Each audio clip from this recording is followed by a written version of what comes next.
There we go. Hey, YouTube fam, how's it going? Got another stream for you today. We're carrying on with Phoenix Wright, Ace Attorney, Trials and Tribulations. We're on the tail end of episode 2.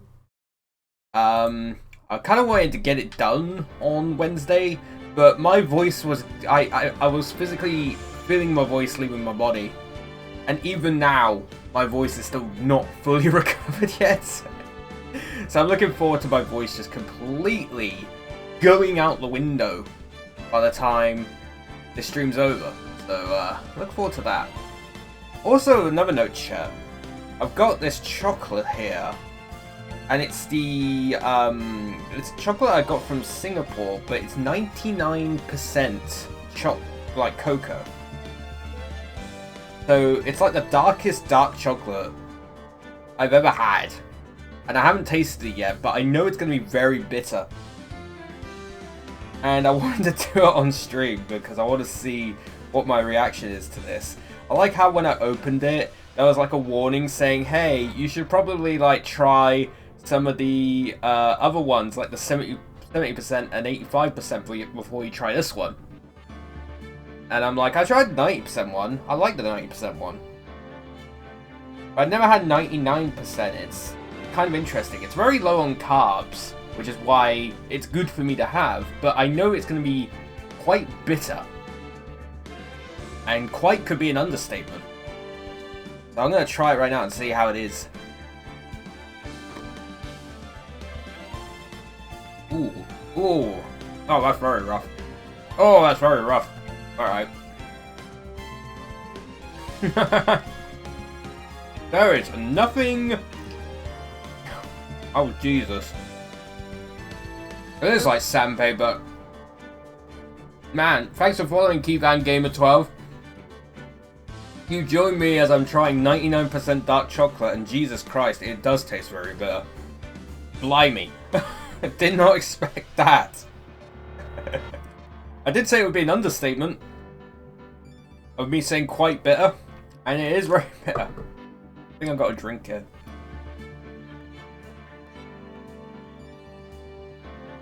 Objection, Phoenix Wright is a real murderer? Oh no. I suck at eating it. Oh my god. Alright, let's get on with it. Or I die. Once again, chat, I will be following an achievement guide. Oh god. Even the aftertaste on this is something. I think I'll just stick to 90% from now on. Fucking hell. Ah.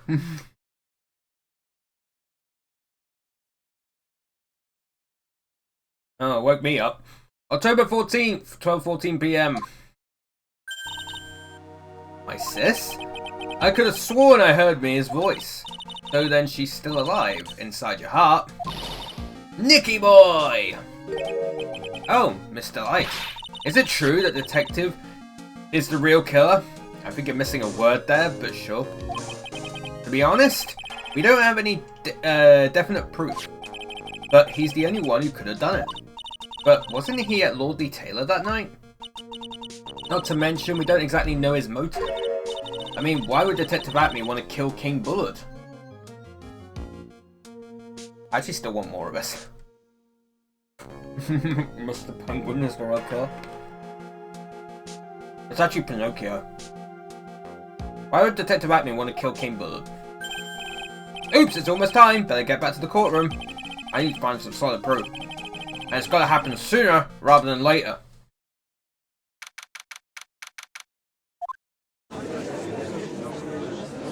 I want to hear Godot's theme again. I want to hear Godot's theme. Now then, this court is back in session. Mr. Luke Acme, please take the stand.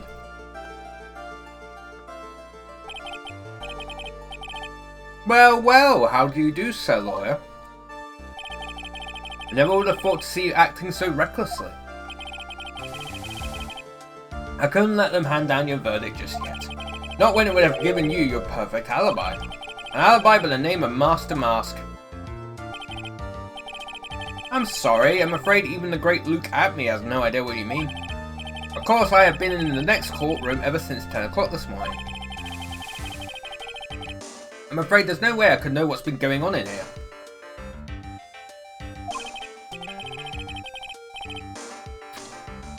You've been in the defendant's seat all day long, correct? Being tried as Master Mask. Indeed. It's truly child's play to fool the ignorant masses. Not only did the poor fools ask me to protect their valuables, they even gave me a generous reward upon returning their own property to them. Take this red diamond ring that sparkles upon my divine finger, for example. Do you continue to insist that you are in fact Master Mask? Of course. Very well then, Luke Atme, let us begin with this simple question. On October 12th at 1 AM, Cain Bullard was murdered. Where were you at that time? One without knowledge lacks even the knowledge that he should be ashamed of himself. But don't worry, I will not hold it against you, Sir Judge. Thanks? Oh, the coffee. Alright, Mr. Atme. The night of the murder, speak! We're all ears. As you wish, Sir Prosecutor.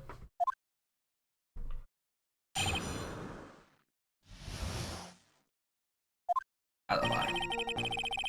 I was still in the urn as Master Mask just as I announced I would. I had more than enough time to prepare. It was a pathetically easy job. A photograph contains no words, but in this case one turned out to be my witness. The time at which the camera captured Master Mask was the same time as the murder. It seems the main point of discussion will be this photo of the crime scene. Everything else up until now was all part of his plan.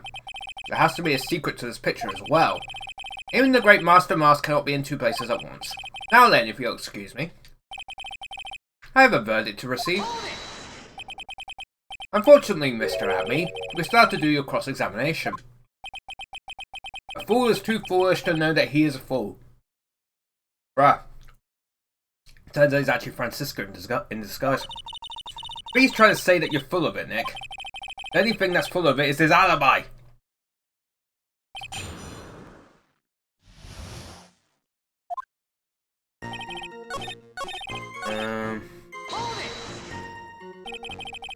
About the camera that took this photograph. Oh, come now, it's all too clear what you're thinking. Huh? You think I altered the timestamp on the photograph, don't you? I'm afraid that's impossible. The camera was set up by Lordly Taylor, and on top of that, Lordly Taylor staff have printed that picture's data. Unfortunately for the defense, there's no way that picture could have been altered. I see. And it looks like I better find something else that could be suspicious. So, this alibi is false? Has to be, or he couldn't have killed Mr. Bullard at KB Security. But I'm not really spotting anything unusual. There are two possibilities. Either the Master Mask in the photo is a fake, or the photo itself is.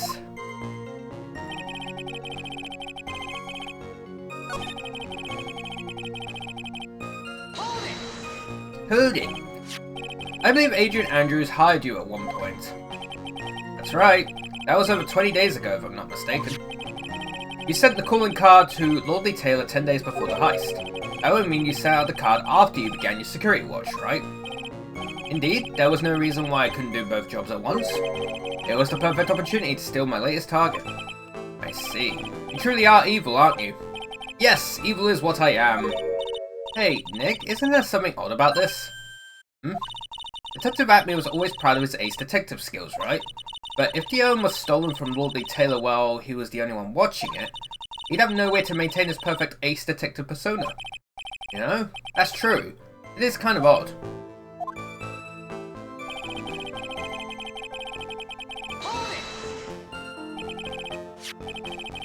And by photograph you mean this piece of evidence here, is that correct? Indeed it is, that is it. The very thing that proves I committed the crime. The very thing that proves you committed the crime. Surely even you understand by now. Lordly Taylor provided that camera, there's no way I could have tampered with it. That means I could not have killed Cain Bullard, unless I had an accomplice.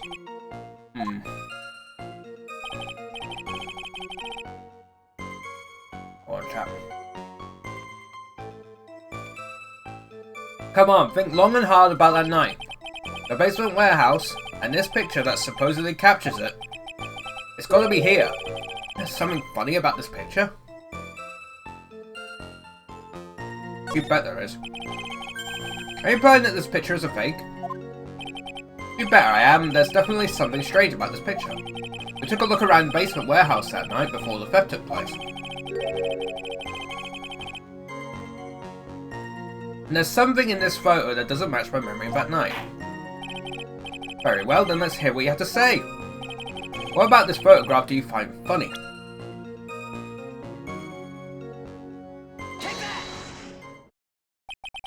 The funny part is right here.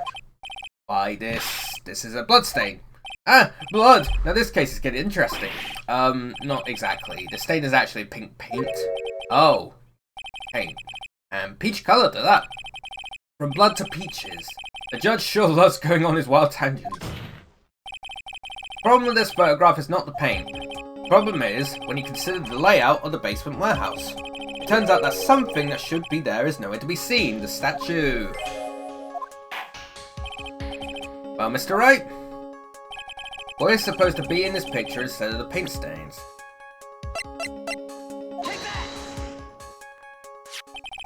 The supervisor of the treasure exhibit stated the following.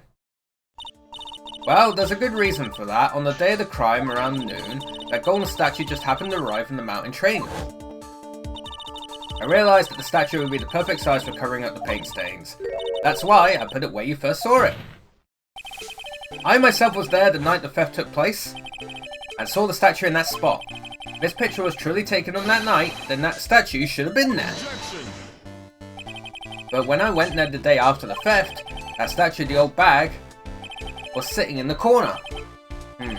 Perhaps it was somehow pushed there accidentally? Your Honor, this statue is slightly larger than yourself and quite heavy. It would take more than an accidental push to move it that distance. Ha! In that case, can you prove it? Can you give us the rhyme and reason as to why that statue was moved that night? Can you do it, Nick? Never mind who moved it. The real question is, why did they move it? Mr. Wright, I hope you are prepared for your answer. Now then, who was the one that moved the golden statue on the night of the crime?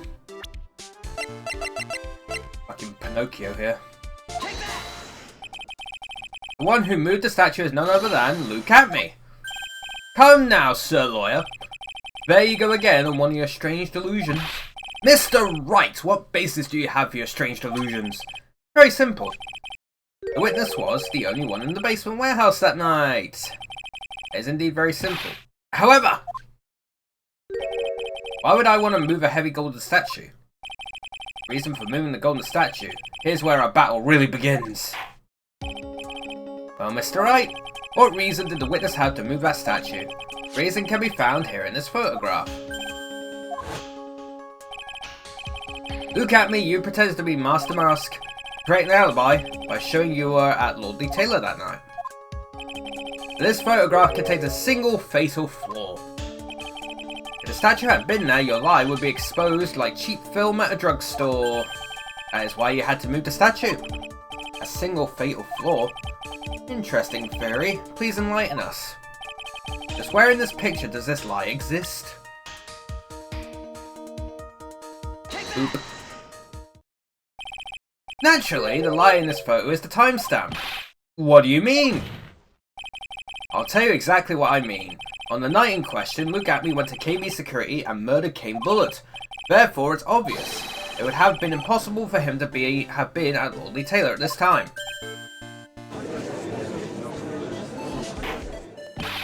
But what does that have to do with the statue being moved?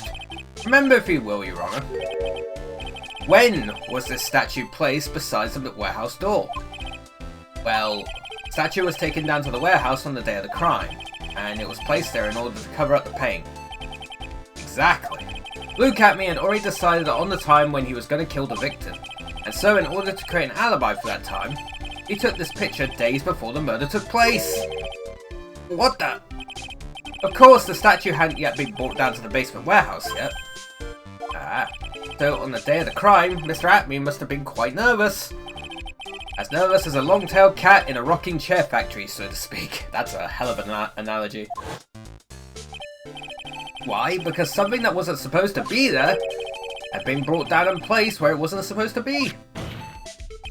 And that is why Luke Atme had to move the statue on the night of the murder. He did it to make the room match with the way it had been in this photo. Gua! Gua! Order, order! Mr. Arachme, is this true? One moment, Your Honor. Have you forgotten this? What's that?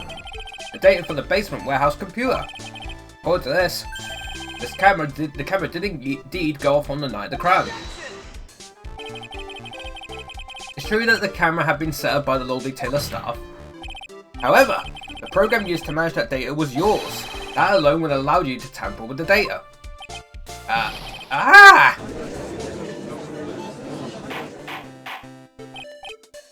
Order, order! Mr. Godot, what is the meaning of this? Uh-oh, he's looking smug. Godot, I warned you about making me wait. Now put that coffee down. My 11th cup. Oh, it's back! Oh, yes.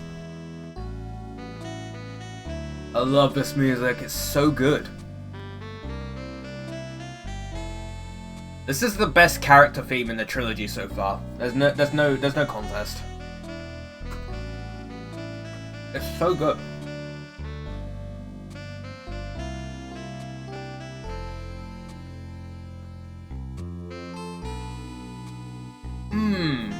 I promised to drink no more than 17 during a trial, which means I'm still good till the last drop. However, the defense has a very good point. A good point? So what? We are all but travelers on a road of infinite points. I think he's got his points mixed up with his other points. So you say this photograph was taken ahead of time, and that the statue was moved in order to make it match. That's a very interesting idea. However, there's one point that can't be denied, which is... this summons another cup of coffee. That's only a possibility.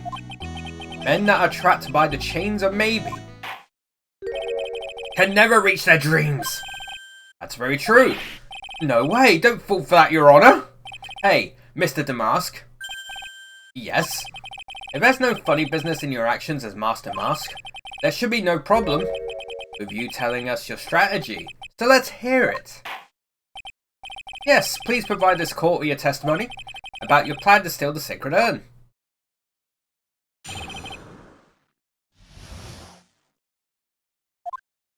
Alright, I first received a request from Lord Taylor about 20 days ago. The urn was placed in a box, and Zavari was then sent to the warehouse. Hence, I was actually unable to see the urn for myself until the day of the crime. I knew it was an extremely valuable treasure, so I sent my card 10 days beforehand. I then handled security by myself to ensure that my crime would go smoothly. At last, I held the urn in my hands for the first time at 1 AM on October 12th.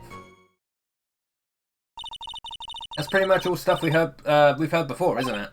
Yeah, we will find the truth hidden in the nuggets of new information you gave. Witness, you sure there are no mistakes this time?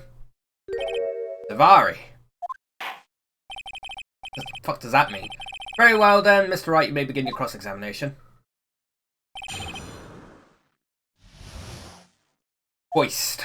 It's actually a GTA heist.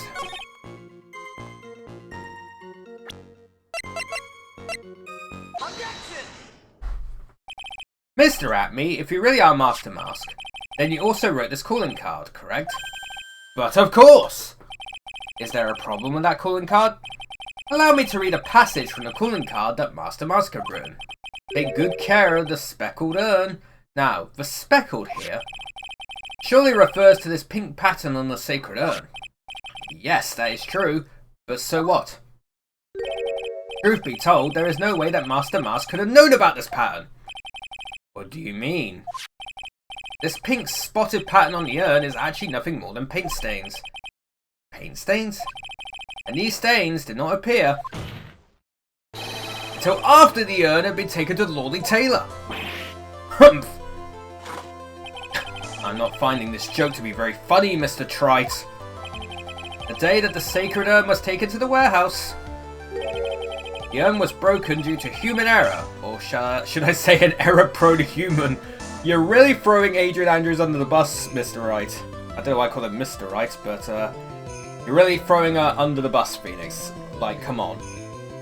You could have just said human error and be done with it, but no, you had to drag her through the mud too. Phoenix is vicious. He is so vicious. And that's when the pink paint got on the urn. You can't be serious. And yet this calling card clearly mentions the paint pattern. Which means Detective Atme had seen this urn long before the crime took place. In fact, he saw it when this fake photo was taken. And because this photo is a fake, your alibi for the night of the murder no longer holds water.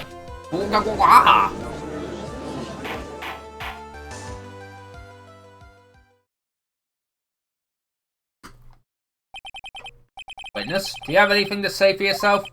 Oh, right, that did it. He's broken. Nick, I think it's still a little early for a victory pose. Huh? Ha! It's so sad. No one has any conviction these days. Conviction, you say? Yesterday, we all decided unanimously that this man was Master Mask. And now we're calling him a murderer. You don't think we're being a tad fickle? That's a good point. No way, don't fall for that too, Your Honor. You say that Luke Atme was the one who killed King Bullet? And let me ask you this. Why would he do that? An excellent point. A motive. Motive, Mr. Wright, motive. Might you, my merry murderous motive manifest. Holy shit, alliteration. I love a good bit of alliteration, but that's taking it a little far. Nick, he's getting his second wind. If he prepared an alibi and pinned his crime on Rhonda Light, as you say, he must have had a very strong motive for murder. The only one with any motive was seen as Rhonda Light. Isn't that right, Detective? Indeed. According to my own research, the boy's motive is clear. Without a motive, it's nearly impossible to prove guilt in a murder case. Now then, maybe you can enlighten us as to what the defendant's motives were. I'd be honoured to, sir, old-timer. They're doing everything they can to make Ron look suspicious. By our lack of hard information, this may be our only chance.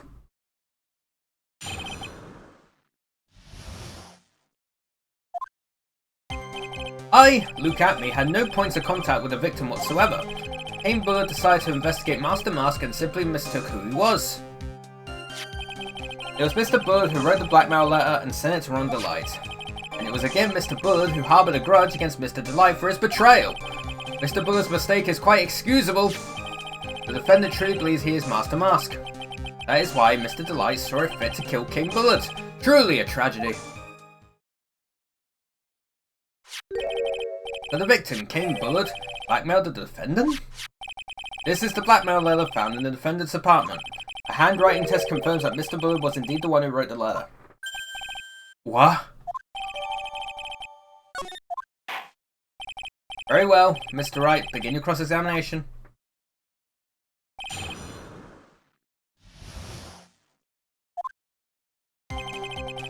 Did he? Well, I guess he probably did specify.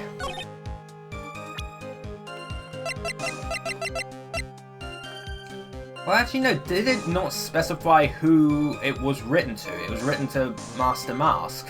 It wasn't written to Ron Delight, right? Mind if I ask you a few questions, Detective Atme? Well, if it's just a few, I guess it's alright.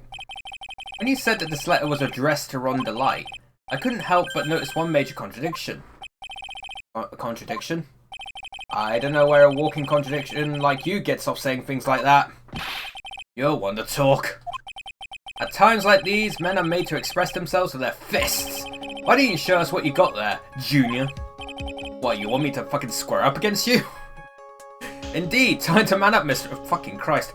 Time to man up, Mr. Wright. Show us the contradicting evidence in the content of the blackmail letter. Newspaper. Okay.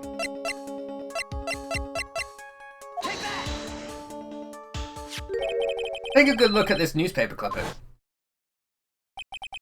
It contains a picture of the Tear of Emanon, the stolen jewel. What about it? The problem is this jewel's colour. Colour? I'm not much for discussing colour myself.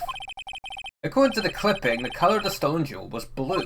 However, In the blackmail letter, a totally different jewel is mentioned. I'll take that red diamond you received the other day. I didn't even notice that. I picked the right answer for the wrong reasons. Red? Which means the red diamond described in the blackmail letter is not the Tyrannon that Master Mask stole at all. Objection. And your point is, Mr. Tribes, so you're trying to say that this blackmail letter was intended for someone else? That is what you're trying to say? Right, Tribes? That is what you're trying to say? Right, Mr. Wright? Well, that is what you're trying to say, right, Nick? Everyone just squaring up against me, apparently. Fucking Christ. Godot has the power. Poor Phoenix. Then again, he did drag Adrian Andrews under the bus, so he kind of deserves it. Yes. This is who King Buller was actually blackmailing. Obviously, it was at me. Because it's the red diamond on his finger. Naturally, it was you, Detective Atme. Do you have some sort of basis for that claim? You have been personally involved in every single Master Mask case. And in the last case, you recovered what was stolen. And received a jewel. As your reward. A jewel? Probably the one wrapped conspicuously around your finger. That red diamond ring! That is the diamond referred to in the letter. Which means that King Buller wrote that letter in order to blackmail you. Ah!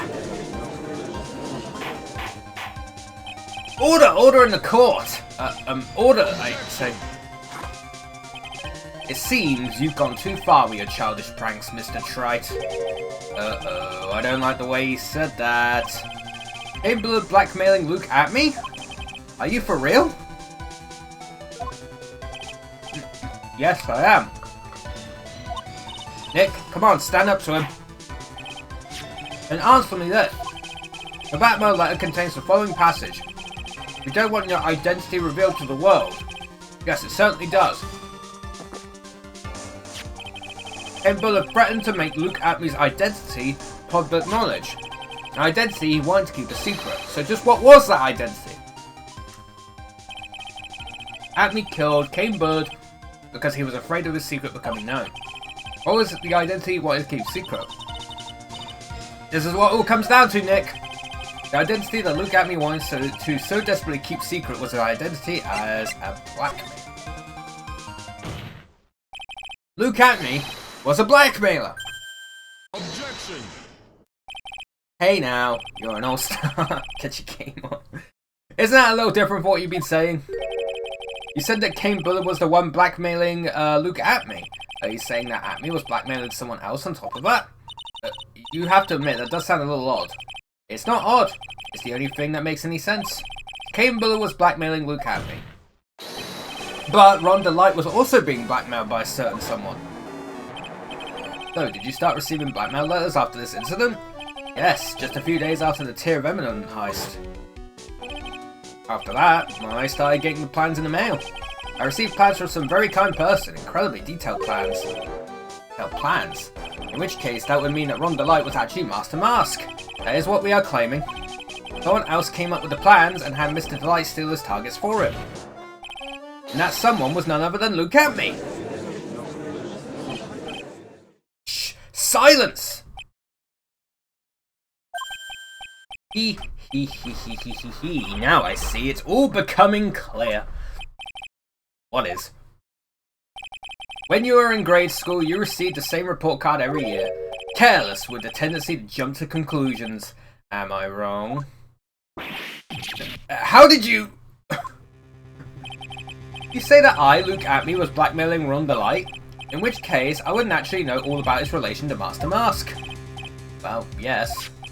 Rhonda Light started receiving plans from his second crime onward, correct?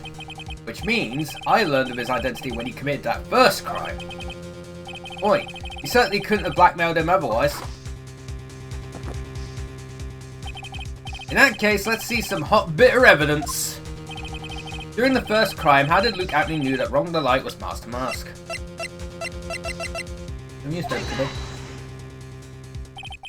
I think I see it. See what? When you were in grade school, you received the same report card every year. Gets into lots of mischief trying to be the center of attention. What do you mean?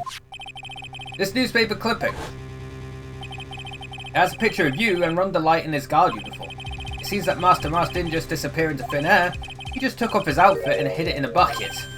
That sounds far too stupid to be true. Correct. With tricks like that, he couldn't fool a baby, let alone an ace detective. And that's when you figured it out, Mr. Atme. That's when you learned that under his mask, Master Mask was really Rhonda Light. What the? Wasn't he supposed to be Master Mask? Not only that, it looks like he wasn't even an ace detective. I can't believe it. He was just a slimy blackmailer. What a fraud! Trying to pass himself off as the ace detective. Why you? How dare you expose me like that? I mean, I've never blackmailed anyone in my life. I'm a famous and proud ace detective, and also Master Mask. Why can't you understand that? I'm afraid you are neither a proud thief nor an ace detective. You're a blackmailer and a murderer. That is your true identity. Why you? How dare you even dare imply that the... Oh god. Why not try and some of yourselves with a big mouth of yours? You're all fools, I say. None of you can compare to my genius. It's all just jazz. Some goon. Words.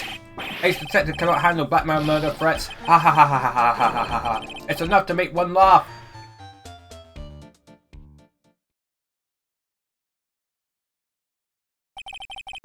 It would seem we finally arrived at the real answer. That was quite a performance by Mr. Atme. Bailiff? Please prepare yourself for Mr. Atme. Oh god. We're not done. Fuck. The hammer that strikes too fast has no time to aim. Oh, it's back. What do you mean? I'm already prepared to deliver my ruling.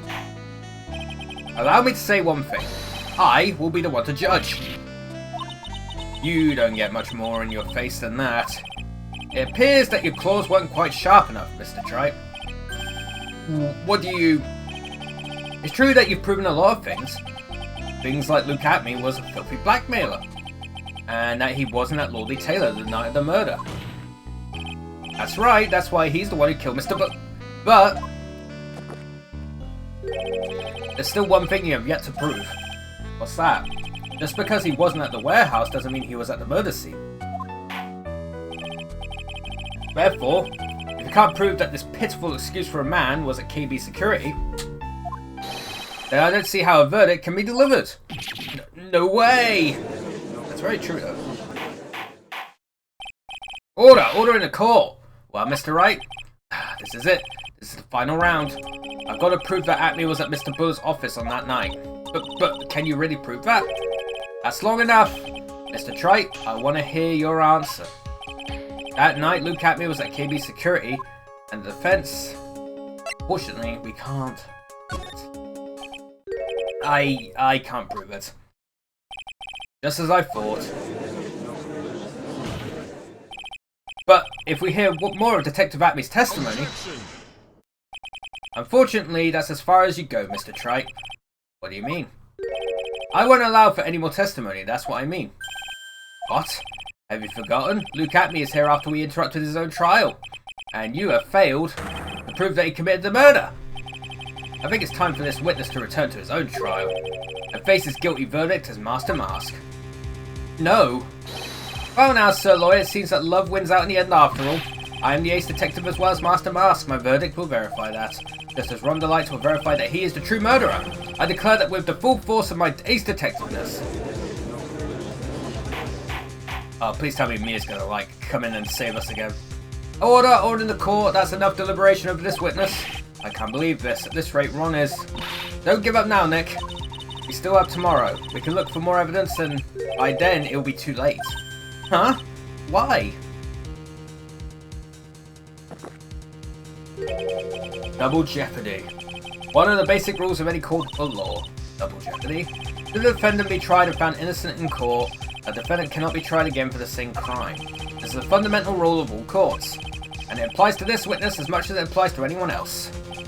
Mr. Atme will be found guilty in a matter of minutes, guilty as Master Mask, which means he will be innocent as far as the murderer Kane Bullard is concerned. No way. The fact that you were unable to prove Mr. Atme's guilt of that crime here means that he will never again be tried as Kane Bullen's murderer. What?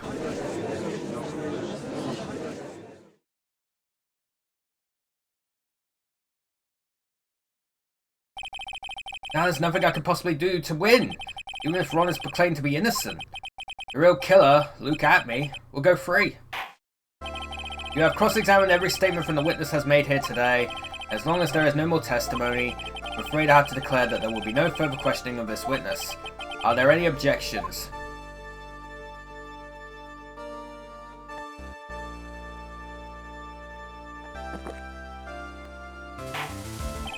And I hereby end the cross-examination of Luke Atme. Objection! I think I see it, Your Honor. When you were a child, this is what was on your report card. I bet fucking Mia's taken over Maya's body. It has to be.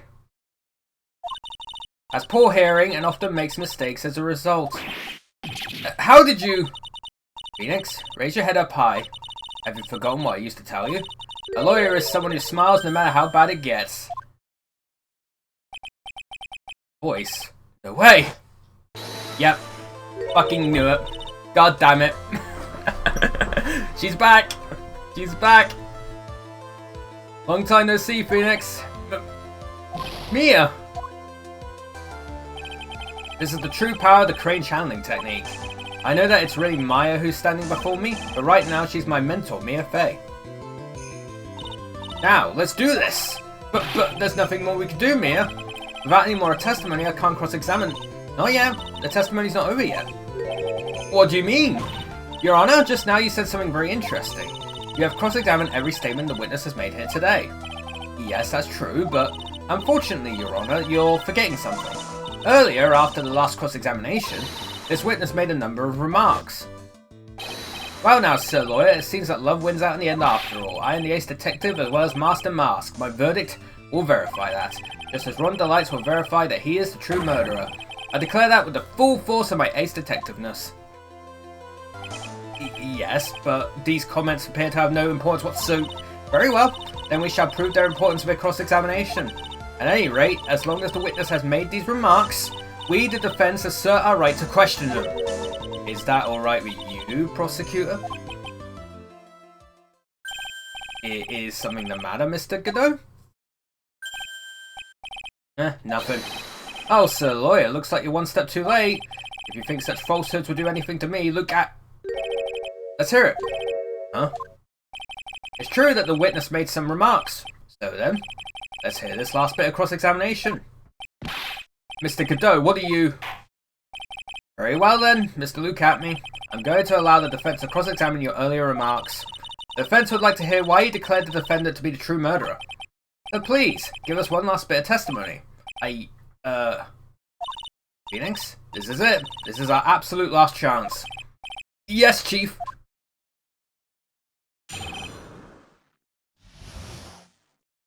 Fucking Mia bailing us out again. Indeed, it is true that I was not a lordly tailor. I had to leave to see about another vitally important job request. I had known about the date beforehand, so I had this photograph ready. My brilliant deduction was what informed me that the true culprit was Ron Delight. And thanks to the key card and wallet, it was abundantly clear that he was there. I was also able to make a deduction from the buzzer, which only sounded once. The buzzer did not have any fingerprints on it. Why? The victim would have left prints if he sounded it, which means the killer sounded it. Mr. Delight was wearing his Master Mask outfit, which is why he left no prints. And the blackmailer, the victim likely just mistook the colour of the jewel. Davari! Therefore, all the evidence points to that poor boy.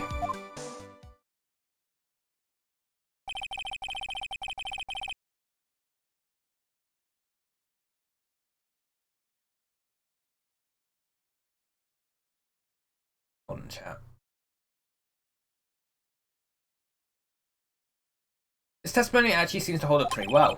Witnesses' earlier remarks do not appear to have been hastily prepared. All of his points have been explained and none of them seem to contradict anything. Well, of course. But how did you know about the emergency buzzer? The police investigation documents went directly through me. Always look over all the documents. It's elementary, Sir Lawyer. Are you going to make even more trouble for us now, Sir Lawyer? I will not allow any of your usual shenanigans, Mr. Wright. Yes, you are. You cannot postpone Luke Atmey's trial any longer. This is your last chance. Hang on a sec, just one chance? It's always one more chance. Ha! It seems that the party's about to begin. Well, Phoenix, there isn't any evidence that contradicts that testimony. So it would seem. What do you mean, so it would seem? Listen, Phoenix, pointing out contradictions doesn't always mean you have to present evidence, does it? At any rate, this is our last chance. If you can't point out a case-breaking contradiction, you lose. That's all there is to it. Cup number 17, the last cup. It seems like the time has come to put an end to this trial. I have to find a fatal contradiction in this testimony, and I need to point it out without presenting evidence. Which means all I can do is find the contradictory remark and press it. Remember, you only get one chance. Very well then, Mr. Wright. Please begin your final cross-examination. Sounds very ominous.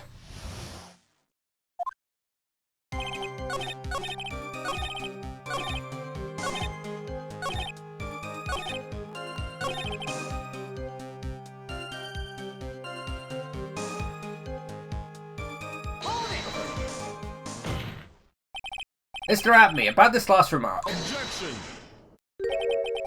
You still don't get it, do you, Trite? This isn't the time to be pressing the witness on every little statement. I'm afraid you're the one who still doesn't get it, Mr. Godot. What? Mr. Atmey, it seems you have finally admitted that you were in the CEO's office on the night of the murder. How can you say that? Let's review your testimony, shall we, Mr. Atmey? The button did not have any fingerprints on it. Why? Mr. Delight was wearing his Master Mask outfit, is that correct? Indeed, that's what I said. My deductions are absolutely foolproof. More like your deductions prove that you're a fool. I'm sorry, whatever do you mean? For some reason, I'm starting to get really thirsty. When exactly did we learn the fact that Ron Delight was dressed as Master Mask when he went to the scene of the crime? That was, it was just a few hours ago. Back when my sixth cup was looking at me with a cold stare. Huh? Oh, did I forget to mention it before? I'm sorry, I just never had a chance to mention it up until now. That's right, the defendant had yet to tell anyone else this fact before this morning. Therefore, the only people who should know this are those who have been watching this trial. Do you understand now, Detective Atmey? There is no way that you should have known about that.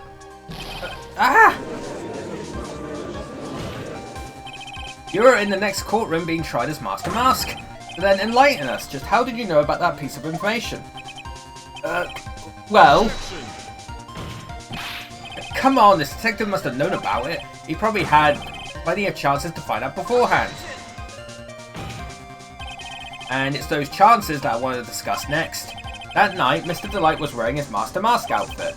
There is one and only one way for Detective Atmey to have found that out. Only one? One way, you say? Please recall, if you will, Mr. Delight's testimony. When I entered the office, there was a suspicious shadow there. For a second, my client witnessed the real killer. But Mr. Delight never saw his attacker, so there's no way to tell whether or not the real killer was Luke Atmey. It's with that statement that I'll turn this case on its head. Just what are you implying? Mr. Delight saw the real killer, correct? Now, if you turn that statement around, it stands to reason that the real killer had also seen Ron Delight. Impossible.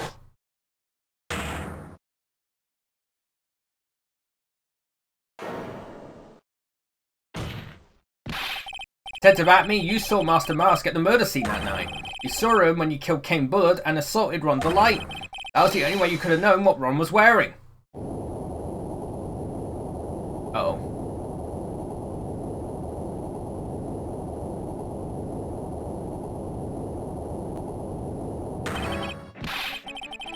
Oh, Joker moment. Take a good look, everyone. Unable to find a rival worthy of my genius, I was forced to create one by myself. Here I am, the tragic clown. That's the same line you gave yesterday. But I think there's a little more meaning behind it this time. Hee hee hee ha ha ha ha ho ho ho hee hee hee hee.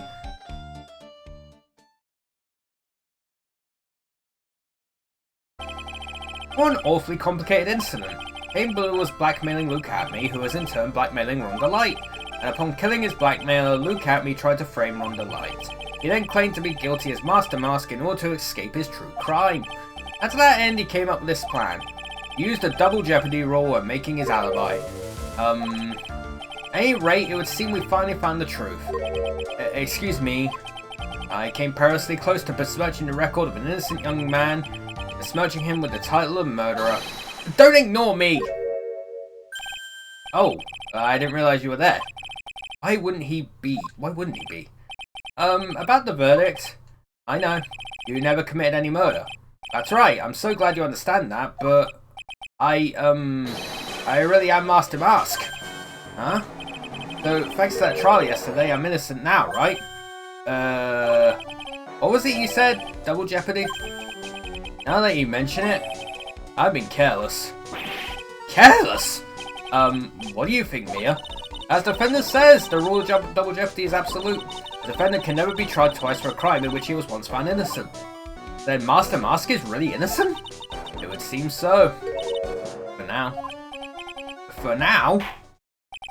Now then, this court finds the defendant not guilty. So he can't be tried as Master Mask again. That's fucking funny. That's very funny. Boy, this is really lucky. Wait, this isn't so good after all. You see, the thing is, I still am Master Mask after all.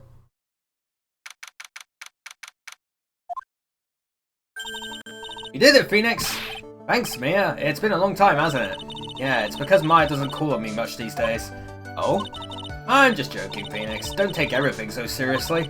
But on the other hand, Maya, she seems kind of torn these days. You mean about becoming the master of the Crane Channeling School? Becoming the master means saying goodbye to our mother. Misty Faye, right? Watch over her, will you, Phoenix? Of course! Well then, you're around. Mia. Ah! Mr. Wright! I don't know what to say. Congratulations, Mr. Delight. Thank you so much. No, wait. Nothing really matters anymore, though, now that all of this has happened. Oh, come on, just be happy already. Maya, you've been cleared of the bird charges and got off as Master Boot. But, in exchange, I lost everything. Huh? What do you mean? Stealing security information from KB Security, becoming Master Mask. I did it all for one reason. For her. You mean your wife, Desiree? She hates criminals more than anything. Come to think of it, she was once held hostage by some robbers, wasn't she? She always said how she hated sneaky criminals. I knew that, but once I got fired from KB Security and lost all the money I had, she wouldn't have any reason to stay with me. I thought she would leave me for sure. So that's why you became Master Mask? Yes, but it's all over now. A broken bowl can never be put back together. That's not true, right, Nick? Right. Really? Can we go back to the way things were? You'll be fine, and Nick can prove it. I can? I kinda wish you would check with me first. Mr. Delight, even if a bowl is broken, there's always a way to put it back together. Urn. Take that! The sacred urn! Desi was the one who found this. Desiree, your wife. She's always believed in you, Ron. That's why you'll be fine. You don't have to worry about anything. Ah, there you are. Mr. Light. You did it, Ronnie. You're innocent. I'm so happy. Oh, thank you. I appreciate that, but, I suppose you don't want anything more to do with me, do you? Ronnie, why didn't you talk to me about what was going on? I had no idea you quit KB Security. I never imagined that you were really Master Mask either. Light, what are you gonna do now that you know? You're not gonna really leave him, are you? Oh, come on, it's obvious, isn't it? How could I ever let a wonderful man like him get away? After all, my bike's really fast. So fast that there's no way he could ever get away. But didn't you say that you hated criminals? Oh, I only hate people who act all cowardly and sneaky. Like that detective. I see. Why Ronnie went and declared his crimes before he committed them, like a man. I just love a man who's so chivalrous. Chivalrous? I knew I was right about you. Every day I spend with you is filled with thrills and excitement. Desi. Zari, you really do love Ron, don't you? Nicky boy! Yes? I'm really glad I asked you to defend my Ronnie. Thank you so much. I'll never forget what you've done for us. Oh, well, take care of yourself. You too, Nicky boy. I can feel my face going red. Mr. Nick, Mystic Maya, congratulations. Talk about bad timing. Mr. Nick, how could you? With another man's wife in front of Mystic Maya. No, you got it all wrong. I'll never forgive you. Never, ever.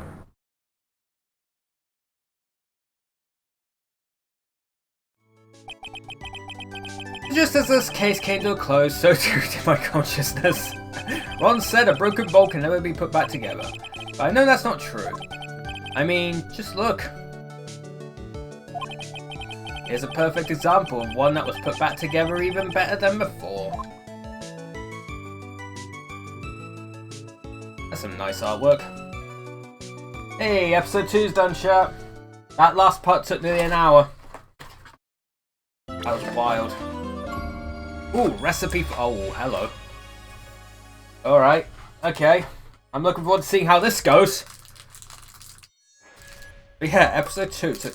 Well, that last part took nearly an hour. Fucking Christ. I need a palate cleanser.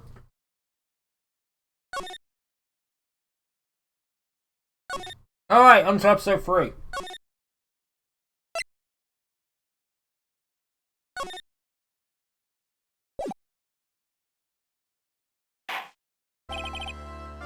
That's enough! This court sees no reason to further prolong the trial. This case is extremely clear. I see no room for misinterpretation of the facts. It wasn't me, I swear it wasn't me. The evidence of the testimony we have seen and heard are conclusive. The victim was alone at his table when he drank from that poisoned cup of coffee. No! You're wrong! I know what I saw. I saw...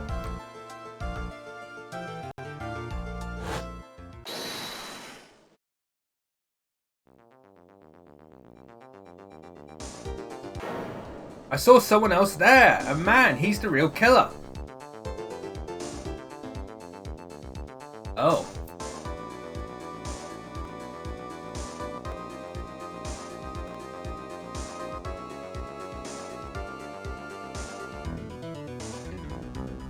Why won't anyone believe me?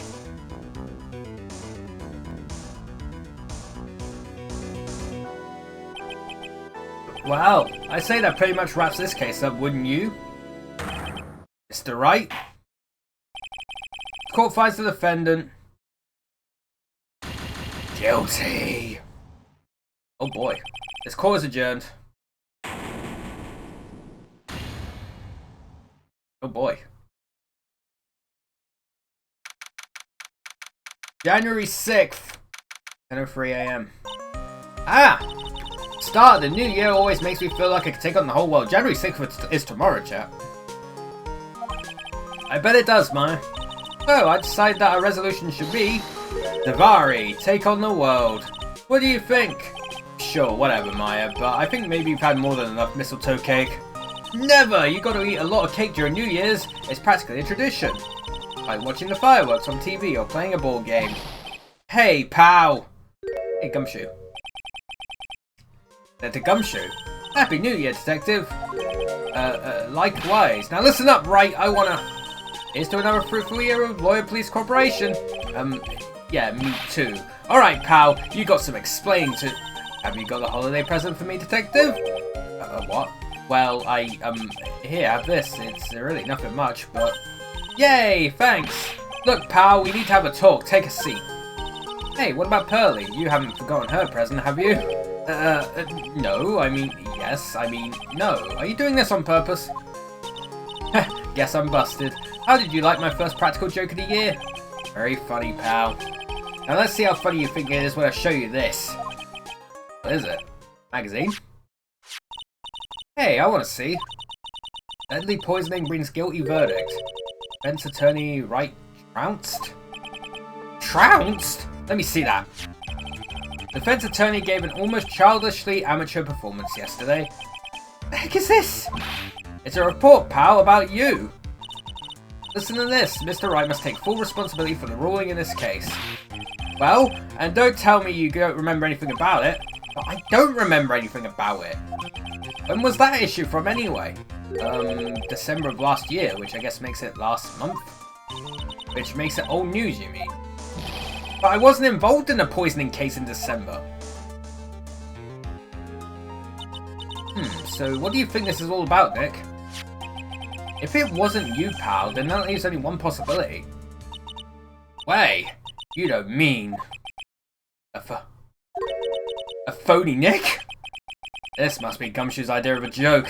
Guess he's starting off the year with 1, 2. So, what are you going to do about it, pal? What do you mean, what am I going to do about it? Well, it's your fault that the judge found the defendant guilty in this case. My fault? How do you figure that? Because D. Phoenix Wright is super famous now. Well, maybe only sort of. Yeah, see what happens when you hotshots start getting too full of yourselves? I didn't do anything wrong. At least, not that I can remember. You better make this right, pal. Now. And that means taking the case back to court, got it? Sounds like we got our first case of the new year. Let's tackle it with gusto. I don't know, the judge already issued a guilty verdict once in this case. It's not going to be easy to get it overturned. And I guess that New Year's resolution is going to have to wait until next year. So you're taking the case, right? Good, I'm going to head over to the courthouse then. After that, I'll go back to the precinct. Drop by if you need something, okay, pal? Wild. I guess people are starting to know the name Phoenix Wright. If a client entrusted a case to me based on my reputation, I guess I am kind of responsible. But why would someone want to impersonate me? What sort of a guy would do that?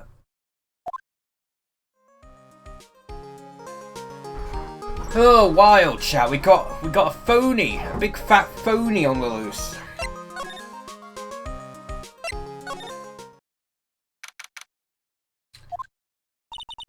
This is so nerve-wracking, waiting to meet our new client. I wonder just what kind of person you tricked and got found guilty. Keep it down, Maya. That kind of talk could ruin me. Ah! How could you, Mr. Wright? How could you do this to me? Hang on.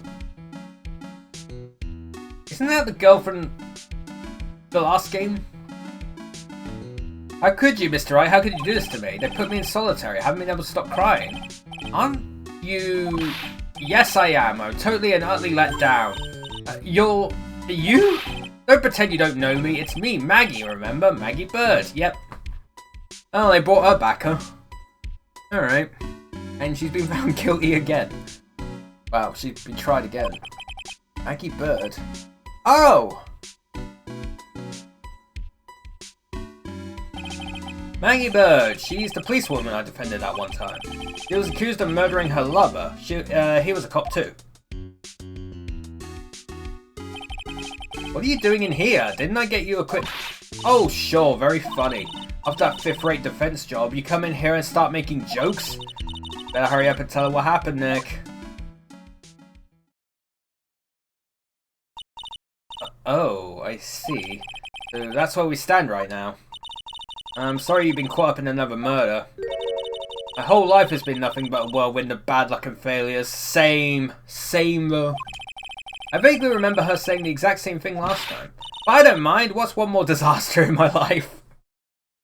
2024 in a nutshell. What's one more disaster in my life, chat? You know. My life's been a disaster since the very beginning. What's one more disaster for 2024, huh? At least now the real Mr. Wright is here with me. I won't let the world keep me down, sir. So how come you're dressed like that, Maggie? Last year you looked so sharp in that police uniform. I was fired after that incident last year. Oh, I'm sorry. It's okay, I don't mind one bit. I enjoyed being on the force, but I think it was time for me to move on. So what do you do now? In the second act of The Life of Maggie Bird, I'm playing the role of a waitress at a cocktail bar. She was working as a waitress at a cocktail bar. Yes, in a French restaurant. It's a small place, but it's quite fashionable. My charming smile and shapely figure came through for me. And the owner, Mr. Armstrong, hired me straight away, sir. And then you got into this mess straight away, right? Yeah, you could put it that way. This whole mess started on the 3rd of last month, and it happened at Tribulations. Fucking Matsuru fucking, like, running that place. Fucking Persona 3 Reload's coming out soon. They released the intro and it looks so good. It's so good. I'm kind of looking forward to that game as well. We'll be streaming it on the day it comes out, the 2nd of February. It'll be a one-off stream because we already played Persona 3 on stream before. And also, fucking, I'll be, like, dick deep into Like a Dragon Infinite Wealth at that point. But we will do a one-off stream in Persona 3 Reload the day it comes out.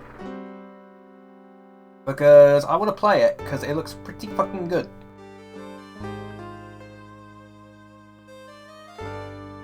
It happened at Tribulations. Tribulations? Yeah, it's a restaurant where good service and a friendly smile are always included. Oh. There were 2 men at the table, both drinking coffee. And then...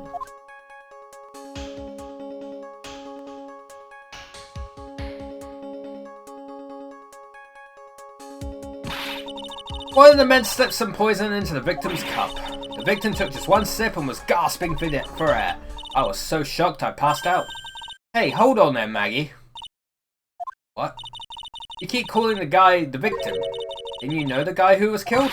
No, oh, I never even seen the guy before. Oh. So she wouldn't have had a motive to kill him then, I guess. And the other man, the killer, you saw him, right? Of course, a good waitress must be attentive to the clientele. So, you saw the killer, but you were found guilty of the crime anyway? How come? You tell me, Mr. Wright. Guess the answer to my question is my phony. Anyway, she saw the killer. Better see if I can get a description of the guy. So if you saw the murderer, why were you still convicted? Because no one else saw. Saw what? The other man, the one who put the poison in the victim's coffee. Everyone testified that way. Mr. Armstrong, the customer, everyone. The victim was sitting alone at his table the whole time. But how's that possible? I don't know, but nobody, not one person would believe me, sir. Even Phoenix Wright, my one last hope for a fair trial, failed me. What a pathetic defense. My granny could have done a better job. Look, that wasn't me, okay? And then, they found something a bit incriminating in my apron pocket. What? A small bottle of poison. What? Poison? It was in your pocket? Well, I passed out when the victim collapsed. The killer must have slipped the poison into my pocket when I was unconscious. And no one else saw this other guy? No, sir. That's what everyone said, but I don't see how they could have missed him. I was the one who took the coffee to the 2 men. Uh-oh. And what was your impression of them? Well, when I first saw them, I kind of thought they might be in the music industry. In music? How come? Well, one of them had some sort of earpiece and an emo musician's look about him. And there was a sample CD on the table, sir. Earpiece and a sample CD, huh? You get a look at the CD at all? It had a band's name written on it. I think it was MC Hammer! Actually, it's Master Chief. Master Chief was the victim. It would explain why Halo's gone down the toilet nowadays. Although, to be fair, I've heard that Halo Infinite's kind of good nowadays, but I don't know, I haven't played it. I haven't played it since the last time I streamed it. I might stream it again at some point to see whether it actually is good now, but not right away. Oh yeah, chat, change your plans for tomorrow. We're not doing Jackbox. I'm actually going to be playing Lethal Company with a bunch of other friends. We're going to try a mod that does more than 4 players. So it's going to be chaos. Hopefully it will go very well. I tried it out yesterday and I immediately got killed. I entered the building, turned left, immediately got killed. So I'm sure the stream's going to go very well. So, yeah, look forward to that tomorrow, chat. We're gonna try out, we're gonna probably play Lethal Company on stream. Because that's the big game nowadays. Anyway, I think it was MC something. They must have been preparing for their debut, I guess. There was a band CD, maybe a promo disc? Maybe it was MC Screwdriver. It's serious, Maya. Would you buy the CD of a group named that?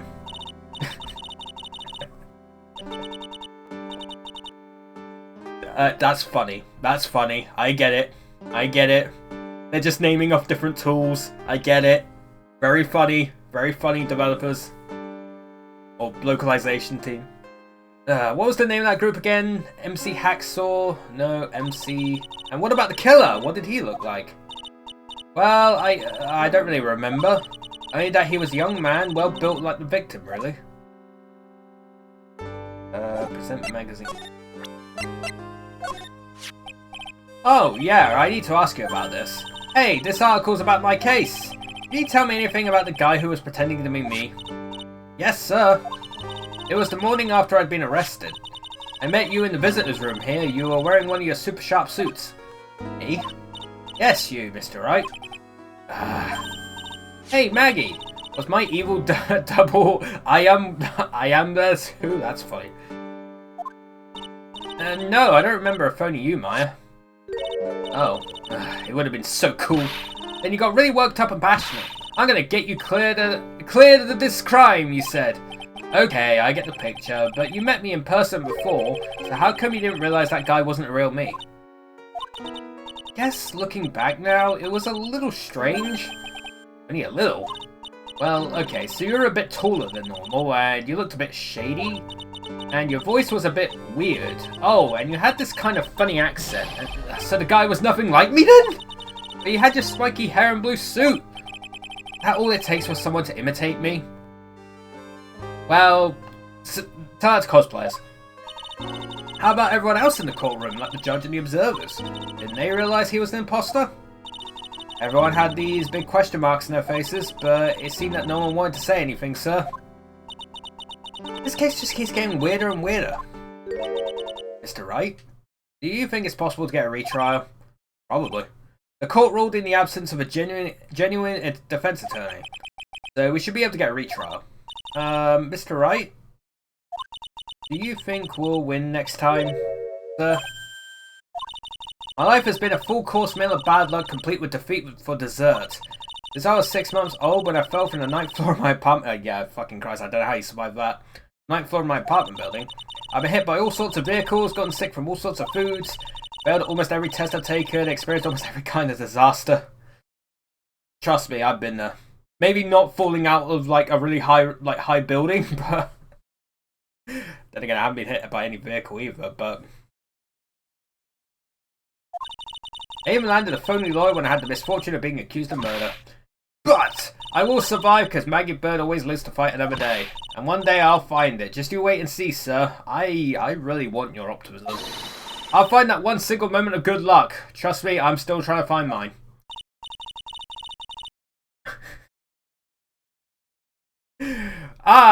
Phoenix Backwoods is really going to pay for this. What are you staring at me like that for? But Maya's right. Whoever it is that thought it was a good idea to use my name and get an innocent girl convicted of murder had better watch out. We'll find him. Don't you worry. We'll get Phoenix Backwards for you. I'm not going to try and pronounce that. Thank you. Oh, I'll tell you where Tribulations is then. Right, the restaurant where the murder took place. Yes, sir. When you go, please tell Mr. Armstrong I said hi.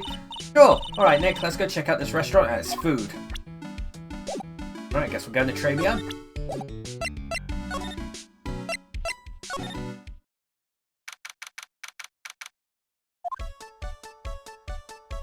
Ooh, very nice. Wow, look at this place.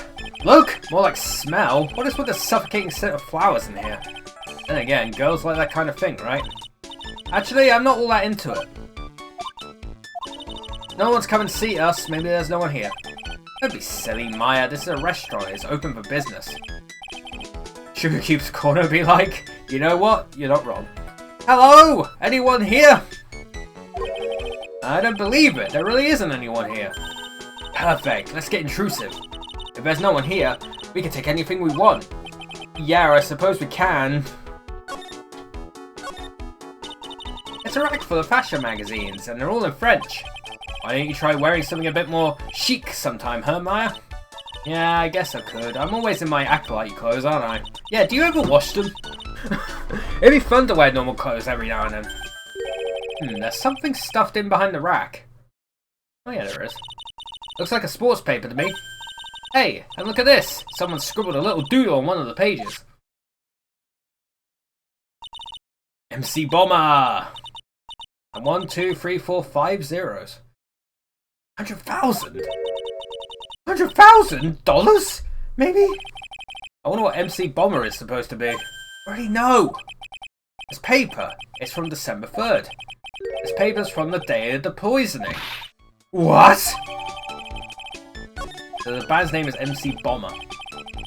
A paper from the day of the murder. This has got to be a clue. I should see if I can find out some more about this paper. Gotta go back to frickin' pension center already. I gotta present paper. Oh, a sports paper. Let's see. Did Gutson Braun manage to defend his heavyweight title? Sorry, Maggie, that paper is actually a month old. It's from the day of the murder. And Gutson got knocked out yesterday, I'm afraid. Oh, no. I found this paper in the magazine rack at Tribulations. The big thing in the UK at the moment in sports is like some 16-year-old nearly winning the darts, like the World Darts Championship. He like got to the final. He lost in the final, but everyone went crazy for him here. I mean, fair enough. I mean, it's quite a story, but.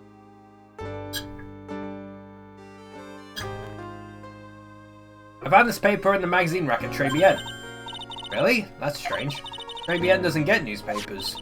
Mr. Armstrong said he's not really fond of them. Oh, chat, someone's at my front door! I'll be back.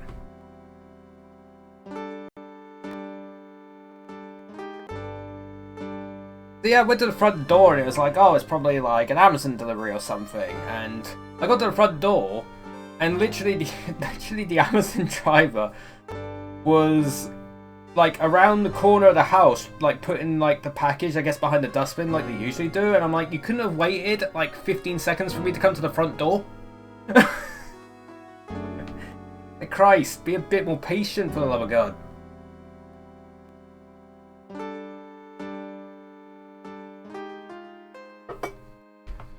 Or at least leave it at the front door. I would have picked it up.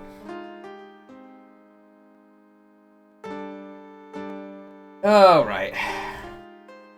Oh, that's out of the way. Then maybe one of the customers left it behind. Anyway, what I want you to take a look at is this scribble here. Aha! That's it, sir! MC Bomber. That was the name that was written on the CD. I thought. I guess it wasn't MC Screwdriver after all, huh? So, that $100,000 must be a down payment for a record deal, right? If someone gave me $100,000, I'd sing for sure. The Master of Karain or the Spirit Song or even Maya's theme. Okay, Maya. I don't think Maya's theme has any lyrics, but sure. So, the sample CD was on the victim's table. That means this newspaper may have belonged to the victim. Right! So the victim left this behind on the day of the murder, huh? I think we better step up the investigation, don't you, Nick? Yeah, because now I've got to go back to freaking Tribulations. January 6th, tomorrow. Oh la la, bonjour, welcome to la Tribulations. Oh, hello? What happened to Maya? She's frozen stiff. Oh, I'm looking forward to seeing what this guy looks like. Right. Right. Well, you do you, man. You do you. I won't judge. I'm not gonna judge. I'm not gonna judge. You know what? He looks fabulous. He looks great. Fantastic. Love your outfit.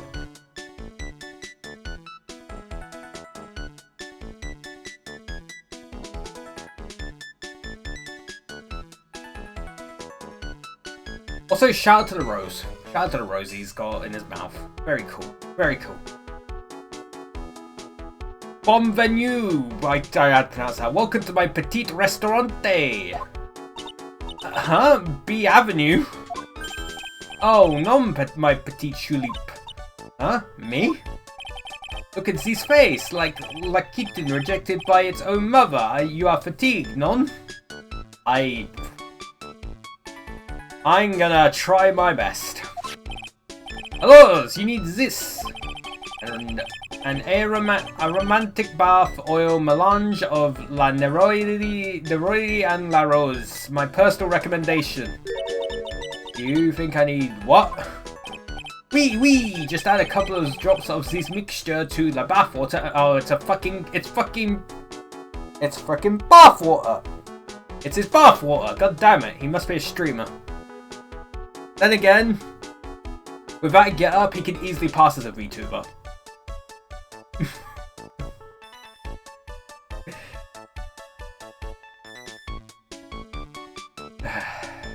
Oui, just add a couple of drops of this mixture to the bath water and voila!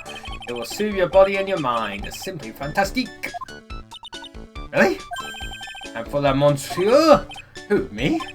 Look at that face, like the puppy rejected by life itself. You are fatigued, no? For you, monsieur, I recommend this. Oil of bergamot and maybe a hint of oui. I will add la peppermint and le claret sage for a fragrance exceptionnel. Such an invigorating recipe will bring out your delicious beauty, monsieur. I don't do French. My beauty? Alors, if you'll be seated, I will bring you a special menu as the day. Actually, we're not here to eat. We're lawyers. Hey, bien sûr, I knew this already. I know this already, monsieur. You are La Phoenix Wright, non? Yes, you know me. Hey, oui, I never forget a man who flirts with me, especially in court. I guess he was cross-examined by a mysterious Phoenix backwards.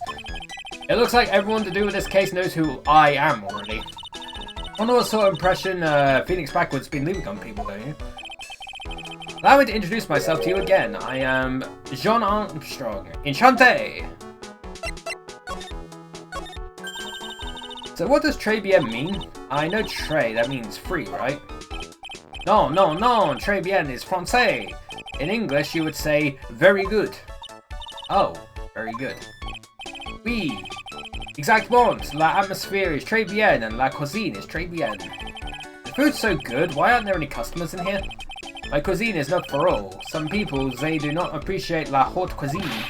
I thought everyone liked hot cuisine. Since I have lost Maggie, I do not have enough hands. So you're running this place on your own now? Oui. For that moment, no one has answered my advertisement. Oh, pour moi. Please don't eyeball me like why you say that. I am the chef, I am the manager. I'm also a trained aromatherapist. Roaming what? Practitioner de aromatherapy. Yes, the art of soothing la soul with the delicate floral aromas. Delicate? Smell coming from that bottle earlier was anything but. So, could you tell me what you know about the incident? Yen, makes me sad to remember it, yet I remember it so well. More than a month has passed since it happened.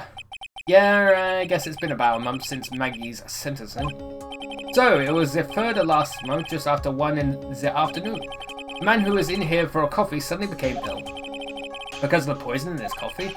That is the truth as I know it. It was Maggie who took his drink to him. I was in the kitchen, I heard the sound of someone collapsing. I came out to see what it was. He was already slumped in his chair. He was dead? Mon Dieu, oui, he was dead. Maggie had passed out also. And this man who died, was he alone? Oui, monsieur. All alone. I know that Maggie said there was someone else, but... I see. The police, they asked me many times. Are you sure there was no one else at the table, they said. Or asked. But I am not the only one. The old man said the same thing. Old man? What old man? So who is this old man that you mentioned? At the time of the murder, there was another customer in here. What? Someone else saw it? Mais oui, as usual, he came alone that day. At the time of the murder, he was here. He saw it too. They said the same thing, that there was no one else at the victim's table. But Maggie swears there were 2 people. Hey, mademoiselle, la lawyer, he could not prove this, non? About the lawyer. That was me, I suppose? Mais bien sûr! Wow, he's the first person who said that it wasn't me. Don't kid yourself, Nick. Now who's the one making stuff up? Jesus Christ. I mean, I do like the character designs in this game, to be fair. They had a fun time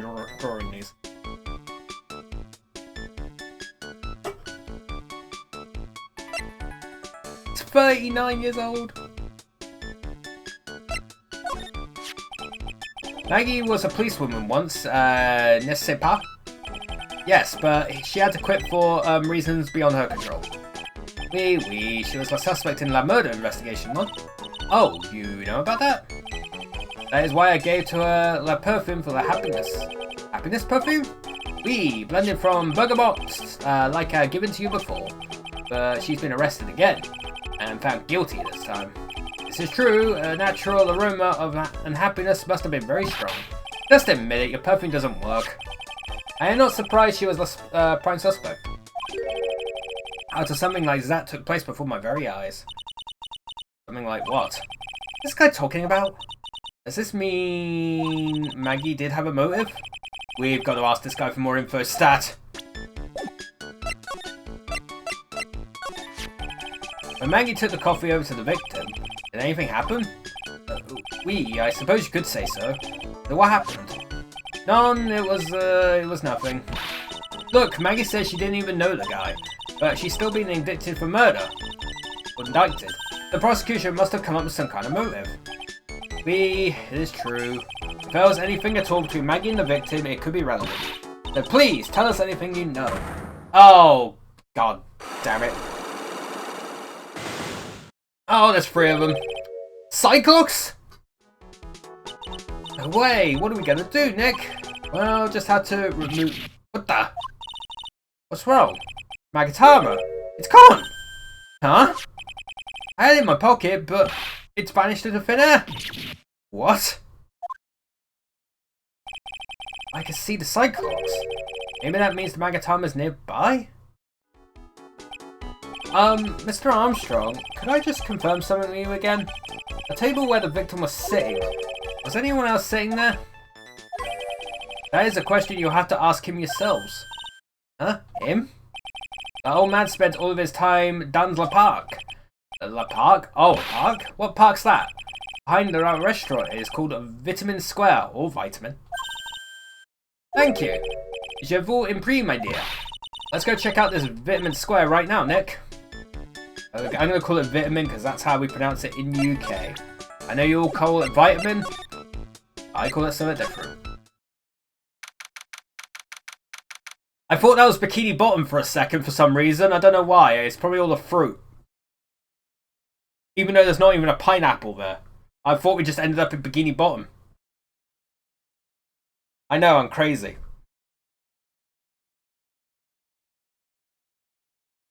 But Vitamin Square, I guess, makes sense. For how it's named. Also, look at all the birds. So many birds. Verb. This is Vitamin Square. Yeah, I see where they get the name from now. The fruits scream vitamins, tell you. Hey, Nick. That's the guy, right? Isn't that the old man Mr. Armstrong was talking about? That grouchy looking grandpa? He's throwing seeds out for the pigeons. He's not throwing seeds for them, he's throwing seeds at them. Holy shit, your nose. Holy shit. You need to get that checked, buddy. Can we just call him Rudolph? Dude, fucking Rudolph. My grumpiness threat level has just been raised to red. What, like his nose?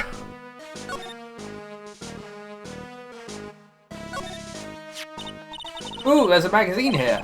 It's a magazine full of job listings. You disgusting rogue picking up something someone else threw away. Threw away? You throw this away? Are you looking for a job? Ha! That's none of your business. Sorry, I guess I'll just take the magazine with me then. I don't want anyone else having it. Give it back.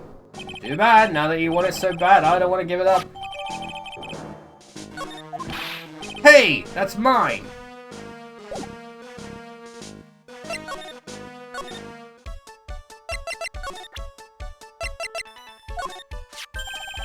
Mademoiselle!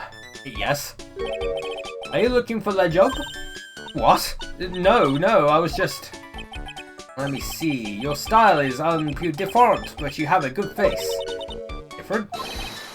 Felicitations, you're passed. I will hire you. Again, come with me. I will teach you everything I know. Nick, help! I don't know whether to laugh or feel bad for Maya. Maybe I should do both. Well, I guess she's fucking gone. Goodbye. Oh, I went to the wrong place. Shit. Oh well. Oh no, I need to come here anyway. It's fine. Looks like they have Maggie in questioning. I guess I've asked her pretty much everything. I'll come back if there's anything else I need to ask her later. I need to go to the first department. Well, pal, have you found the evidence yet? The one that's going to find her innocent? No, not yet. We've only just started our investigation. Well, whatever you need to know, I'll give you the dirt on it. I'm putting off all my other cases for now, pal. I'm sure she's really fired up about this. Oh, yeah, one more thing. The retrial's been approved. Court's sitting at 10 AM tomorrow. And Godot's going to be the prosecutor. Oh, him. Now, listen up, pal. If Maggie's found guilty again... Yes? I'll make sure you get locked up good for it, got it?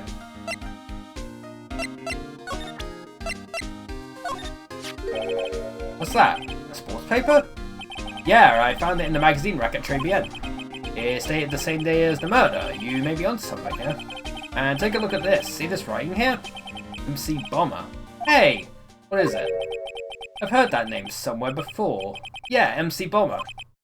Wow, he actually seems to be thinking for once. Dude, Phoenix, you're so dirty, man. Ah, it's no good, I can't remember. And he goes back to being the gumshoe we all know and love. Hey pal, I'm gonna borrow this paper for a bit, okay? I want to get a handwriting analysis done on this scribble. Handwriting, huh? It'd be good to know more about that in any case. Thanks pal, I bet this will turn out to be an interesting clue.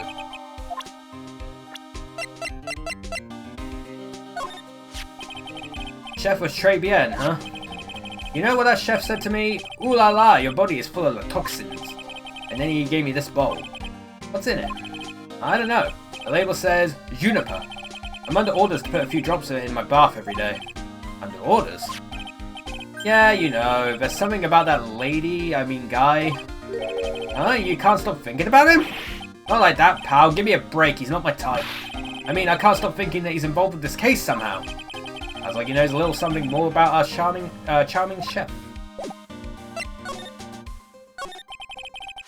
So the guilty party was Maggie Bird, huh? Yep. Back when she was on the police force. You were a mentor when she was a rookie, right? Yeah, I kept a close eye on her. I mean, not too close, you know. Hey, what's with the funny looks, pal? Oh, it's just... it wasn't anything like... Look, sure, I was her boss when she was doing her training. But that was it. Nothing happened. Gumshoe sure is sweating up a storm over nothing. Ah, so that's it. Our big old Gumshoe has a little old crush on Maggie. I don't like her or anything. Note to self. Gossip with Maya about this later. Look, pal, don't tell anyone, okay? You gotta keep it a secret, got it? Sure. And would you mind not guessing what I'm thinking all the time? Hey, tell your face, pal, not me. You'd have to be blind not to see what's on your mind. Okay. So, he's 32. He's 23. That's 9 years. And sure, they're both over 18. But the age difference is still kinda... I don't know. I guess it's not awful, but it still could be considered a little weird. But whatever, it's a video game, why am I caring? So, I was wondering, could you fill me in on the victim? Glenn Elk, he was a computer programmer. I see, a programmer.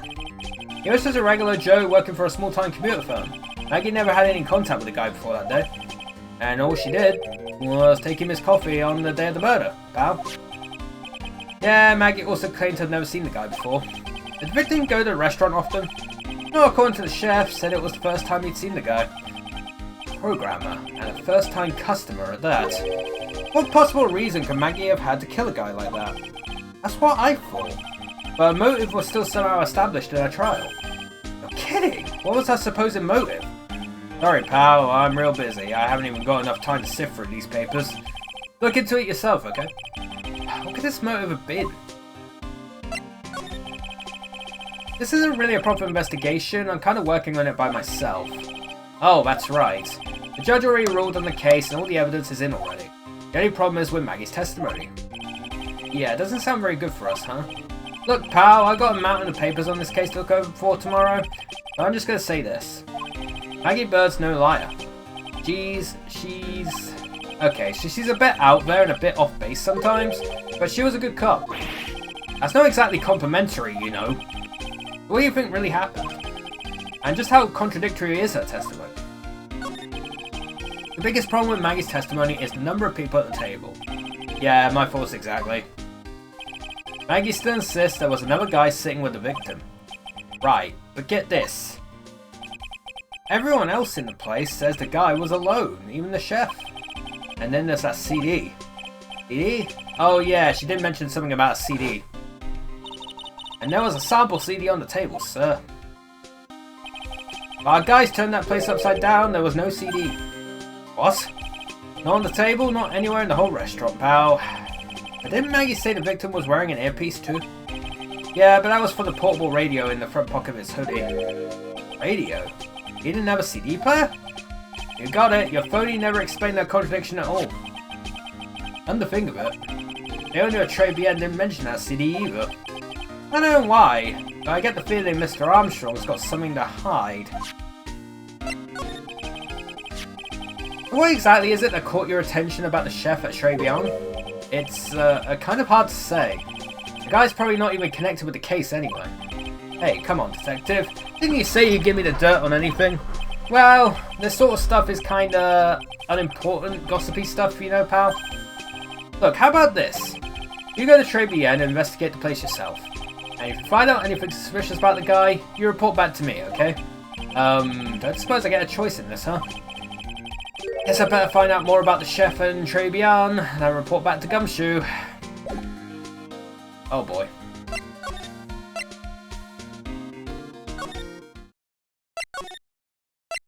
Chat, I have a feeling I know what's going to happen here. Scent of flowers sure is strong. It's almost making me dizzy.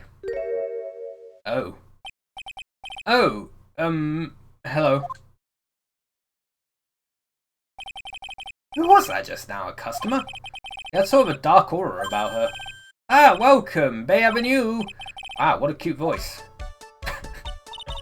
Oh, it's just you, Nick. Maya? Well, how do I look? Maybe you should quit being a spirit medium. Maybe, but it's kind of boring being a waitress. I mean, you're my first ever customer. And who was that woman I just saw? Oh, didn't you hear? You might as well have something to eat. I am kind of hungry, actually. So, how do you like your new job, Maya? I never knew there was so much for a waitress to do. Take people's orders, bring them their food, make coffee, work the cash register. Of course, we need a customer before I can do any of that.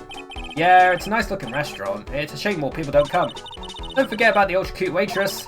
Check out my give me a tip smile. Hey Nick, why don't you order something? Chef's preparing a tasty lunch set at the moment, or so he says. How much is it? It's the twin tea set, so it's $20 of course. Twin tea set? I believe I'll be taking a pass on that. It's kind of expensive. What? But you can't! Come on, Nick. It's not every day I get to be a waitress. I want to try carrying plates and working the cash register. How about cleaning the toilets? That should keep you busy. Yeah, right. Maybe later. About the lunch. Oh, a fine choice, sir. No, Kitchen, lunch special, please. With all the extras, drink, salad, side salad, dessert, and gift. I don't need any of that. Just a moment, please, sir. Maya's really getting into this. How much is this set lunch then? $20, huh? With drinks, side salad, and dessert, it's $45! Hey, wait a sec. Maya! Sorry to keep you waiting, sir. Here you are, a deluxe fortified lunch set. Oh, good lord. Hold on, chat. Yeah. Whoa! A dish inspired by lobster and abalone fricassee with a balsamic, that word, vinaigrette. Vinegar. Bon appetit. Thanks? Come on, Nick, hurry up and try it already.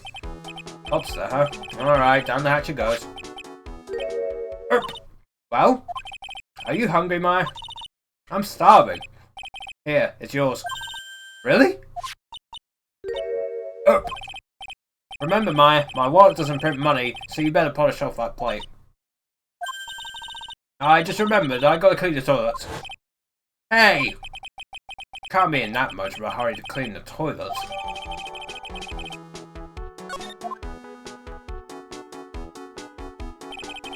How's that guy managed to make good food taste so bad?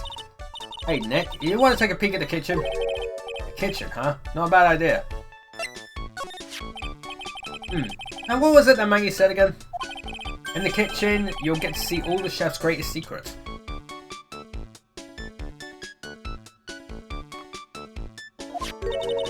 In the kitchen?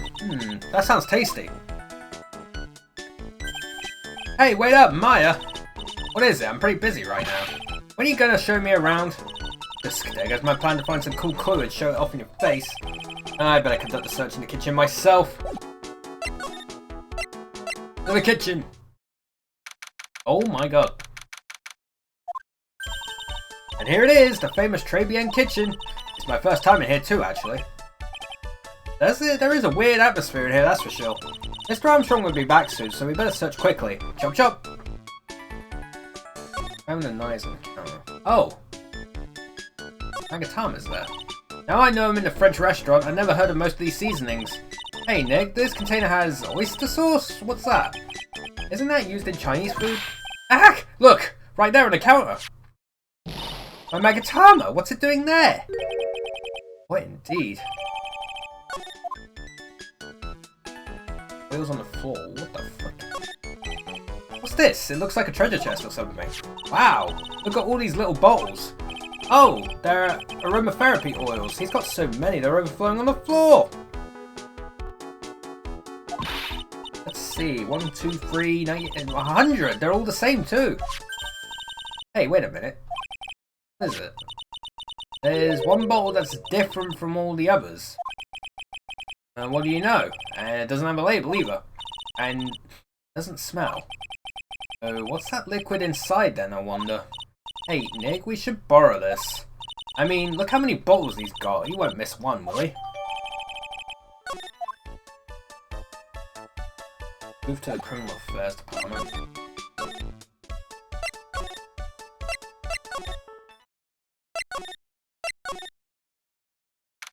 Yeah.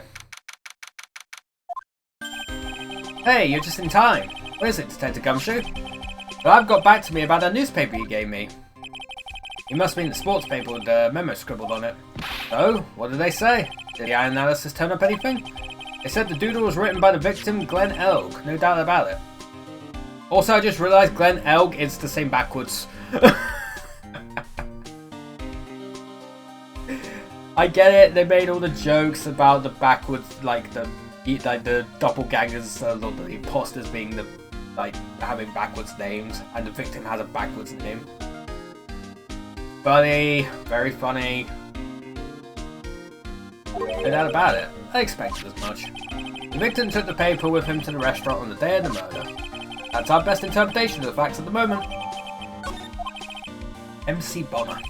I get the feeling I've heard that name somewhere before. Oh well, I guess it will come back to me. Don't forget to report back to me whatever you find in the restaurant, okay pal? It's when did I start taking orders from Gumshoe? Although, I get a feeling there's something I need to show him.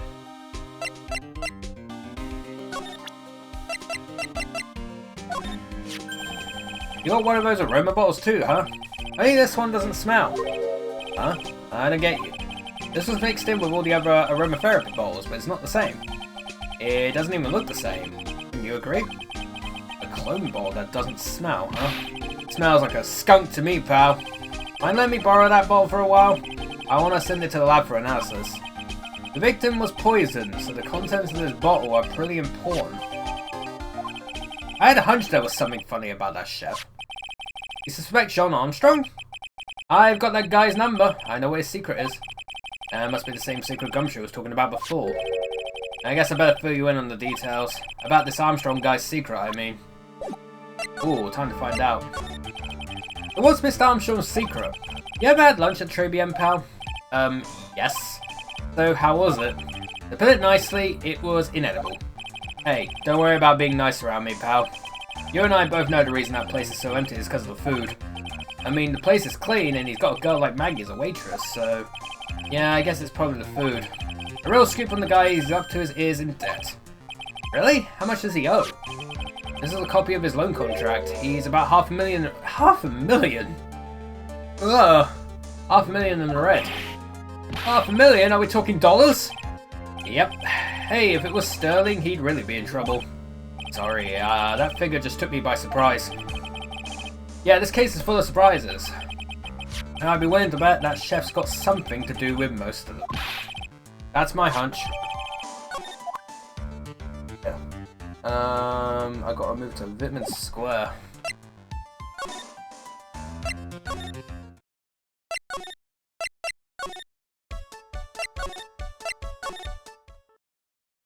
Oh, it's a bike now.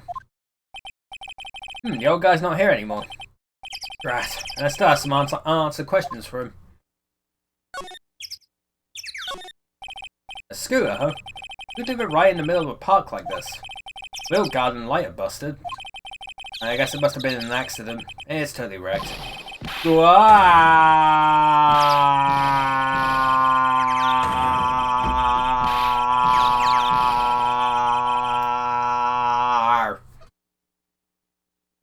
Gwar! Who the fuck are you? Dude looks like a freaking Tekken character. Or Street Fighter character. He just looks like a fighting game character. Hey, what's you think you's doing with my bike? No, I was just... Gwar! You's been messing with my new ride? Is that what you's been doing? New ride? Isn't that kind of an old model? Gwar, you's gonna pay for this. It wasn't me, I was just passing by. Hey, then who's the one that covered my saddle and crap, huh? Oh, excuse me, chap. Why, who's gonna pay, you catch my drift? No, wait a sec, I'm not a pigeon, so I couldn't have done it. Wise guy, eh? I had to beat you so hard it would feel like you were smooching the express train.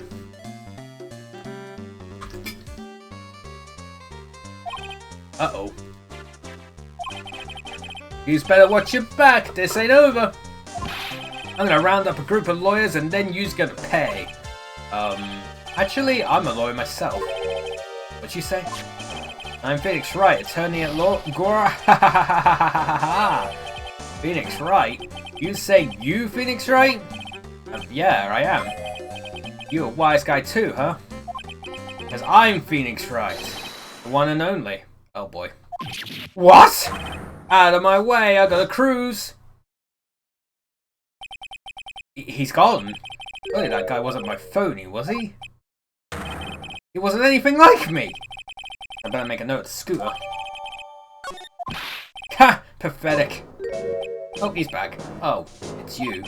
A few threats from a little brat like that, and you look like a pigeon that's got seeds in its eyes. Have you been here the whole time then?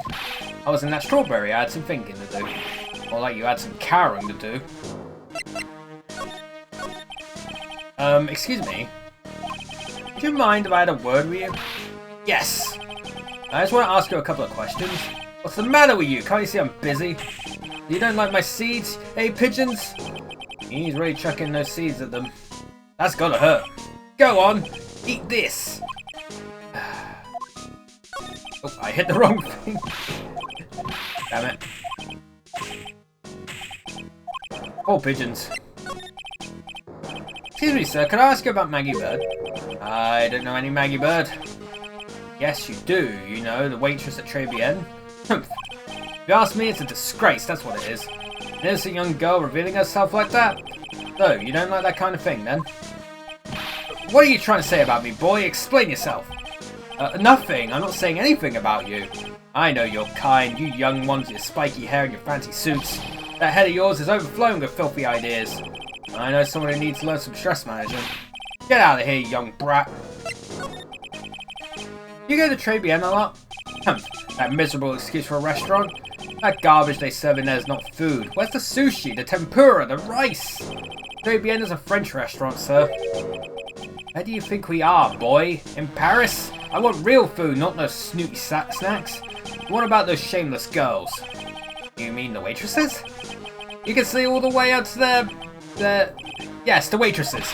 They're practically naked. It's a disgrace, isn't it? Well, isn't it? Listen, it's not my restaurant. God, it's a miserable excuse for a restaurant, that place. Miserable!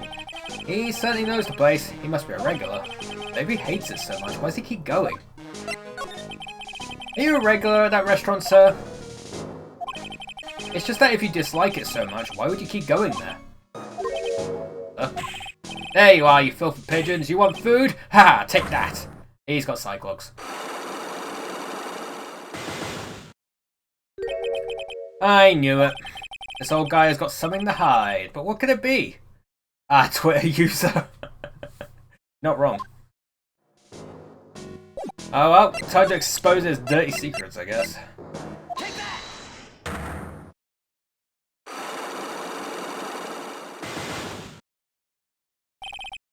Tribulations regular. It's time you told me the truth. Why are you a regular at a restaurant that you dislike so much? Isn't it obvious? People only have one reason to go to restaurants. To eat? To eat? Is that the whole truth? What do you mean? I don't think you go to that restaurant for the food at all.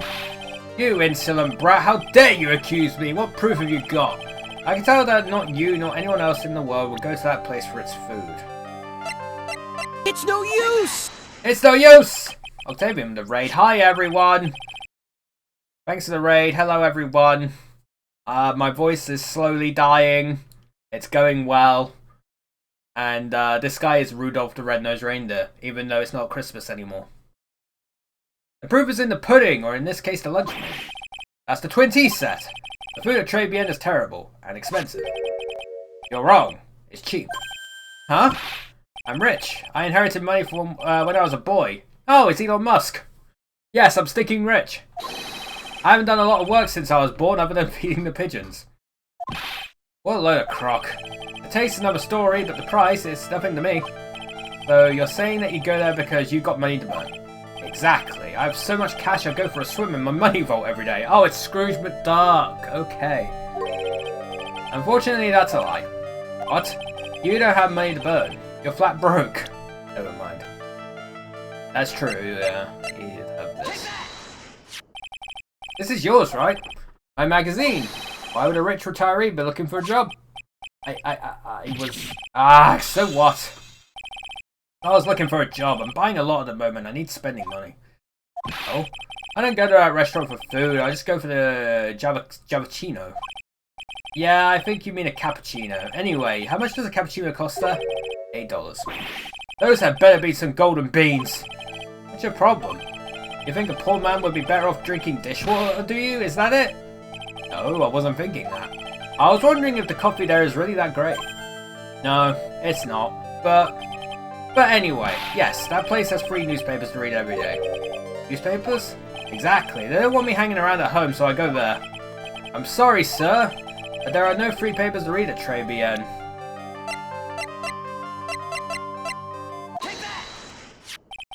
Take a look at this. What is it? It's a newspaper I found behind the magazine rack at Tribulations. So, what of it?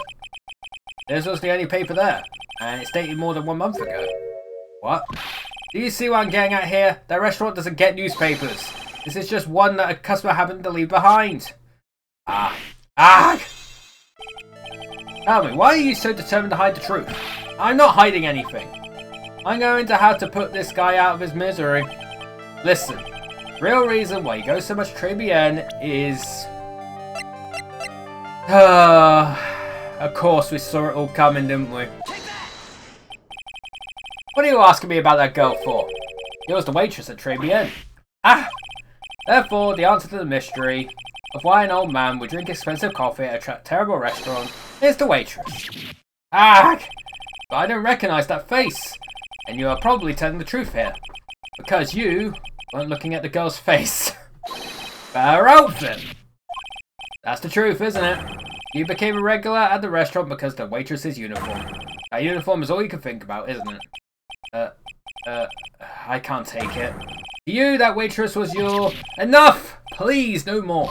Stop saying that word. Stop saying waitress. Stop it, stop it, stop it!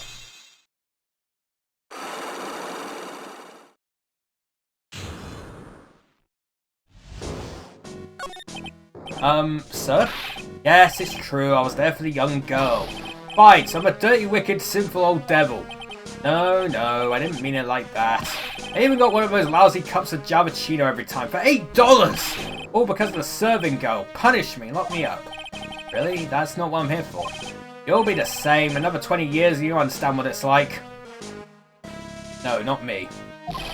You know how painful it is to be an old man like me? I probably know how painful it... I kind of know how painful it is to be old already. But, you know...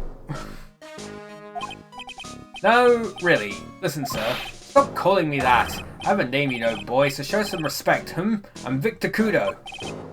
Sorry, Mr. Kudo.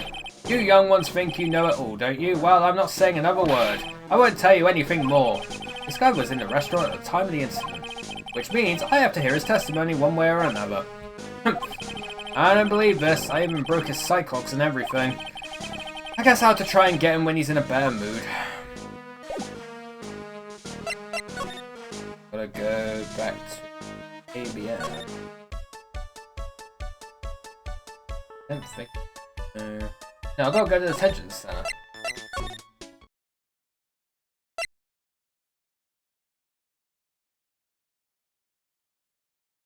Wait, what?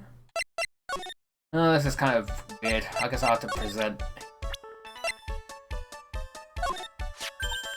Oh, it's that old man. Is he still feeding the pigeons? Yeah, he fed me as well. I got a bunch of those seeds in my eyes. Oh, ouch. Hey, Maya, would you mind coming with me for a while? Huh, me? Why? There's something I really want to ask that old man. Sure, okay, I'll just get changed. No, hang on. Can you go like that? I guess. Sir? You again? Well, I see. Nick, his eyes are burning into me. It's okay, I think it's going pretty well. Ah. Huh? You're still just a little child. Run along and play on the slide, alright? Play on the slide? Ah, we were so close. Just a little more and you would have spilled. Pigeon. How can we crack this guy? Excuse me, please, sir. Quiet, can't you see I'm feeding the... Oh. Oh. Of course. Oh, fucking course. Oh. I hate how this case is going already. I hate it.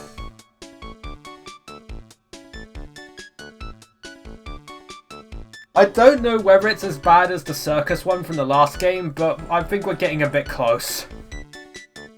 Mia? Well, if you don't mind, sir, I'd really love to talk with you. Yes. Of course, certainly. I'm Victor Kudo. Even from beyond the grave, wow. About the incident? You mean the man who died after drinking the Javachino? It's like he's a different person. It was quite a shock, even for me.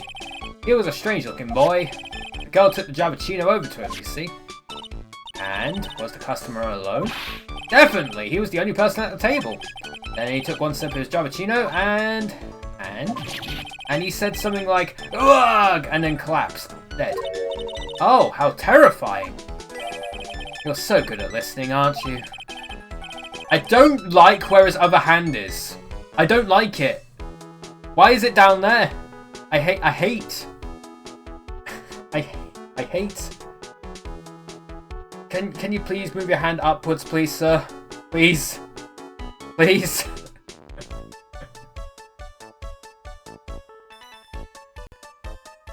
I'll tell you anything, whatever you want to know.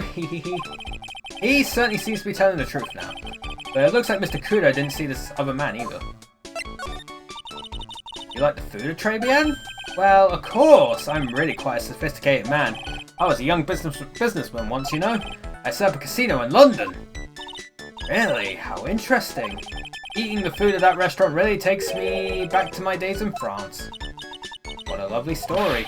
London's in England, not France. Oh yes, France is wonderful. I'd love to show you around the city sometime. It's too much. I can't take it. I want France. I can't believe Mia's laughing at the guy. You visit Tribulations a lot, don't you? Of course. I mean, yes. I'd like to come and see you there. Really? Oh, you flatter me so. The owner would be delighted to welcome you, I'm sure. Be careful of that chef, my dear. Chef? You mean Mr. Armstrong? That's right, the man's an ex-con. An ex-con?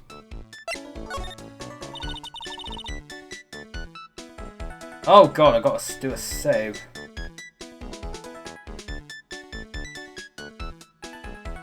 Oh god, I got so much shit to do. Plugin yes, hasn't unlocked. Come back to the first save and talk through the option.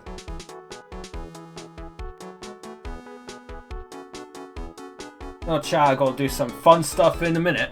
Whatever did Mr. Armstrong do? Oh no, those eyes! I can't take this! Mia's really got this guy eating out of her hand. He steals things from his customers. His customers? Gloves, handkerchiefs, little things, mainly. He's a pilferer, so you be careful around him, my dear. That would explain where the Magatama went. Are you sure about this? Of course, he was arrested for it once. I was there when it happened, having my job at Chino. He really is a regular. Let me write you a little haiku about it. A haiku? A Japanese poem. It will explain all you need to know about that chef. Convicted before, a wicked man or woman, repeat offender. If he takes anything again, you let me know. If it's not too expensive, I'll buy you a replacement. Poor guy. He couldn't do enough for me. Okay, Phoenix. That's about as much as I can do to help. Thanks, Mia. We got some really important information thanks to you. Honestly, I can't believe Maya called me for something like this. And there you go. Chat, I'll be back. I'm going to go make my lunch. I'll come back and then we got to do a lot of things for an achievement. So, hopefully it works and we'll see, I guess, once we complete the episode. But I'll be back.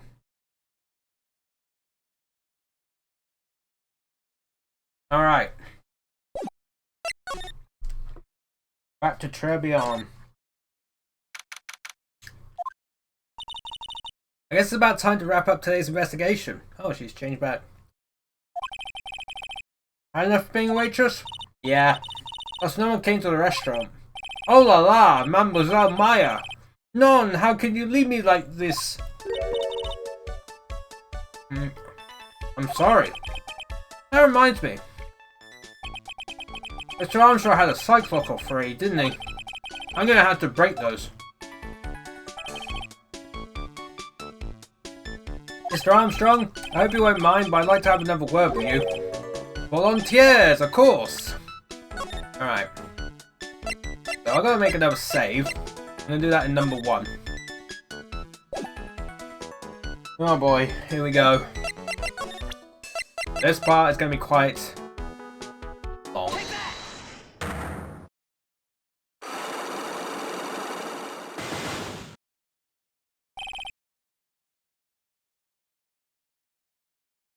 Maggie's motive. What is happening? I do not like this horrible feeling. I have to know the truth. What happened that day? Laws, I will confess everything, just don't hurt me. Huh? That was a new world record. It was a lottery ticket. Lottery ticket? The man who died here had a lottery ticket. $500,000. $500,000? Oui. But after that incident, this ticket... it disappeared. The ticket disappeared. This was the motive that the prosecution gave to Maggie. They said that she poisoned the man to get the $500,000 lottery ticket. Why didn't you tell me about this sooner? Mayors and lawyers, you've been trying to hide this information about the lottery ticket from me. And I want to know the reason why. No, monsieur, you doubt me? But I have confessed to you everything I know. Mr. Armstrong? $500,000 lottery ticket? I think I know who took it. I think the winning ticket was stolen by this person.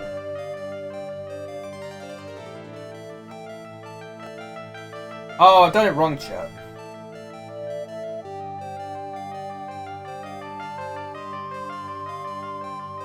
Oh no, wait, no I haven't. Well, how about it? Hello? Excuse me? It means, how are you? Oh, I'm fine, thanks. Yeah, and I'm happy to hear it. That doesn't sound like I'm doing so fine with his Cyclops, though. Oh boy, this is gonna be fun. Poor Maggie, she was tempted by that evil nun. No, it was really Maggie, then you have no reason to hide the facts from me. Mr. Armstrong. $500,000 guy, no, who took it. Okay, I actually need to say who took it this time. Fair enough. John Armstrong. You! Mr. Armstrong, I believe there is a very high probability that was you. Ah! Wow, that is one piercing scream, even for a man like him. Yes, pourquoi moi? Why, you have no evidence. I am not Master Mask. I am not the kind of person who steals the property of others. Sorry to disappoint you, Mr. Armstrong, but I have evidence to the contrary. I present to you proof that you've stolen from others in the past. Have my attorney's badge again. Oui, perhaps duck would be nice. A terrine, maybe? Sorry? I was just thinking about my lunch menu. Terrine de canard. What do you think? That sounds lovely. Alors, au revoir, monsieur. I must go to buy a lot of ingredients. I guess my evidence is a bit of a lame duck. I'm not Master Mask. Yeah. It's, the note. Wait, is this a poem? Oh, monsieur, you know me so well. I adore poems. Please, read it and put some feeling into it. Convicted before a wicked man or woman, repeat offender.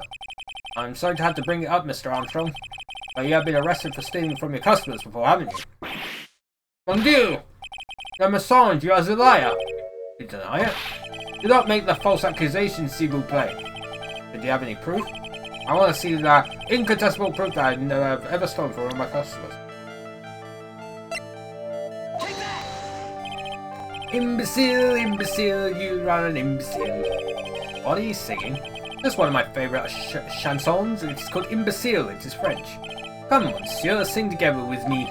Imbecile, imbecile, you are an imbecile.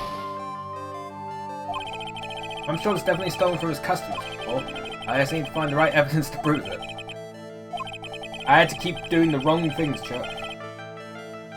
But he did steal the guitar. It seems old habits die hard, Mr. Armstrong. What is that? This is my Magatama, and I found it in your kitchen. No! Wow, that screen just about broke some windows. Wee. I have a weakness for the little trinkets and the figurines. My hand, it just slips out, I cannot stop it.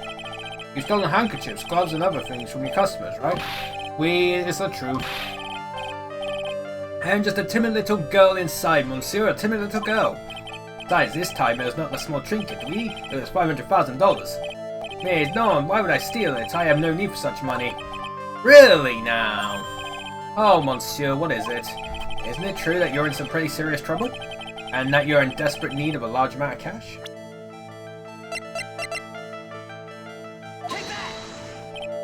Well, Mr. Armstrong? Please, monsieur, it is not I who is in trouble, it is you, non? Huh? Un petit question. What?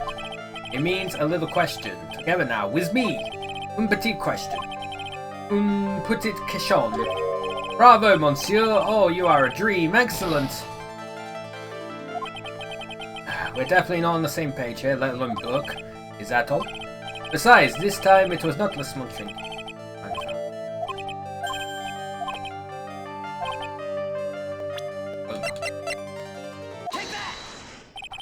This restaurant is deep in the red, isn't it? Ah. You have a loan to the tune of $500,000. That lottery ticket would have wiped out your debts. Well, Mr. Armstrong, what do you have to say for yourself now? Ah.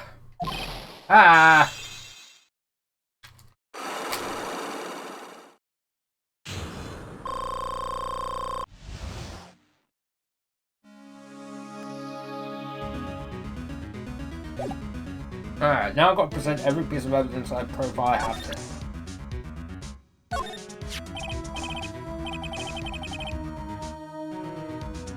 Please, monsieur, there's no need to show me that. Yeah, I'm on Phoenix Wright, the worst defense attorney in town. I think I can imagine how he formed this completely wrong impression of me. The last time we met, did I show you this badge? You flashed it to everyone in the restaurant. Looks like Phoenix Spike was a bigger fan of flashing stuff than you are, Nick.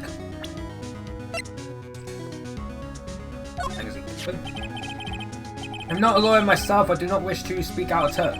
But your defense in court that day was a little, how you say, lacking, perhaps. Even a Frenchman who cannot speak any English could have done a better job. You were very cool, though. Oh, oui. So handsome. Wow, I wonder just how bad the defense could have been. Every time you opened your mouth, the whole courthouse stirred. Oh man, that is something I don't want to imagine. Ooh la la, you are looking for that job also? No! Your looks are unusual, shall we say, but I love your style. I look unusual? It will suit you perfectly, like uniform and la waitress. I just knew it. Ooh la la, so you have eaten my lunch, oui? Tell me, monsieur, did you enjoy the lunch I prepared for you? It was a unique and wild mixture of flavors. That was the first time I ever had lobster, you know? Lobster? There was no lobster in my lunch. Huh? But it said lobster right on the menu. Mademoiselle Maya, please, you must read the menu more carefully. It says a dish inspired by lobster and abalone fricassee with a balsamic vinaigrette. Oh, it's only inspired, is it? Oui, inspired by these ingredients, but not perhaps made from them, n'est-ce pas? Oh, guess that's the way the cookie crumbles, Nick. Way the lunch tasted, it's probably 99 perspiration and 1% inspiration. About this. Felicitations, mas quest. Je no comprehend. Nick, don't just make something up. Sports paper. We found this sports paper in the magazine rack here. One of my customers must have left it behind. Do you have any idea which customer it was? There's only ideas I have, mademoiselle, I saved from my kitchen.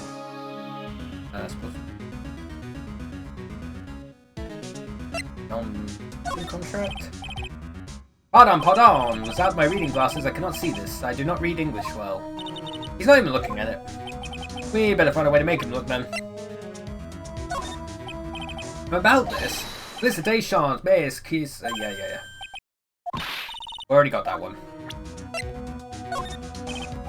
Pardon. Without my reading glasses, yeah.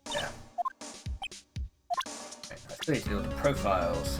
Maya Fey. And what's up, Maya? How are you finding my restaurant? I think I got the hang of it now, but I think it's time for me to... Oh la la, no, you are quitting already? It'll be a new record for the shortest period of employment ever. Mon Dieu, what beauty! That's my sister. Ah, oui, another delight. But you have a certain je ne sais quoi that I do not sense from your sister. I do. So throw your head high, thrust out your feminine features. Do not lose heart, ma fille, you are a woman extraordinaire. Do I look like I need cheering up or something?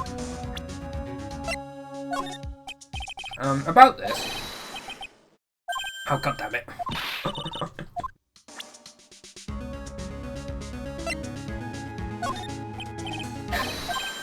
I still gotta keep doing it. Maggie was a policewoman once, n'est-ce pas? Yes, but she had to quit for reasons under control. Oui, she was last suspected in a murder investigation. Already had that. We already had this, we don't need to worry about it.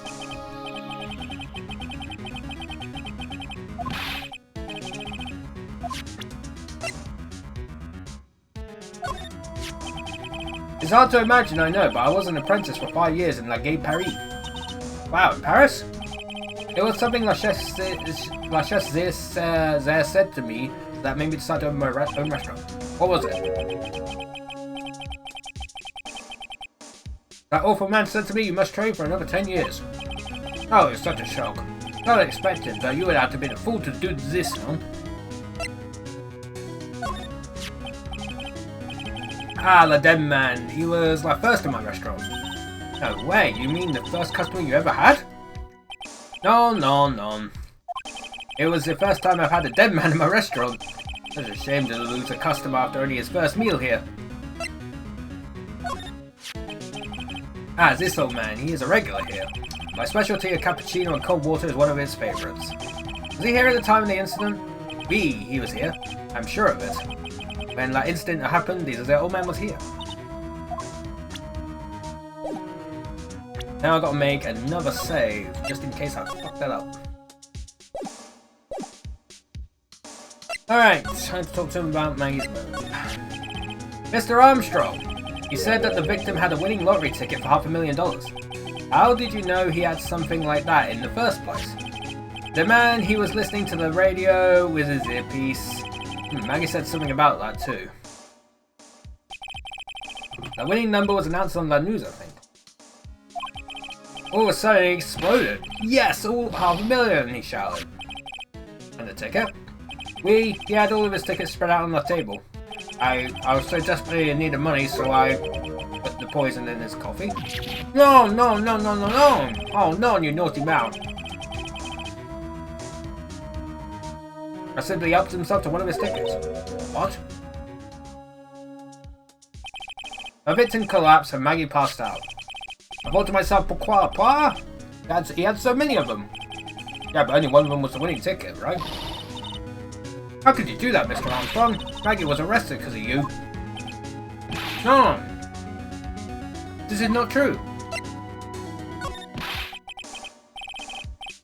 I did not take it, the ticket for $500,000, I mean. But you just told us you did. You said you took a ticket. And on my feel, it was not. That's enough. Huh? Aha! I knew he'd arrive. Mr. Godot! Oh, it's back. Yeah, what in the heck are you doing here? Ugh. This is without a doubt the worst coffee I've ever tasted, Mr. Armstrong. Came in here for coffee. Does his craving for coffee know no bounds? As Mr. Armstrong stole one of the victim's tickets on the day in question. I am the airhead known, just a pretty little go who everyone's laughing at. But in that case, Maggie shouldn't be the only one under suspicion. He had the wrong ticket. What? Mr. Armstrong made off with the winning ticket's pretty neighbor. So the ticket he took was worthless? Not quite, he did win something. $1. You see, I am just a pretty face. Without mere looks, I have nothing. So, what happened to the winning ticket then? What are you meant to steal? Indeed, what did happen to them? I don't like spoiling myself by watching trailers, so we'll just wait and see how the movie turns out tomorrow, won't we?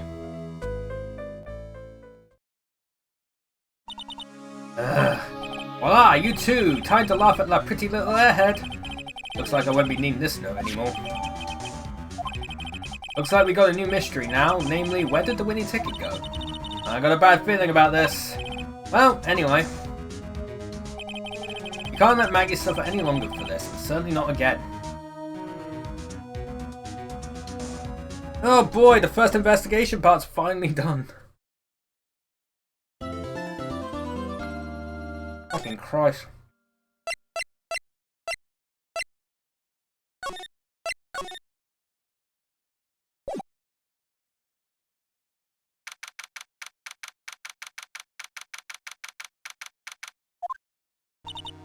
Oh, I see. I guess I should have expected this. Nobody saw the other guy, huh? But he was there when I took the coffee over, sir. Scout's honor. Maggie! Back! Detective Gumshoe! Are you doing alright? How are you feeling? As if you need to ask either question, sir. Don't let him get you down, Maggie, and don't forget to eat well, okay? Roger! And you! Yes? You'd better square this case away, got it, pal? Maggie's innocent, you hear? Screw up, then I'll be doing some squaring away myself. Squaring away some paperwork for your arrest! I think he's serious. Hey, detective, you're on our side for once, right? Yep. So you'll be able to help Maggie out, right? Really? Can you, sir? Of course! I've got the situation under control. I'm going to be the first witness on the stand today. If something I say doesn't mesh with the facts, make sure that you point out, alright? Sure. Okay, we're forming a united front today, pal. You get me? I can't say how grateful I am, sir. I've always admired you so much, Detective. I know I can count on you. Looks like it should all go pretty smoothly today, huh? I can only wish. It's gonna take another 5 hours.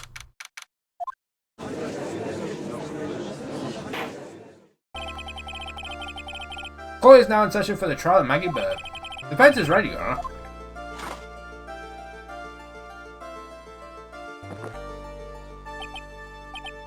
Ah, bitter. Mr. Wright? Yes, Your Honor? Ah, what's wrong? Nothing, it's just whenever I addressed you in the previous trial, your response was, "You're talking to me." It was all well intimidating. No, that wasn't me, that was the phony Phoenix. I see, so our trusty Phoenix Wright is back with us now, is he? Our trusty? So, Mr. Godot, your opening statement, please. Mr. Trite, whether you're a fake or the real deal, we'll find out soon enough through this trial today. I can already tell you, I'm the real Phoenix Wright. I wasn't questioning whether you are Phoenix Wright or not. I was questioning whether you had studied law or not. That's what I intend to find out. There's no denying it. Behind that mask is a man who really hates me for some reason or another. As everyone is aware, the court has already given its verdict on this case once. Therefore, I won't stand for irrelevant testimony during this retrial, nor will I stand for a simple repetition of the evidence presented in the last trial. I'm not planning on repeating anything that phony me said, trust me. This man got a mug. Yeah, he loves his coffee. And also has the best theme in the entire series right now. Now then, Mr. Godot, please summon your first witness. Fucking gumshoe again. Let's start with the formalities, shall we? Name and occupation? Witness, state your name for the court. Huh? Oh, sorry, sir. Names, police department detective. Occupation, Dick Gumshoe.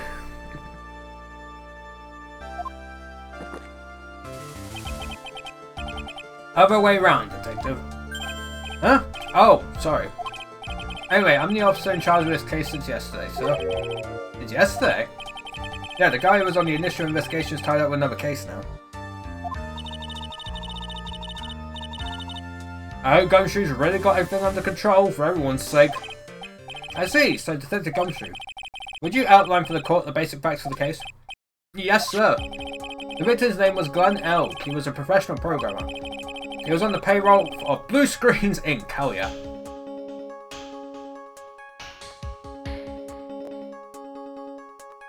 It would be very funny if my computer blue screen right now. A local company. This is the victim's autopsy report. Court accepts this as no evidence. Potassium cyanide poisoning.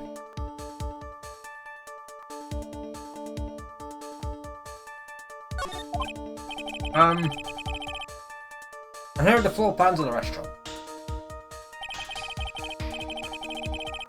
When the incident took place, the victim was sitting right here. The poisoned coffee was brought over to him by the waitress. Waitress being the accused? Yeah. The victim died from poisoning almost immediately after he took a sip of the coffee. At the time of the incident, there were 2 other people in the restaurant. Mr. John Armstrong, the owner and chef, and a regular by the name of Mr. Victor Kudo.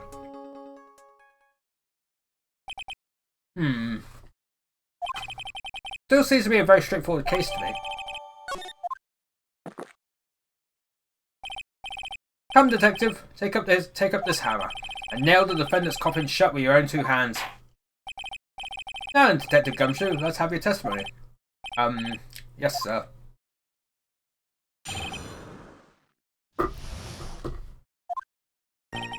When the incident took place, the victim was alone at his table, sir. We understand that the guy, Glenn Elg, was listening to the radio at the time. Traces of the poison were found in his coffee cup. And what we found was potassium cyanide. That stuff really packs a punch.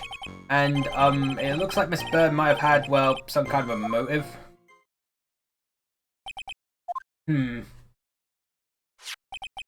Using the dark,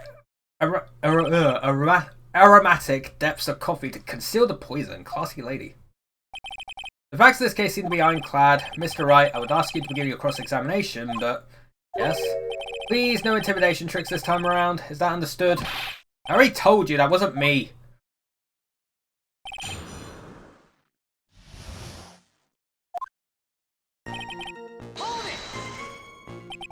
Can I stop you for just a minute? Huh? What is it? Did I say something that could contradict the evidence? He's so desperate for that to be true, he's practically crying. Your testimony just now doesn't match the testimony given by Miss Bird. He claims that there was another man at the victim's table. Yeah, that's what she said, and I... What killer wouldn't say that when faced with a homicide conviction? Hey! Sadly, her testimony isn't supported by the owner or the other customer. Isn't that right, Detective Gumshoe? Yeah, it's true. There are two testimonies tie up on that. They both said there was no other guy at the table. I do. Should I press on this point a little harder or not? Of course. Well, maybe the other witnesses just missed him. Perhaps their view of the victim's table was obscured in some way. Ha! That argument is as weak as the coffee at Tribulations, Wright. I have here in my possession a ticket. A ticket? Looks more like a photo to me. Yep, a one-way ticket to Guiltyville. Population the defendant. This is a photograph taken from near the entrance to the kitchen. Someone just had a camera available? Maybe they took the picture on their phone. I can't remember what year this fucking game takes place in. Yeah, the place where I live got flooded. Well, not my house, but the, like, town where I live. It had some pretty intense rain. Ended up flooding the main street. This is the scene as witnessed by the chef. Moments after the poisoning took place, correct? I think the court will agree that with such a clear view of the scene of the crime, how, Mr. Try, could anyone have overlooked the second person at the table? Irk.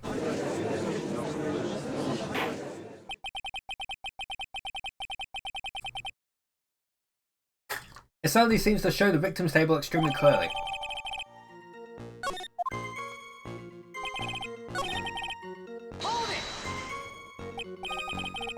The traces of the poison were found in the coffee cup and nowhere else.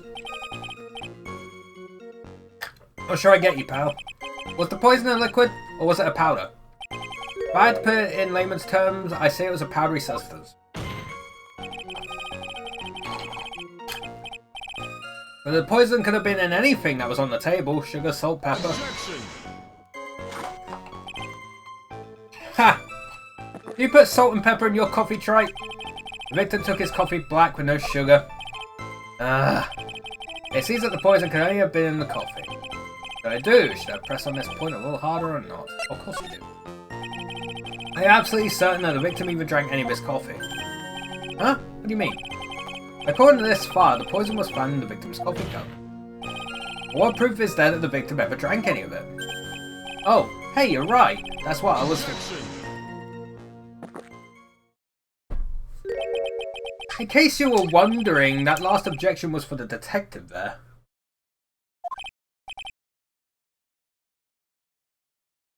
For me. Oh, hey, you're right. You may be fooling the court, but I'm not falling for it. If you had the time to waste, you had the time to present that piece of evidence.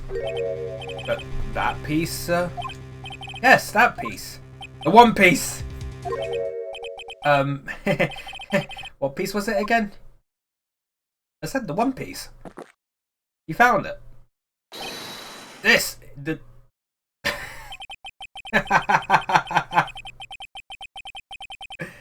Should I be grateful this coffee is only hot enough to give me first degree burns? He's become a unicorn again! I like how he just yeeted. I love how Godot yeeted the coffee cup across the courtroom. And not only did it not smash, it managed to stick perfectly on his head.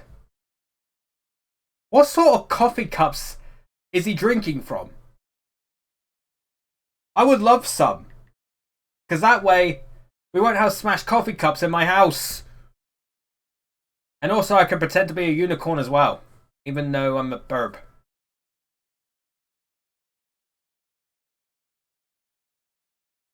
Also, I love the eyes. Oh, now I remember. This is the, victim's coffee cup.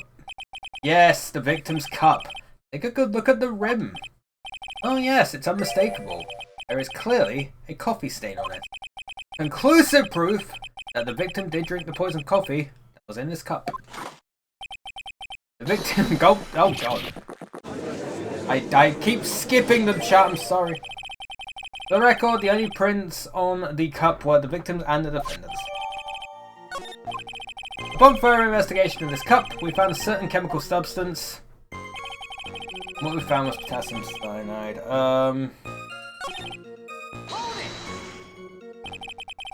A kind of a motive. Yeah, but if you ask me, it's been blown way out of proportion. You know what my golden rule is, detective?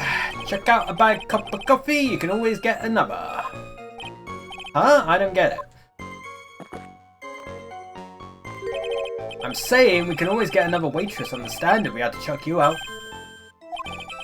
To stick to the facts, detective. Now then, what was Miss Bird's motive?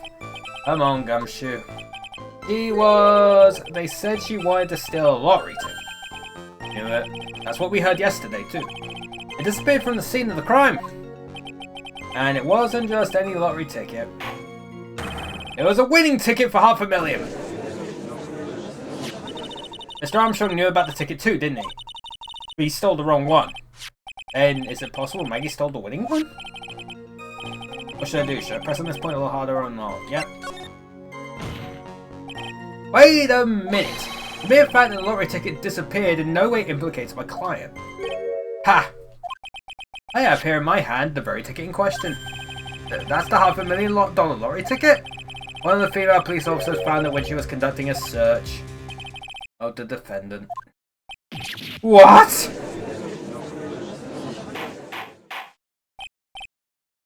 Order! Ha! He's quite a lucky bird, our little waitress. You will submit that ticket as evidence to the court immediately.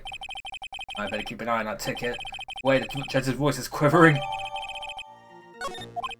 This ticket was presented to the court in the previous trial, too.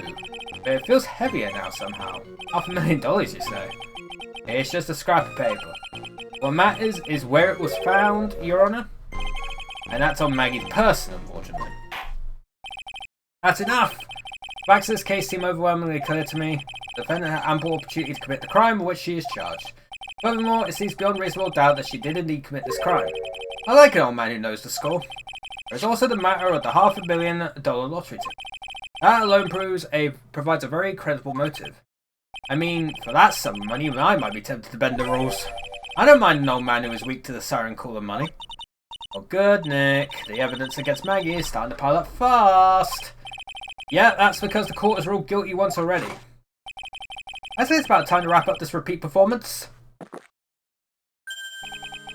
with one final decisive piece of evidence.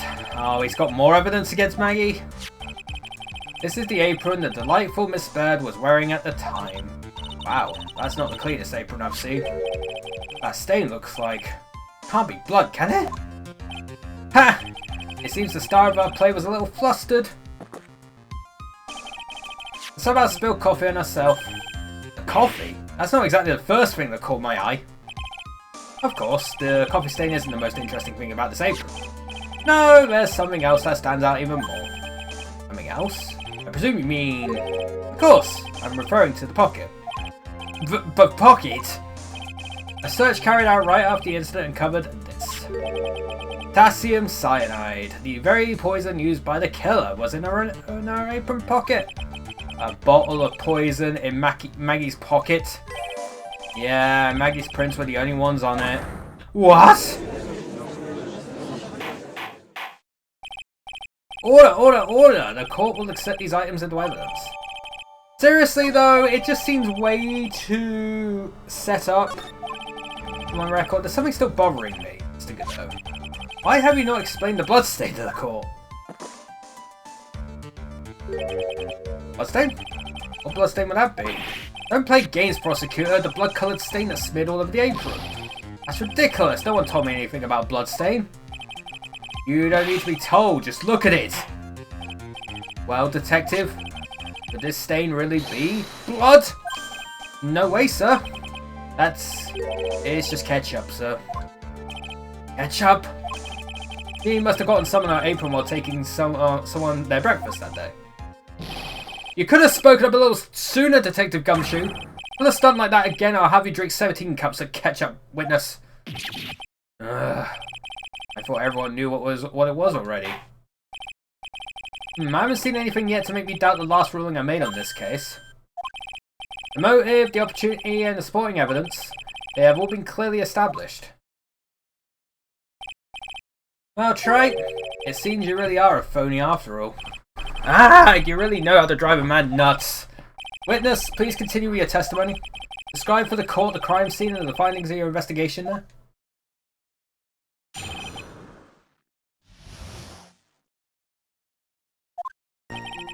The crime was reported at 2:25 PM by a kind of scary old man, sir. Poor Maggie had passed out from the shock. It must have been real tough for her. The victim didn't have any identification on him, but we figured out who he was pretty quick, and then the investigation went smoothly. When Maggie was searched, we found the lottery ticket and the bottle of poison. And that was it. There was nothing else missing from the crime scene. We identified the victim and secured a prime suspect. Very good. Last chance to convince the court you're a real lawyer, trite. Don't count on any more cross-examinations after this one, so let the fun begin!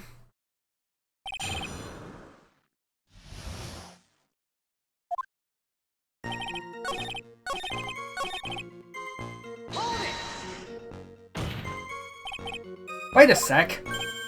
Huh? Did I say something dumb again? Let me paraphrase what you just testified to this court. The victim didn't have any form of ID on him. That's basically what you said, yes? Yeah, basically. In that case, how were you able to identify the victim so quickly? Oh, that. So let down, he's got the whole saggy shoulders and puppy eyes thing going. There was a prescription bag on the victim's table along with the lottery ticket. It seems Mr. Glenelg visited his doctor before he went to Tribulations. We got the victim's name from the medical records of the doc who prescribed the meds. That's a reliable enough source for the court. What should I do? Should I leave this alone or ask to hear more? Ask about the prescription. What sort of medicine was in the bag? Well, actually, the bag we found was empty. Huh? Yeah, completely empty. It was completely empty. Ha! You're entering an empty paper bag as evidence? Desperate, are you, Trite? Now, what happened with the investigation after that, detective?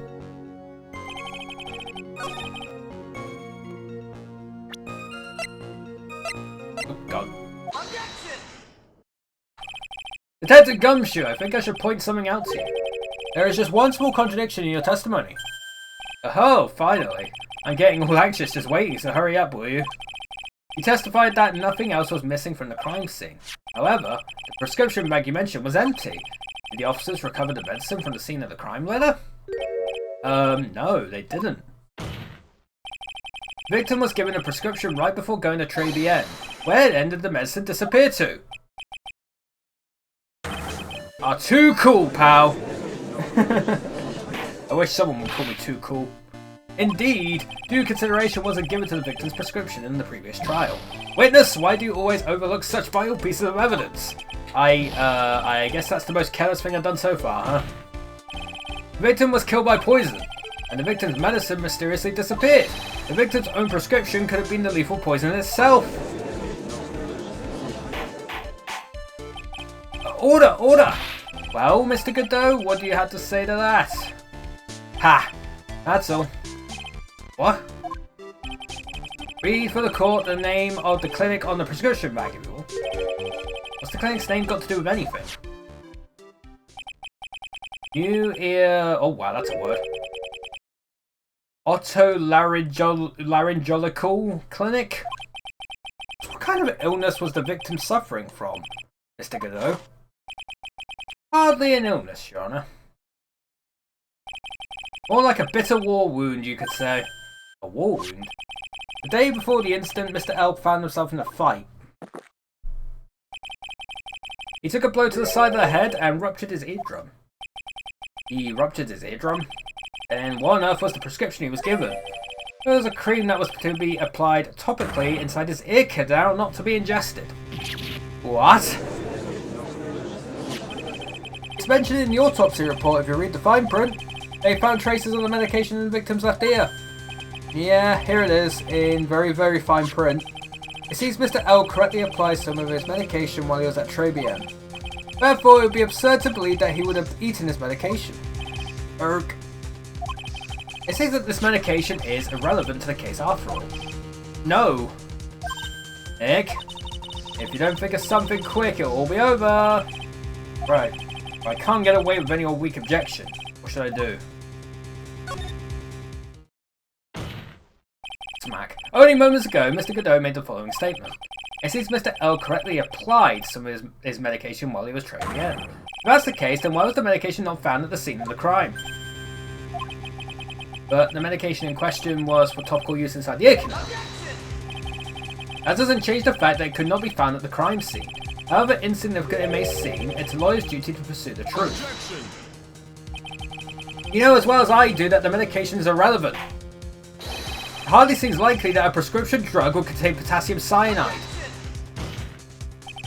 It hardly seems likely that the coffee the waitress served would contain it either. But it did. The possibility is undeniable. Fuck! That's enough. Mr. Godot, is the detective the only witness the prosecution wishes to call? Mr. Godot? I've got my own witness I'd like to call, sir. It's the old man who was there in the restaurant on the day of the murder. Mr. Godot? The pigeon here? Very well. The matter of the disappearing medication seems little more than trivial at best. However, it wasn't explored at all in the previous trial, and that is something that bothers me. Yay, good job, Nick. The court will adjourn for a 10-minute recess, after which we will hear the prosecution's next witness. Ha! I suppose this means I'll just have to finish you off in my last 6 cups. Court is adjourned for recess.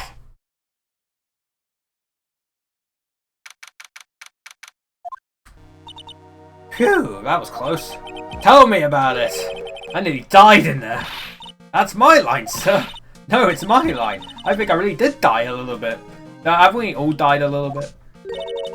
Looks like we all nearly died in there. I can't believe Detective Gumshoe. How could he betray us like that? Huh? He said he'd help me, but he totally set me up. I don't think he meant to do that, Maggie. He was backed into a corner. I mean, the guy's got to do his job, right? It's okay, I know all about lies and betrayal. I've had them all my whole life. Same though, same. It really hurt this time. It felt like someone punched me hard in the stomach. I hate that guy. I don't ever want to see him again. Poor Gumshoe. The next witness is going to be that old guy from the park, right? Yeah, Mr. Kudo. Lover of waitress outfits and projectile seeds. I bet he's going to be really stubborn. I mean, he's pretty set in his ways, you know? Yeah, he's a big old grouch. Are you going to be able to handle him, Nick? Yeah, I can take whatever he throws at me. Even those never-ending bird seeds. Bird seeds. God, chat. So after I got another short being published later. That short got like dinged for like ad suitability. I got the yellow Dollarino.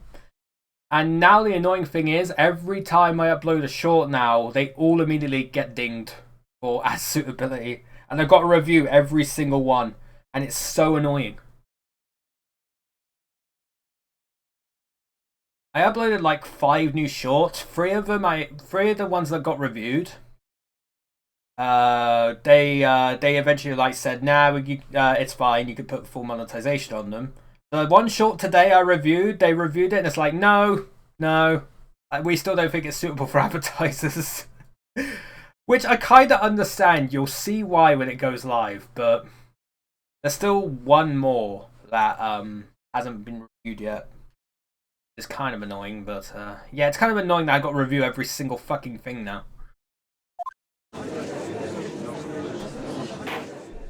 That yellow Dollarino is the bane of my existence right now. Court will now reconvene for the trial of Maggie Bird. Mr. Godot, your next witness, please. Prosecution calls the lucky old timer who caught the show over a cup of coffee. Will the witness please take the stand? He's got his seat with him. Name and occupation, if you don't mind. The name is Victor Kudo, born and bred in the land of the rising sun. Honor and duty are what make me, mind you, I can be quite emotional at times too. We don't need to hear about that, Mr. Kudo, just tell the court your occupation. My occupation? Ha, listen, young'un. How much cool do you think there is for kimono embroidery here? Kimono embroidery? That's what I do, or did back in Japan. I embroidered family crests on kimonos. My ancestors were embroidering kimonos before this country even existed. Wow, real craftsman. They're a dying breed. Hey, maybe you could embroider my costume sometime. Anyway, like I said, there's not much demand for that kind of thing here, so I had to take a job working the cash register at a burger joint, pretending to smile. That burger joint would have been better off putting him in the kitchen. Now then, witness, were you in the restaurant at the time of the incident? Oh, yes, I was eating some seeds over a cup of Javachino. Seeds? What do you think these are, Oh, I see. So you saw everything that happened, Gramps. Did I? Oh, yes. Oh, yes, I did. I saw it all. Then please, tell the court. We're all ears. Sure. I'll tell you every last detail. He's really getting into this. Fucking Rudolph over here. Young man was reading the sports paper. The serving girl brought him a Javachino, but she put something in it. The man took one sip of it, looked like he was in terrible pain, and then collapsed. That's the serving girl. Right there in the defendant's chair. I remember her well. Mr. Kudo, she is not a serving girl. Please refer to her as a waitress. Ah, you're as bad as the rest of them. All these newfangled words. What's wrong with old-fashioned ones, Newfangled? All this talk of radios and glasses. It's wireless and spectacles, I tell you. Excuse me? Listen to me, everyone. Don't forget the old values. Don't let the good old days slip away. He's one of those people. Okay. Well, I think it's time to begin the cross-examination, Mr. Wright. Yes, Your Honor.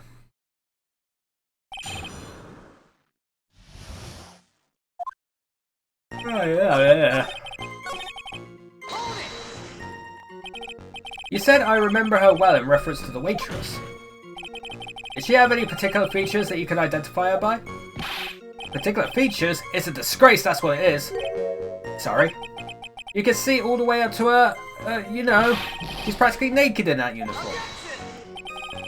The particular feature you recognise about the waitress is her outfit. But anyone could wear just such a uniform, even me!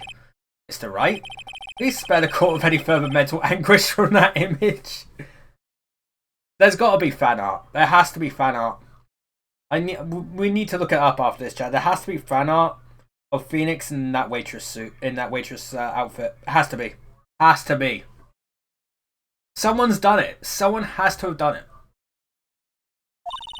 Don't get all excited, Nick. You got to keep yourself together. I guess I got a bit carried away. There are other things I recognise about her too.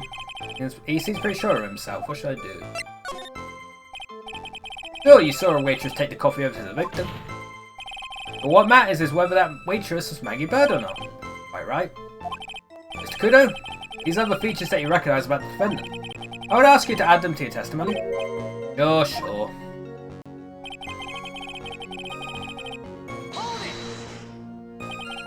You do seem to remember several details about her appearance.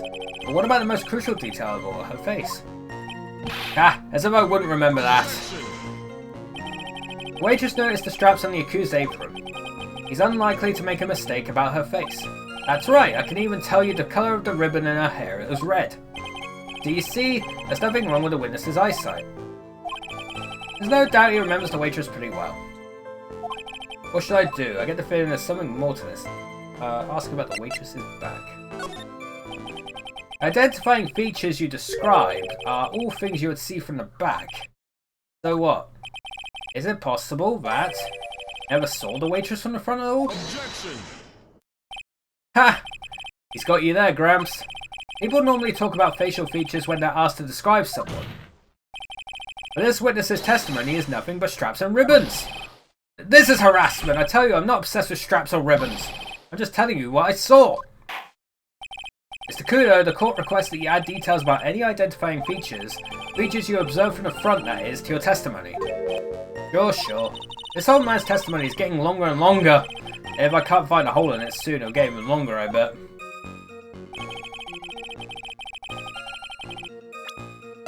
Wait, there should have been because there was ketchup. Mr. Kudo, I would like you to please take a look at this. Ah, that filthy thing would suit filth like you just perfectly. Actually, it reminds me of what my grandson looks like just after he's done eating. Have you ever seen this before? Of course I haven't. Do you think I'd forget something as dirty as that? Well, you half-witted clot. What is it? Ever since I said, you half-witted clot, there's been an eerie silence in here. Mr. Kudo, this apron is the apron worn by the defendant on the day of the poisoning. And as you just said yourself, you wouldn't forget something like this. Which means, if you had really seen this apron before, yes, you know what I'm getting at. You couldn't have possibly seen the waitress from the front. Oops. Witness! You can't just oops your way out of this. Ha! Well. Looks like we finally have a genuine trial on our hands.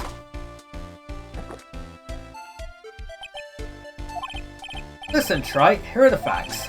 On the day of the incident, there was only one waitress in the restaurant, that being the defendant, Miss Maggie Bird.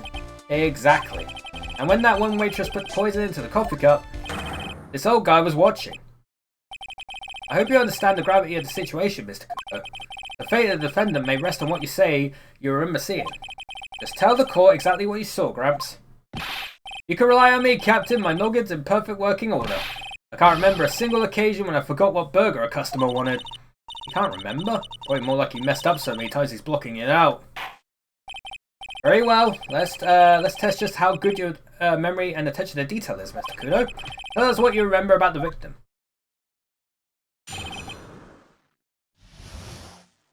The victim.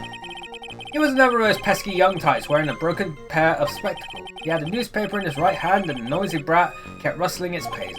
The young man was listening to the wireless, I remember that well. Then the servant girl in question brought up the Javicino. The little fidget picked up the cup with his free hand and took a sip. The testimony we have just heard was to test how credible the witness's memory is. It seems to me that he remembers the victim in a great deal of detail. Oh, yes, I hate those you-know-what types who are so vague about everything. How are we going to handle this, Nick? We only need to do one thing. We just need to prove that the old man's memory is shot. Just trip him up, you mean? Isn't that kind of cruel? I suppose, but it's what I do best. Basically, I'm a dick.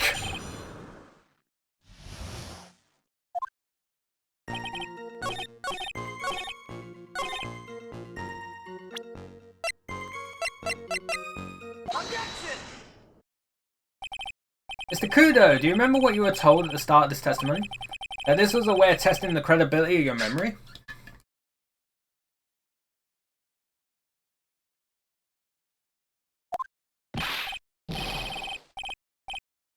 I know, there's nothing wrong with my memory, I tell you, nothing! If I got anything wrong, I'll eat those seeds and sing the pigeon's song. Care to tell us where this is going, Trite? According to Mr. Kudo, the victim was holding the paper in his right hand, while drinking coffee with his free hand, which would mean that his left. What is this, kindergarten? But I would like the court to please take a look at this. That's the cup the victim used, correct? Yes, and on the rim, you'll notice the mark left by the victim's lips. Yes, there is a stain left by the coffee. If you consider where that stain is, you'll clearly see that the victim was holding the cup in his right hand. But how? Well, Mr. Kudo, the court is waiting for your epic performance. You said you'd eat those seeds and sing the pigeon song. A hag! Mr. Kudo, I'm afraid this is simply not acceptable. I think the witness had better go back to the park where he came from. Wait! If you think I'm gonna stand here and listen to you tell me I'm mad, you're wrong. I don't care about that dirty coffee cup, I know what I saw. You still insist on your testimony? That young brat was holding the cup in his left hand. Oh yes, no question. I'm a good law-abiding citizen, I am. It's that dead young hot-button you spiky head yahoo who are at fault. Who, me? Thank you, old man. We've heard quite enough from you already. Don't call me old man, old man. Been around for 68 years, I have. You can't ignore me. Listen to what I've got to say.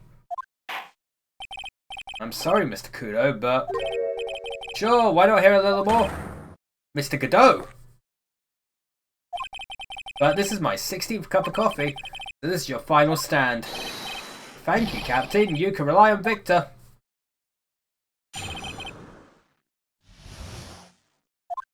The boy was wearing the earpiece on the same side as the green lens of his specs.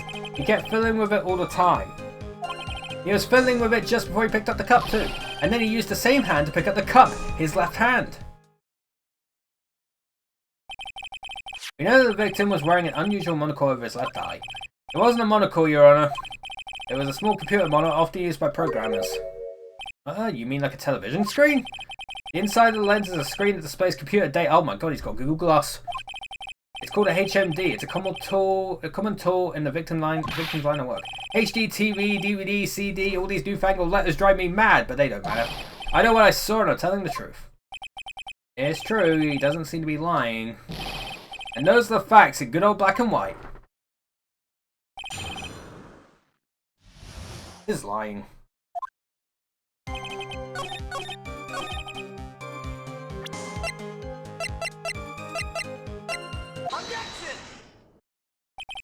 I'm not sure what the relevance of this is, but Mr. Kudo, there is something very strange about your observations of the victim. What? You say he was wearing the earpiece on the same side as the HMD. No question, you can lock me up if I'm wrong. It was his left ear, without a doubt. I could only see that side of his head from where I was sitting. I don't think so. What did you say? You're no doubt unaware of this fact, Mr. Kudo, but the victim couldn't hear with his left ear. His eardrum was ruptured. Yeah. Traces of medication for his condition were found in his ear canal. That's right, it's impossible that the victim was wearing his earpiece in his left ear, because he couldn't even hear in that ear. Is that true, Captain? It is. Pigeon! Pretty pigeon!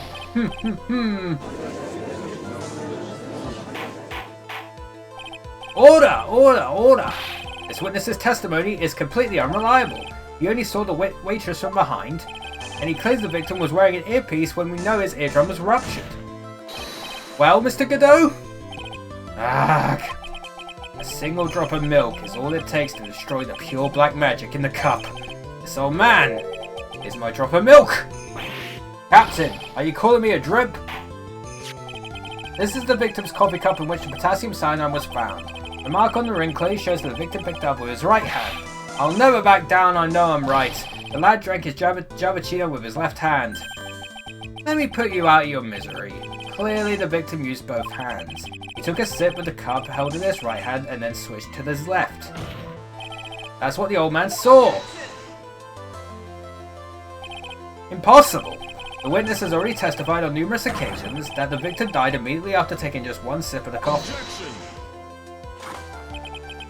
Which hand the victim used to pick up his cup is irrelevant, Your Honor. The facts still stand. With one hand or the other, Mr. L drank the poisoned coffee like this. Sadly, Mr. Godot, that doesn't wash. The point of this testimony was to establish whether the witness's memory is credible. And the results are clear. The testimony given by this witness is useless.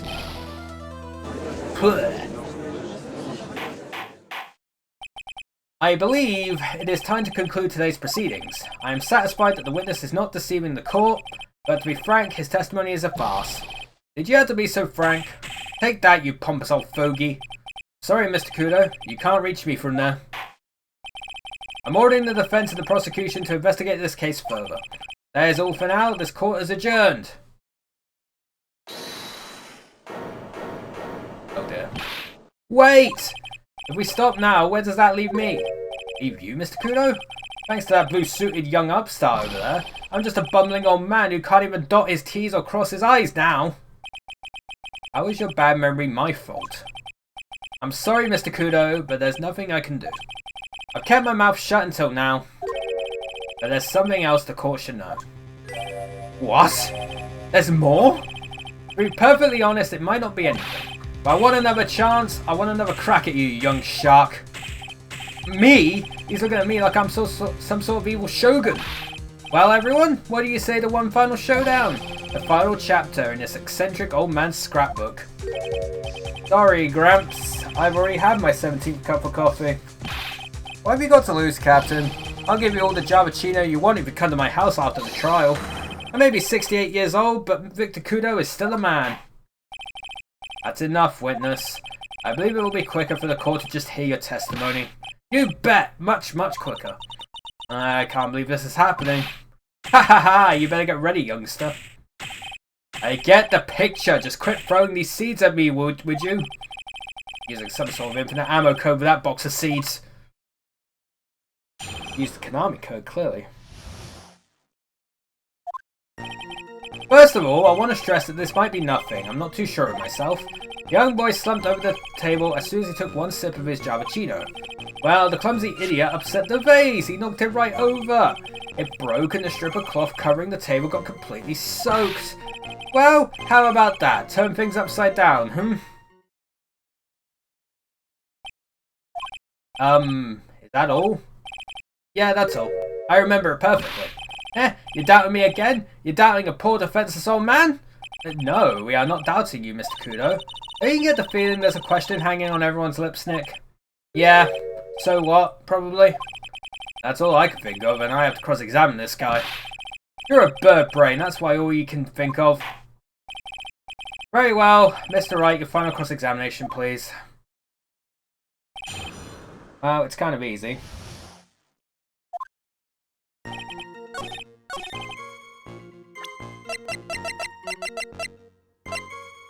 Objection!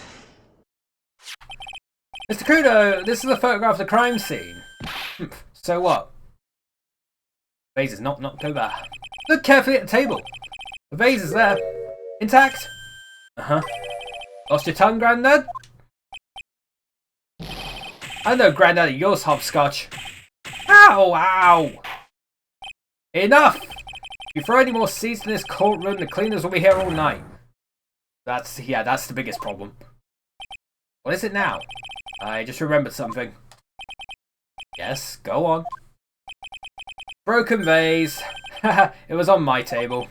What? Well, you see, it startled me when that young lad collapsed, so I stood up. Must have been when it fell over.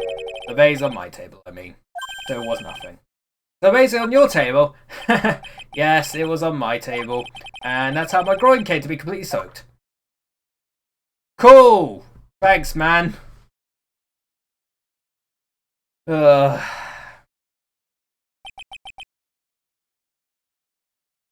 That was pointless.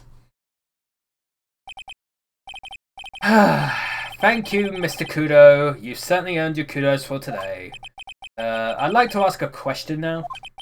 Have I been any use at all? Perhaps that's something you should reflect on yourself, Mr. Kudo. Wait a minute. If that's the case, there's more. I've got more to say. Oh, yes, I remember something else. Bailiff, escort the witness out of the courtroom. Wait, listen to me.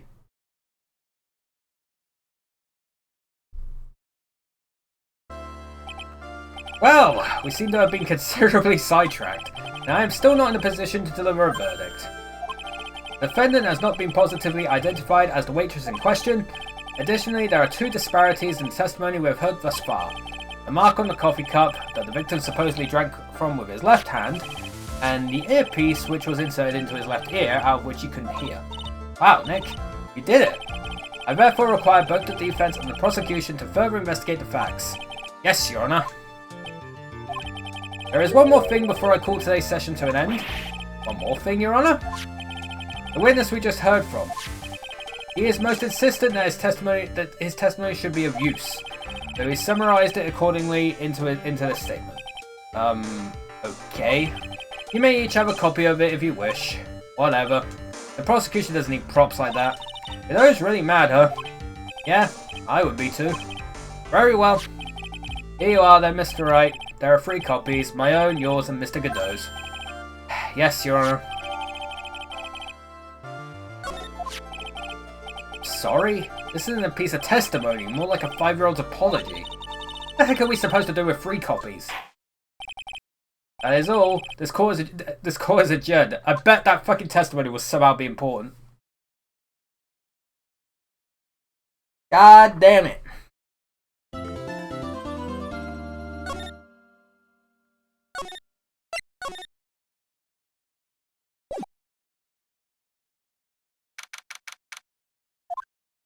Alright. How do you think the trial went this morning? How do you think it went? It got a bit crazy in there. I just wonder if that killed our chances. Yeah, I guess it did get out of hand. Mr. Kudo's testimony did nothing to help us. Plus, now we don't even know the identity of the waitress who laced the coffee. All we know is what old Mr. Kudo saw, the apron straps and the ribbon, and that the victim was wearing an earpiece when his eardrum was ruptured. Talk about a terrifying case of contradictionitis. Time to play doctor and find ourselves a cure then, huh? Yeah! We've got to find one for Maggie or she's going to have a terminal case of guilty. Move to Tribulations. I guess I've got to go for the detention center. Yep. I guess Maggie's still in questioning. But we've got questions to ask her too! Maggie! Keep it down, Maya. This isn't a playground, you know.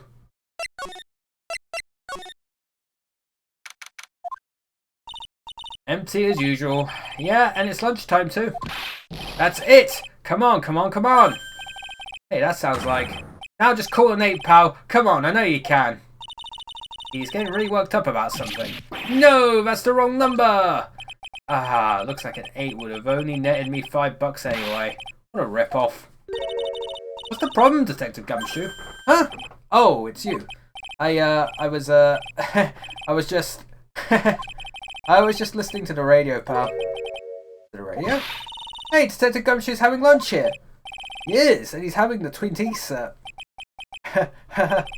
What can I say? This is a nightmare. How am I supposed to look Maggie in the eye now, pal? You really drove her in the corner, you know? You always blow apart my testimony. Why of all days didn't you do it today? Sorry, there just weren't any holes in it for once. Yeah, what happened? Usually your testimonies are like Swiss cheese. Swiss cheese? Do you have preferred crumbly like aged parmesan? Anyway, this case has already been ruled on. There shouldn't be any holes left to find. So, did Maggie say anything to you about me, I mean? Well, how did she put it again? I can't believe Detective Gumshoe. I hate him, sir. I mean it. I don't ever want to see him again. Something like that. Wah. Wah. Oh. Please, Detective Gumshoe, I didn't mean... Why? Why is this happening? Banging his head against the wall, Nick. Oh man, poor Gumshoe. So, did you like the 20 set? I never paid that much money for lunch before. I was so nervous, my hands were shaking. So, how did it taste? Well, $20, I guess. I don't know how to describe it, really. It was... delicate. Delicate? You mean you liked it? It didn't taste bad to you? What's the matter with him? Looks like he's thinking. That's it! I've been trying to think of the right word to describe the taste. And I just realised. It's bad! That's it! It tasted bad! It's kind of hard to admit it to yourself when you pay $20 for it, you know? Maybe you should have found out about the price after he'd finished. Hey Nick, maybe that's why Glenn L came here. Maybe you heard about the super fierce Twin T set. If by fierce you mean fearsome. Speaking of Glenn L, that reminds me. You still hardly know anything about the guy. Why don't we ask Detective Gumshoe what he knows, seeing as he's here? So, what were you all excited about earlier? Huh? That's right, you said you were listening to the radio or something. Oh, that was nothing. I wasn't excited.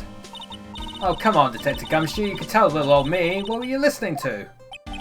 Nothing, really. It was just the, daily exercise show.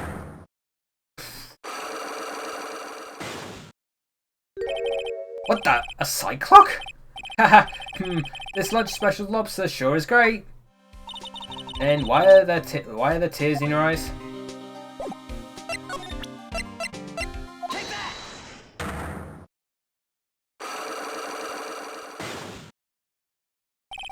The radio. Alright, Detective Gumshoe, tell me the truth. What were you listening to? No way, pal. Now that you've made a big thing out of it, I'm not going to tell you. We'll see about that, pal. Considering all the noise you were making while you were listening, it's pretty clear what kind of radio program it was. I'd say it was related to... Take that! I'm right, aren't I? You were listening to the lottery results, weren't you? You thought you tried to win big, just like Glenn Elk did. It's like you could see right through me. I mean, it wasn't that hard. Oh, cracked him already? See, pal, that's why I said it was nothing.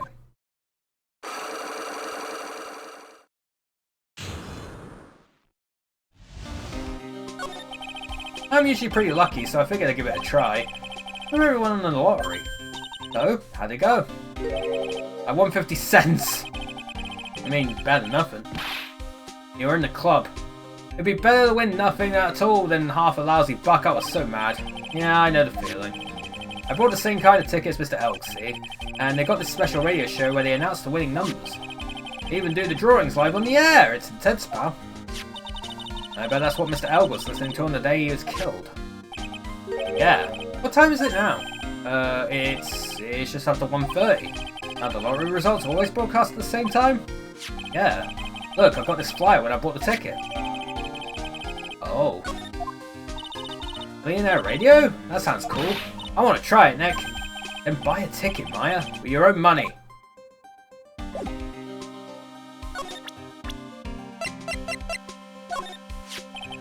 This guy was a real programming genius. They called him the walking computer at the place where he worked. What happens when he crashes? What crashes though? Does he just stop moving all of a sudden? He wasn't literally a computer, Maya. Anyway, there's nothing between Maggie and the victim. Yeah, that's what we found out yesterday too. Hey, Detective Gumshoe, don't you have any information that's a bit more fun? Fun?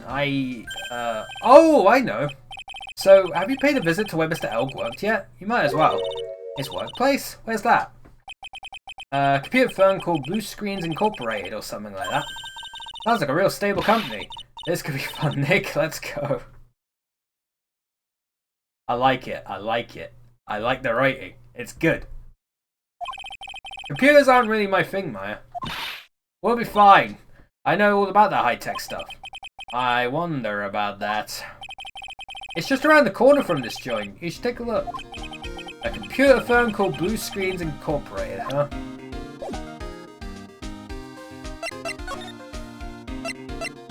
They're related to Microsoft. Bimbos. Oh. Ah. Cool, man.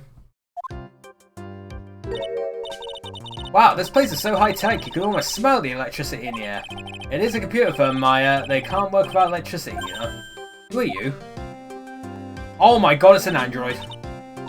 Fucking Blade Runner over here. Oh, hello. I'm sorry, access is restricted to authorized personnel only. This is a computer programming laboratory. There are far too many trade secrets that could be leaked.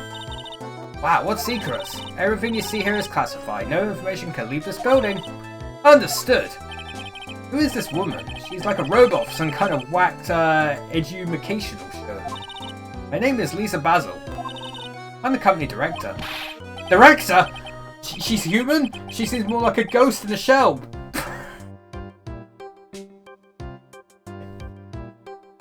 Oh, they had so much fun writing this. I keep saying it, but they have so much fun writing this.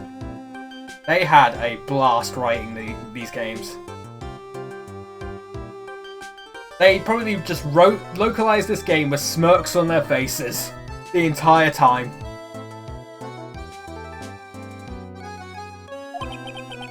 And that thing over her eye, isn't that the same device as Glenn Elk's? That's a DMH, right? Nice try, but it's the other way around, Maya. It's an HMD. We're in an episode of Astro Boy now. Yeah, we are. All of our programmers here at Blue Screens Incorporated are supplied with HMDs. Do you write programs too? No, I just enjoy wearing this. They are pretty cool. I wouldn't mind one.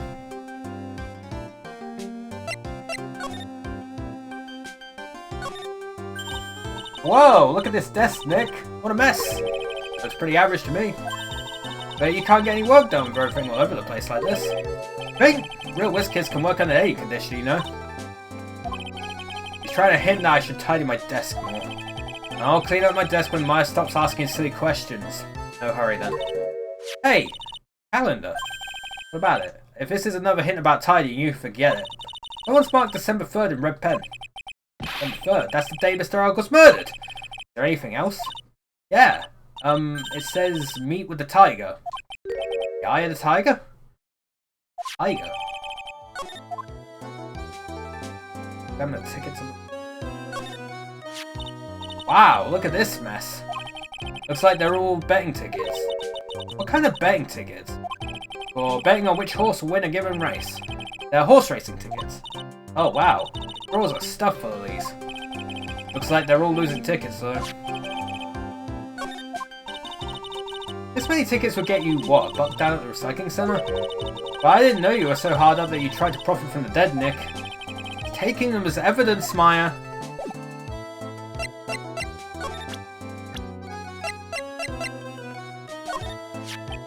About Mr. Elk. He was a top programmer. I would even say he was a genius. But he did suffer from one or two bugs in his personality. Oh, like what? He was a bit of a loser. Perhaps that would be the best. No, that's me. I'm the loser. I'm Mr. Elk, chat. That's actually my real name. I'm Glenn Elk. I'm the loser. Also, I'm dead.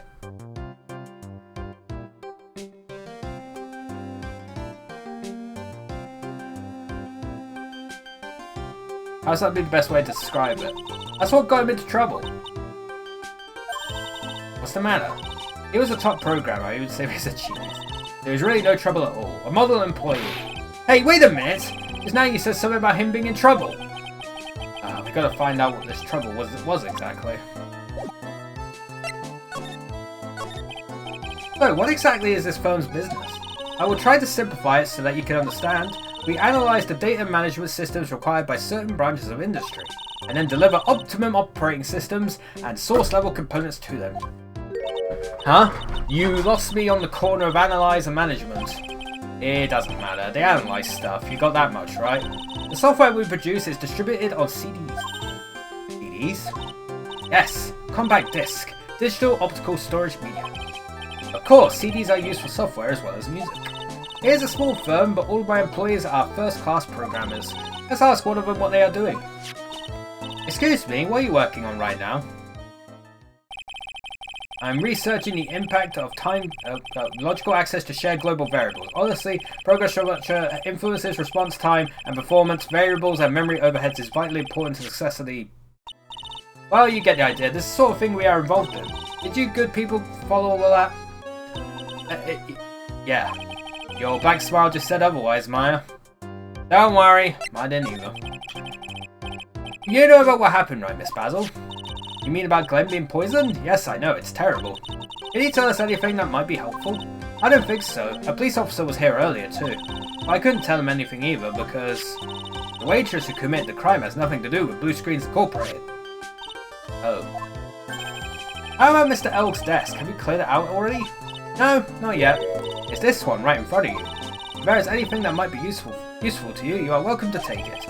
I guess there might be a clue here somewhere. I already took it though. About Mr. Elk. Was he in some kind of trouble? I'm sorry, why would you think that? I thought you said something about it just now. You said he got himself into trouble because he was a bit of a loser. And the Cyclops. 3 Cyclops? I guess Mr. Elk is like every other man with his own pile of secrets. Well, we can't do anything about that now, chat, so...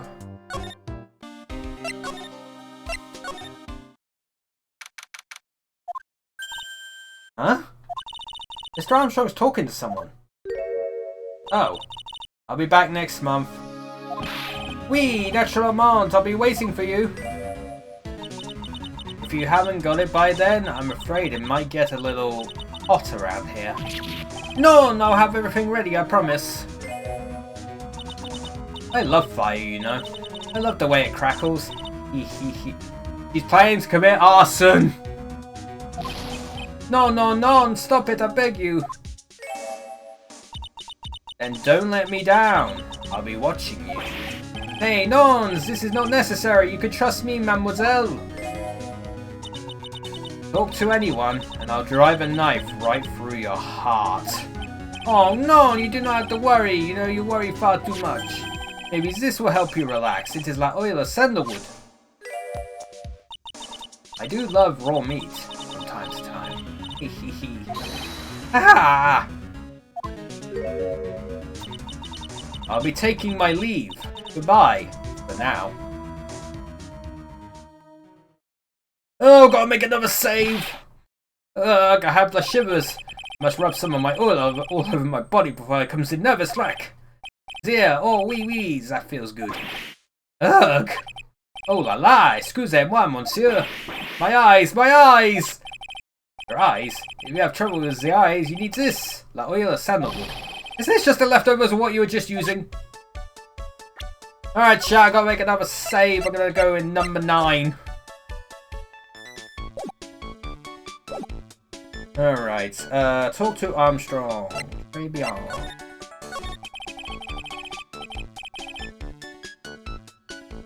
You don't exactly have many customers, do you, Mr. Armstrong? None, you're right, monsieur, but perhaps that is la perfect time for you to visit me, no? That way I can give you my undivided attention and cook for you la dish supreme. Or supreme. Putting on a brave face, huh? That's what girls do, Nick. But you are right, business is very difficult these days. Perhaps the name is la problem. People do not understand it. They think it is tray. I just wanted people to think that my restaurant was exclusive. But they think you just serve fast food on cheap plastic trays. Nick, that's the kind of thing that can make a girl cry.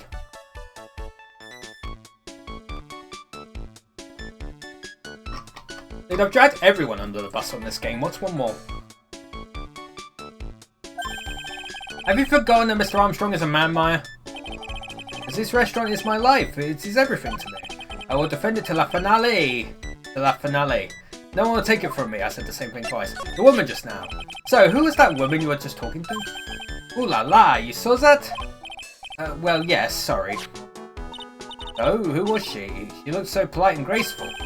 Polite? Graceful? And she likes raw meat and fires, right? I'll be back next month. Oui, natural amount, I'll be waiting for you. If you haven't got it by then, I'm afraid it might get a little hot around here. Yeah, we've already done all that. Now that I think about it. Hey, Maya, I think it's pretty clear what kind of conversation they were having. You think so? Well, let's show him that piece of evidence and see what happens. Present his... I went the wrong way.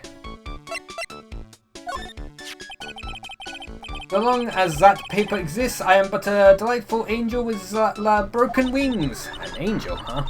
Doesn't bode well when you think about it. Please, they kept harassing me month after month. In the end, I had to give in. I agreed to help them. Help them? With what? Maybe and sir, if I did not owe them la money, I would have refused. But my hands were tied. Please, what did you agree to help them with? None, I cannot say. If I tell you that woman, she will slice me up. Eat me with the la salad garnish. Ew, I hope he doesn't mean that he'll literally be sliced up and served with garnish. I'm gonna guess that woman has something to do with your loan contract, am I right? Ah! Please, Mr. Armstrong, tell us about that woman. The woman who was here earlier, I take it that she's, why, as it come to this, what a tragedy. Suddenly I find myself so deep in la debt. It is a sign of la bad world we live in, huh? No, I'd say it's more of a sign of la bad culinary skills. The woman who was here is a scary woman. She is from the loan office. Loan office? Is that where you borrowed $500,000 from? We tender lender. Tender lender. Tender lender is it is called. Catchy name. Just hearing it makes me want to borrow some money. Please, you must not borrow from them. If you must, no more than $10. $10? Sounds like your whole monthly stipend, Maya? Hey, I get a bit more than that. Thank you very much. The tender lender is the loan office you borrowed $500,000 from, huh? I wonder if they've got anything to do with this case. I am a weak woman. When I am upset, I have to buy something nice to cheer me up. Thanks to him loaning me the money, I have to pay back $500,000 now.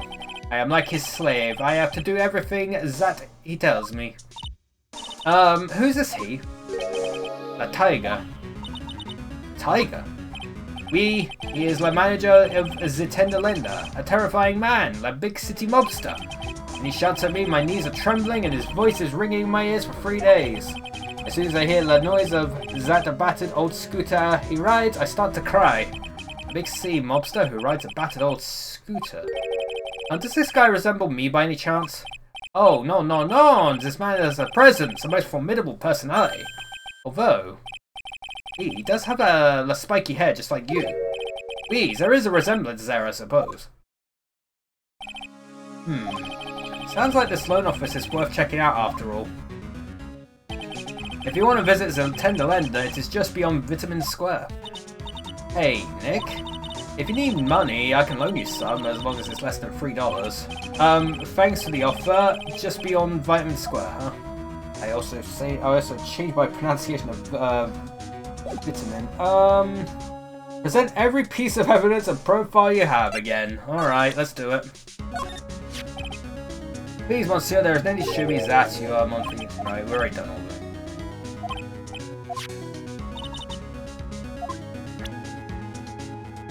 Magatama. Ooh, what a beautiful pendant. It will look stunning on me with the earrings. Please don't steal it again, okay? It's one of a kind. I could just have a sliver of it. None? It's not a block of cheese, you know. Hate the victim. MC Bomber. Oui. Does that mean something to you? No, I speak French, mademoiselle. We found it behind your magazine rack. Oh, how naughty I am. I haven't cleaned it for such a long time. We're a bit done that. Hopeless. About this.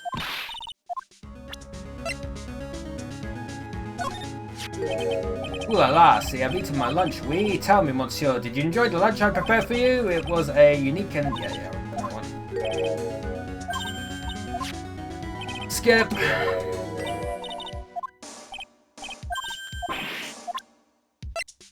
Scooter. What is it? Is this your scooter? No, no, I saw it before in Vitamin Square, you see. Mon Dieu, no, no, no! Take it away. Do not show that to me. Oh, about one again.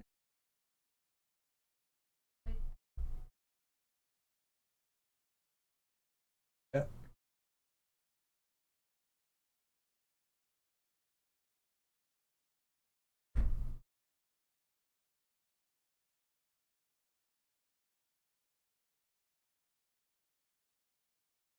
Okay. Mon Dieu, no, no, no, take that away. Do not show that at me. Talk about an allergic reaction.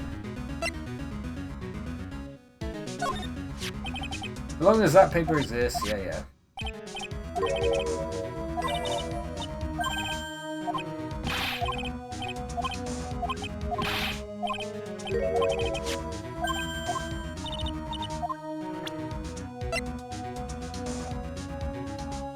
Victor's Testament. It is true, my vases are broken all the time. I bought a new one the next day after that incident, but they wouldn't let me put it on the table because of that investigation.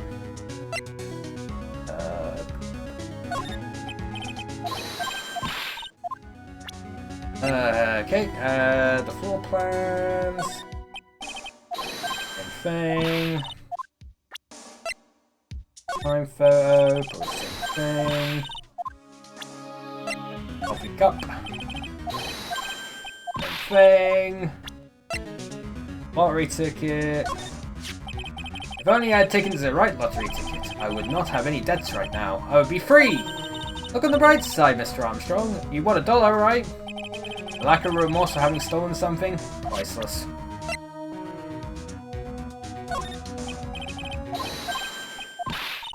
Bang. Potassium cyanide. Bang. Fishing bag, same thing. We'll keep doing it, chap. Just same thing over and over again. Glenn's calendar. Tickets. Thing. That's all of them. Profiles. Ooh la la, you're such a pretty smile, ma petite choulie. Who, me? Oui, la smile is the most important thing for us girls, n'est-ce pas? Sure. You have the perfect face for a waitress, you know? Thanks, I guess if things don't work out someday, then maybe I'll be back. What things? Is she talking about her being a spirit medium? Mon Dieu, what beauty! We've already done this one. So... thing... Oh, how it hurts me to see that poor girl's face. Maggie's? I heard she was superhumanly unhappy. Oh. Superhumanly? And if she hadn't come to work for me, she wouldn't have got into this mess. Huh? I'm missing something here, aren't I? The sweet Desolé, Maggie, forgive me! Okay. Help. Ah, the dead man. Alright, done that one. The gumshoe. Bang, dog's barking. Oh man, he's a regular. Jean Armstrong, it's you! Hard to imagine, I know, but I was an apprentice before yeah. Work! Alright, we're done.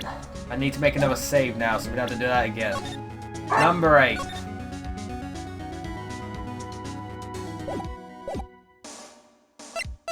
Alright, move to... Underlander.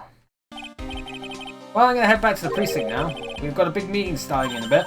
About Maggie's case, you mean? No, that's pretty much wrapped up now.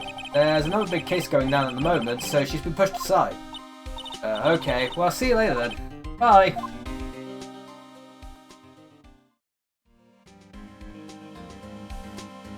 Oh, he's back. You better get going, detective, or you'll be late. Actually, I kind of got a favour to ask. It's a big one. A favour? Yeah, it's for, Maggie, actually. I was kind of hoping you'd give this to her for me. What is it? It's a lunchbox. I got up early so I can make it. I've been real worried about her. She looked like she lost a lot of weight. Had the gumshoe. How many weenies are in here? There's not a person on earth who would down this much. I know some people who would, trust me. You think? I love weenies. I can't get enough of their tender juiciness. They knew what they were doing. They knew what they were doing writing that. They knew it. They knew what they're doing. They saw the open goal and they took it. They took it. Anyway. We'll give it to her. It took me ages to make, so please say you will, pal. Can't exactly say no, can I? Maybe I'll eat it myself if I get hungry. Don't forget, okay? I'm counting on you to give that to Maggie. He's finally gone. Go to... Oh god, the scooter's back. I don't see any sign of Mr. Kudo, do you? Maybe he went to buy another ton of bird seeds. I was kind of hoping he wouldn't be here anyway, at least not for now.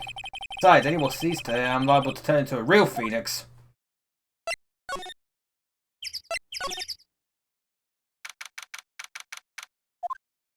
Ooh. Place gives off a really strange vibe, doesn't it? Looks like the tiger isn't in his lair. And that is, as they say, a very good thing. Welcome. Talk about a creepy voice, it makes your soul want to shrivel up and die. Oh. You're here to discuss it alone? No, not exactly. The manager is away at the moment. Wait quietly, please.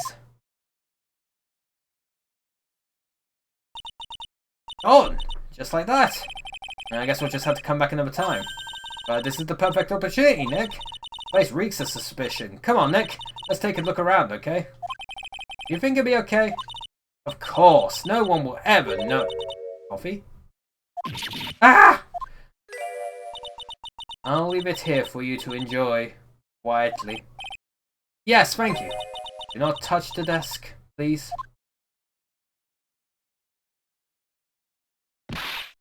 Nick, well, let's get out of here. Now she wants to get out of here?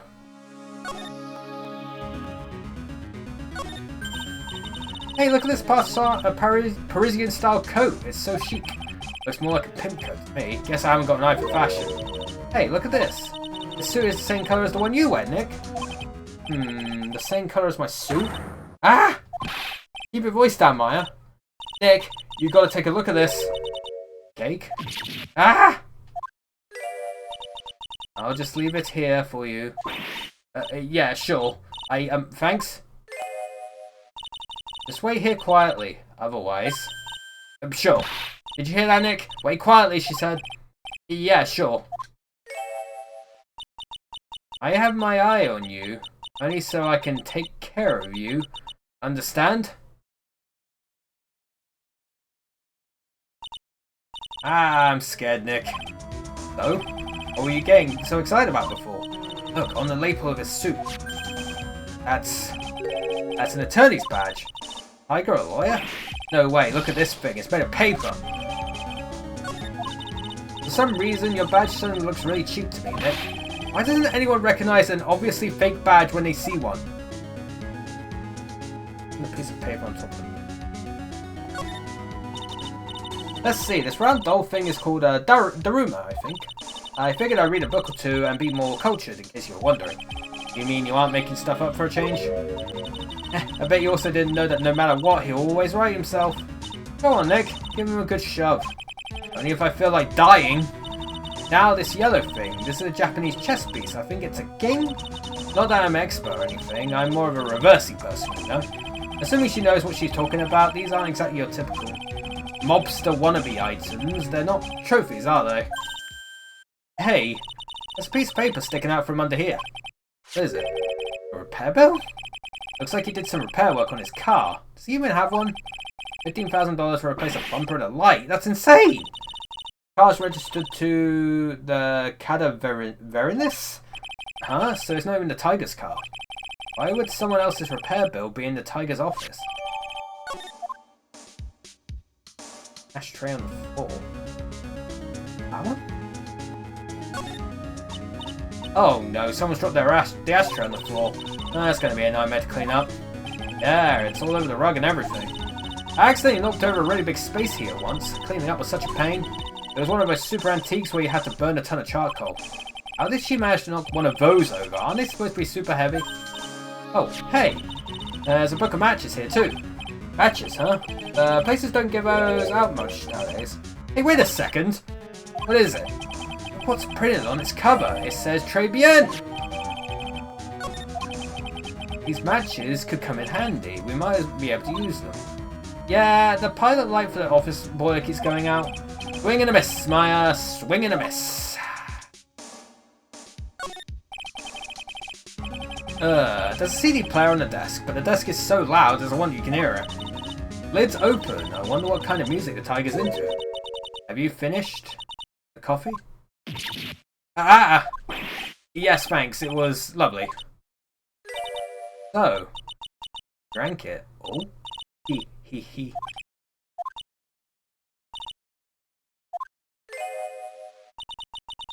If you touch anything else that doesn't belong to you, there's always another cup.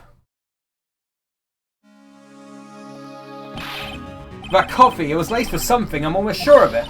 Nick, my stomach, it's killing me. Oh, wait. Maybe it was just the burger I ate for breakfast. I sure hope so. We better take a look at that CD while we're still alive and have the chance. What the? What? It's not the Rocco soundtrack, is it? Claude. Once again, I will reiterate my previous point. The localization team had so much fun writing this stuff. That must have been like the greatest thing ever to do. It's not the Rocco soundtrack, is it? Claw the Tiger? It's a demo CD. The artist's name has been handwritten on the disc in pen. MC Bomber. Yep. MC Bomber. What? This must be the CD Maggie told us about. Let's listen to it. I bet it's heavy metal. No way. That woman will make us drink more coffee if we do.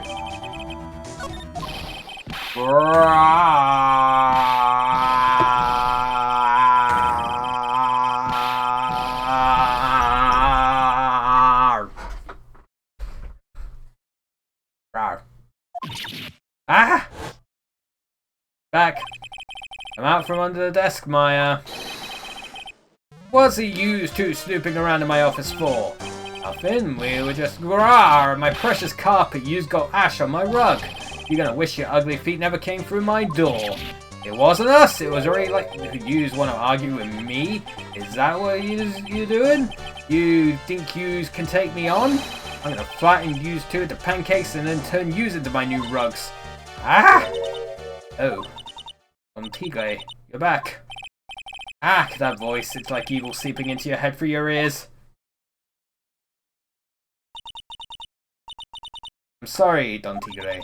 I knocked over that ashtray earlier and... Eek! Has she got a death wish or what? Oh, right. Huh? Forget about it, Violetta. It's nothing. What? I ain't gonna get mad at you. You're too cute, you hear? That's so unfair. Here, have some cookies. I just baked them. And you'll need some strong espresso while you're discussing your loan. Rawr! Phoenix Wright! Yes? You's either crazy or just plain stupid to chase after me. I worked so hard, but now you gotta come and mess up my plan. It was him. He's my phony. Heh, but I don't care. No one gets in my way. What? I mean, excuse me? Hehehe. You should have left the little girl at home, right? I have a few things I want... No questions. This is the last time we meet. Wait! Please! That was pretty weak, Nick. You waited until he was out of earshot before you shouted after him. Like you're one to talk, I didn't hear you scream hold it either. Espresso? Ah! And cookies. This woman is definitely not good for my heart. Now, what was it the tiger called her? Violetta? So, I'm kind of curious about your company, Tenderlander. With a warm and friendly atmosphere you'd expect from a family-sized business, a conscientious rate of interest, and an attractive repayment policy. Why do I get the feeling this sentence is not going to end well? We will tenderly lend you that little bit extra here at Tenderlander. Hey Nick, things are a bit tight for Wright & Co at the moment, aren't they? I mean, there's that $500 you owe me from our card game for starters. Why don't you take out a loan? Would I like to take out a loan from a place like this? Not so much. Tenderlander is on your side. So, let's say I'm late with my repayment, what happens then? We'd give you more coffee. Strong coffee. Right, I think I'd rather skip town. Hey, just remember I can make strong coffee too, Nick. Strong tea as well. So, do you know about the incident we're investigating? What incident? Well, a man was poisoned in a restaurant just near here. That incident. Let me see. I was here that day with the manager. Manager being the tiger? Rio Tigre. Rio Tigre? So that's what the tiger thing is. Backwards Phoenix got a real name. Nick, hurry up and find out more about him.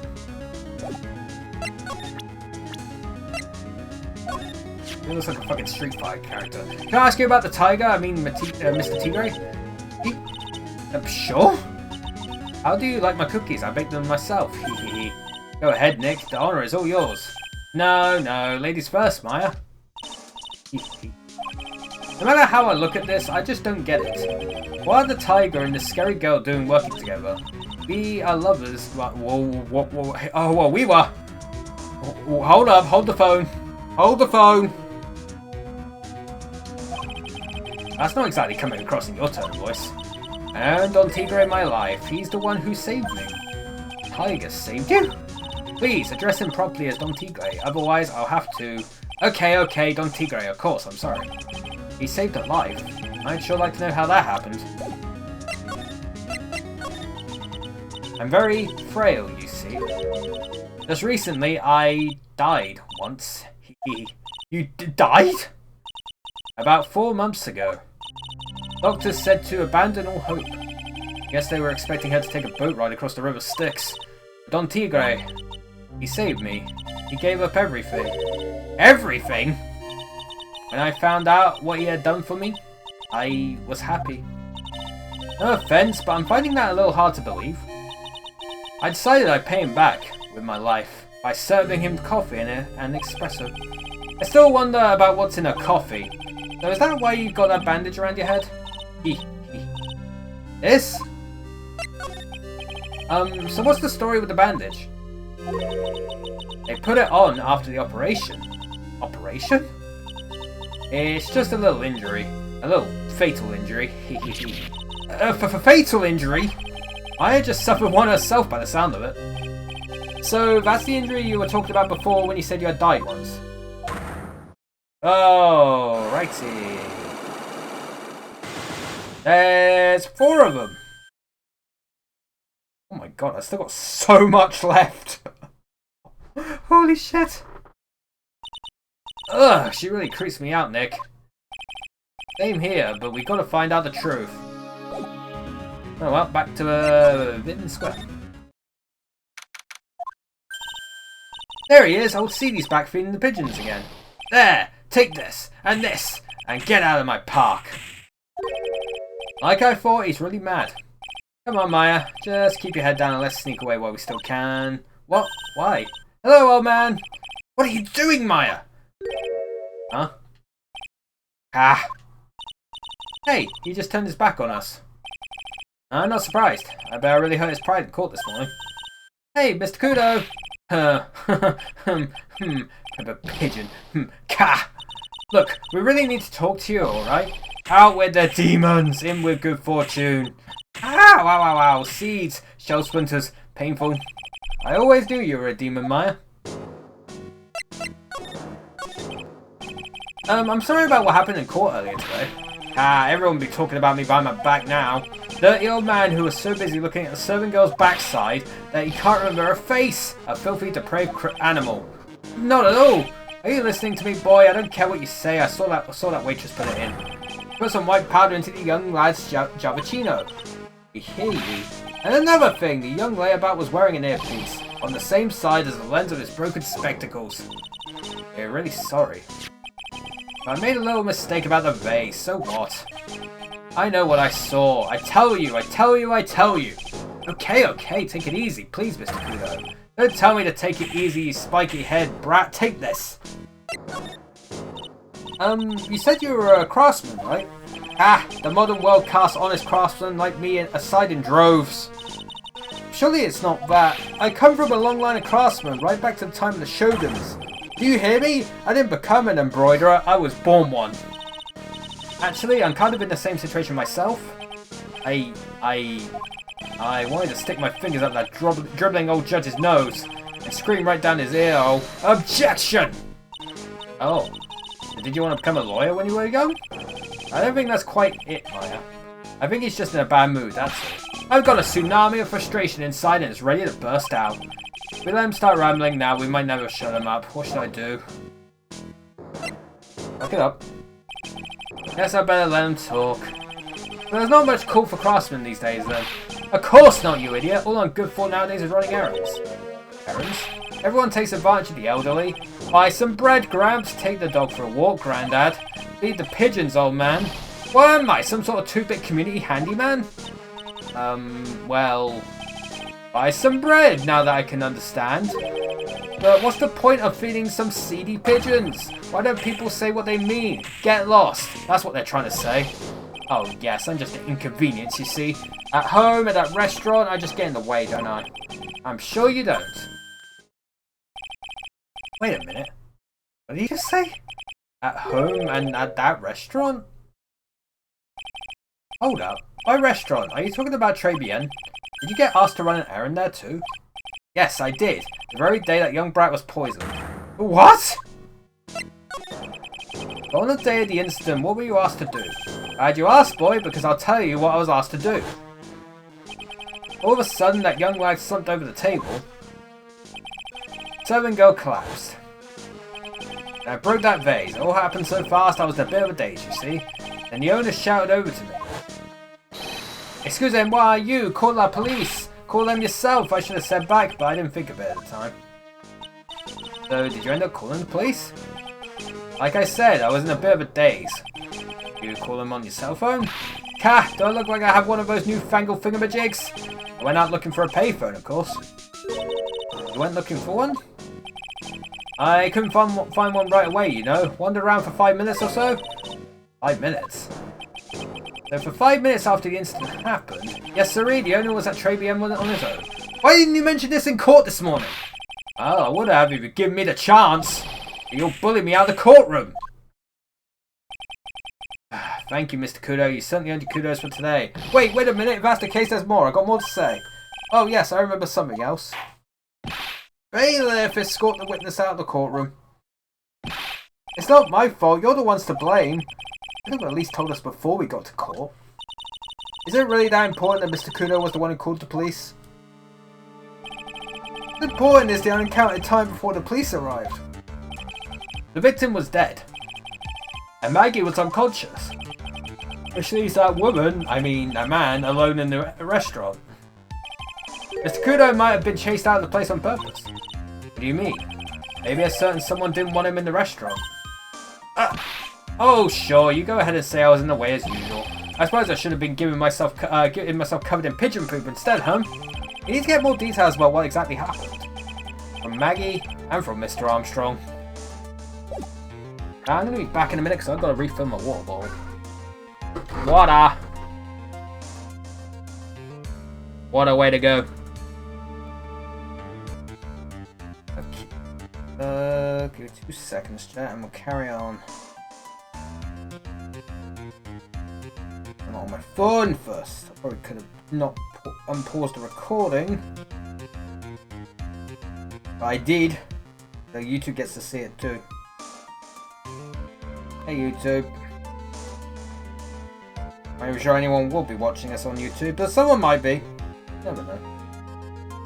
Alright,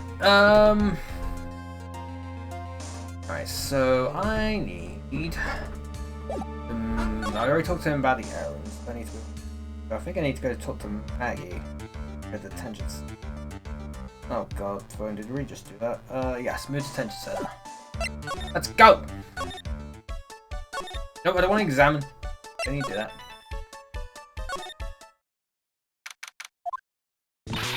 Oh, Mr. Wright. Hello, Maggie. So they finished questioning you? Wasn't it just unbelievable in court today, sir? I'm going to stay up all night and blog about everything that happened. Weren't you scared? It was pretty touch and go in there. Yeah, but you totally nailed that old man. Well, he was all over the place with his testimony. He's not the only one. Huh? What do you mean? Everyone else's testimonies didn't match up either. Oh, well, I remember the incident anyway. Is it possible she is the one misremembering things? I don't think so.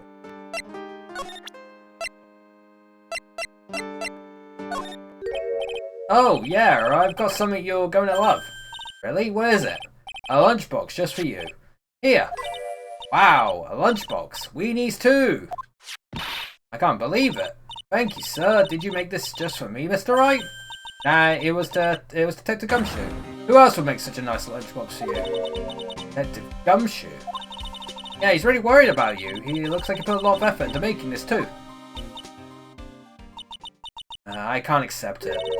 Detention center rules, no gifts allowed, sir. Hey, come on, Maggie, don't be like that. The rules are the rules. They'll lock you up if you break them. Somehow, when an ex-cop turned waitress says that, it seems a whole lot scarier. Anyway, I hate weenies. Oh, really? It's all yours, Maya. You can enjoy it with Mr. Wright. But... Right, it's better than letting it go to waste. But... I guess so. Well, how was it? I hit the spot. I love weenies. Oh good, I'm glad I gave it to you then, sir. Well, that was fun. I feel much better after the trial this morning. I've been a bit of a courtroom proceedings addict for years now. It feels like forever since I saw a witness as slippery as that old man. He's not really that bad of an old man, though. Still, I feel a bit uneasy. Huh? I thought you just said you felt much better. Maggie? If there's something on your mind, you've got to tell us. Especially if it has anything to do with Mr. Kudo or his testimony. Roger, I'll spill it all and see what you make of it. Maggie, you know how you said that everyone else provided testimony that doesn't match up with what you remember? Yep, there are just so many things that don't seem to add up. The biggest contradiction is the other guy I saw at the victim's table. He was the one who slipped something into the victim's coffee. I'm sure it was him. Didn't Mr. Kudo testify earlier today it was the waitress who put some white powder into the coffee cup? So you really think it was this disappearing man that did it? Well, he's not the only thing that disappeared. The CD vanished as well. You know, the CD with the writing on it? Oh yeah, the MC Screwdriver album, right? MC Bomber Maya. That name was scrawled on the sports paper as well. They never did find that CD at the crime scene, sir. Or the victim's medication. That's gone missing too. Ouch, my head. This is getting way too complicated for me. You said that you passed out when the victim Glenn L. collapsed, right? Yeah, it's so embarrassing. I mean, I used to be a cop. When I came to, the restaurant was buzzing with police. And before I knew what was going on, they arrested me, sir. But between the time the victim collapsed and the time the police arrived on the scene, you have no idea what went on at Tribulations. No idea at all. Why? Is it important, Mr. Wright? The other witness, the old man from the park, was pretty much chased out of the picture. Chased out of the picture? What do you mean? Old CD wasn't inside the restaurant because he was told to go call the police. Exactly. You and Maggie were unconscious. That means Mr. Armstrong was alone in the restaurant for a brief period of time. No. You don't think Mr. Armstrong set me up, do you? When you consider the facts, it's hard to imagine that Mr. Armstrong isn't involved in this at all. Like the master biting the paw of the dog that it feeds. Are you sure about this, Mr. Wright? Well, the old man said as much when we spoke with him earlier. I don't know, the things that man says don't add up for some reason, sir. Maggie looks like she's trying to figure something out. Maybe we should ask Maggie exactly what she knows about old CD. Is there anything about Mr. Kudo's testimony that stood out as odd to you? Actually, yes. The fact that he was even testifying to begin with doesn't quite what? Well, when I took the coffee over to the victim's table... It's true there was another customer in the restaurant. Yeah, we knew that already. It was Mr. Kudo. But I can't really say it was an old man. Okay, then how about calling him a really old middle-aged man? No, age isn't the issue. The other customer was a woman. A woman? Are you sure, Maggie? Well, I'm not 100% sure, but I think so. So what did this woman look like? She was sort of creepy. Oh, I see it. And she had a kind of cackling laugh. Me? Cackling? Why do I get the feeling I've come across a woman like that recently? Yeah, we already know. Criminal Affairs Department. In Viola.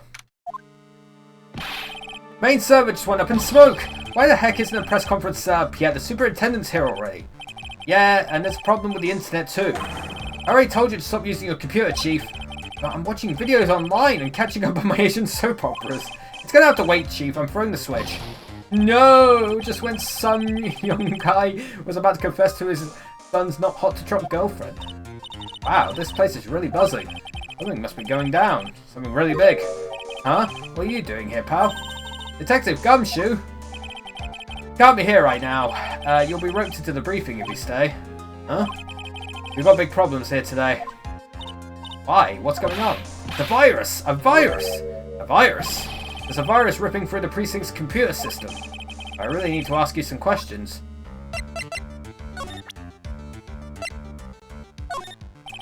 Detective Gumshoe, about this. What? I'm trying to concentrate on Maggie and this virus right now, so Ah! This is it! This stupid name, I remember now. Thought so, here it comes. Don't just nod to yourself and keep me in the dark, Nick. What's going on? Okay, Maya, you don't have to cry about it. The name's scribbled on that sports paper and written on that CD. That's the name of the virus, MC Bomber. What? Yeah, the virus that's just infected every computer in the precinct in the station, pal. It's MC Bomber. It's a virus. Can you give us any more details, please? Present Viola. That's the girl who works over at Tenderlender. You want to stay away from her, okay? I mean it. She does look kind of unforgiving, doesn't she? That should be the least of your worries, pal. What's it supposed to mean? What could be worse? Her name's Viola Cadaverini. She's the only granddaughter of Bruto Cadaverini. Bruto Cadaverini? You know who that is, Nick? Never heard of him. Bruto Cadaverini's the boss of the Cadaverini family. Cadaverinis? That's one scary sounding name. We can't touch them. They're way too powerful for the police. But you're thinking of taking them on, aren't you? No, I don't remember ever saying I was going to. Better get some more info about Gumshoe about this family. I'm not sure if I really want to get involved in this, but who are the Cadaverinis? Who are they? A scary bunch of people, that's who. You're a cop and you're scared? What's that about? Trust me, it doesn't matter if you're a kid or a cop, these guys are scary. They got some serious clout in the criminal underworld. You can't touch them. They got too much moolah. Moolah. As in, they pretty much control the cash on the city's black market. Black market, huh? And that includes tender lender, I take it. Sure, no one stands up to Bruto Cadaverini, and I mean no one. Interesting. Viola's the granddaughter of some mafia boss, then. Yep, and everyone knows how much Bruto loves his little girl. He means everything to him. So, how did she end up at Tender Lender? I don't know, pal. But I heard she and the boss of Tender Lender are pretty tight. Tight? That's what it said in the file I read related to Maggie's case. Sounds like a pretty important clue. What exactly is a computer virus, Detective Gumshoe? I don't know. What? Look, I just go with the flow, alright, pal?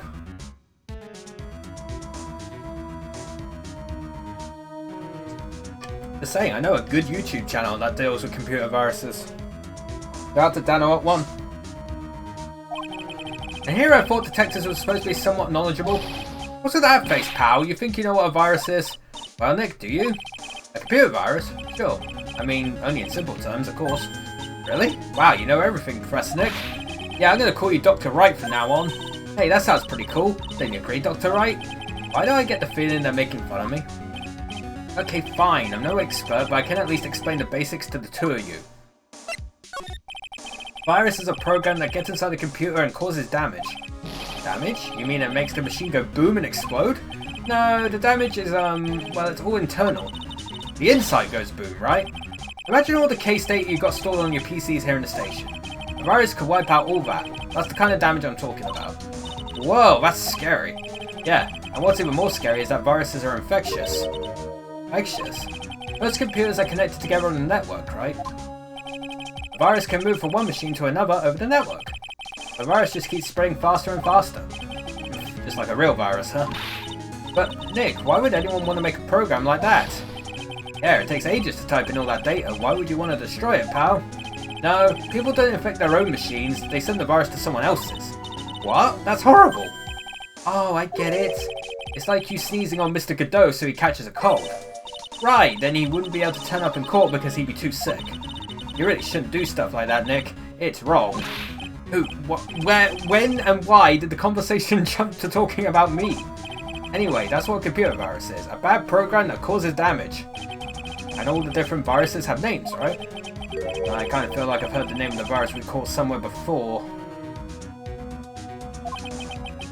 Name of the virus, huh? I feel like I've heard of it before too. We already knew about the MC Bomber virus from a while back. A group of criminals issued a series of demands to the head honchos of law enforcement. They threatened to release the virus if their demands weren't met.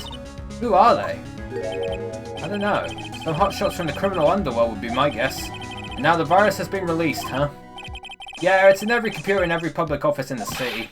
Everyone's going nuts. They're hopping around like they're dancing at a carnival. All this stuff with criminals and viruses. It almost feels like we're in a sci-fi movie. Apparently the programmer who made the virus was a real genius or something. Focus right now is on tracing the route of this virus in the black market. I mean, someone put this virus up for sale? Yeah, and because this one's so powerful, they're estimating its price tag was in the millions of dollars, pal. In the millions? A virus could be worth that much? Ah, I can't believe it. I almost forgot the most important thing. And that is, you know, the lunchbox. How did everything go? Lunchbox? You remember? The weenies? Yeah, she didn't like it. I hate weenies. Oh, yeah, those weenies. Oh, how did my weenies taste when they went down the hatch? Huh? Well, it was Delicious! Yeah? That's what she said? Really? Well, not exactly. Don't worry about it, pal. I figured something would happen, so I came prepared. Ed? What do you mean? I made a jumbo lunchbox! Oh. Do me a favor again, huh, pal, and deliver this? It sure is a heavy burden.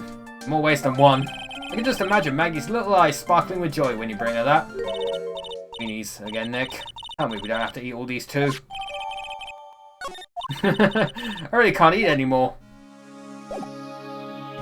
Give them to me then. Love a good bit of weed. Clear beer.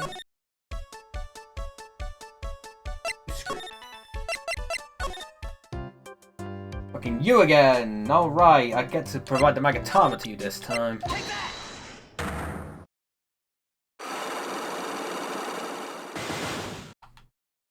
Alright, Glenn's troubles. So, how about you tell me what kind of trouble Mr. Elg was in? I'm sorry, sir, but we don't deal with troubleshooting here. Perhaps you'd like to speak to someone in customer service? What's she talking about? I guess I better just take a shot and see where this gets me. It's Basil, let me ask you something. Did Mr. Elg's trouble have something to do with this? Victim's lorry ticket. What is that? A lorry ticket. There are a ton of these on the victim's table at the scene of the crime. And what is the relevance of that? The victim, Mr. Glenn Elk, had a gambling habit, didn't he? I don't think that's a logical conclusion based on the facts. Everyone dreams of being rich. Even I listen to Millionaire Radio. She's right, that is a bit weak on its own. But Mr. Elk's gambling wasn't restricted to the lottery, was it?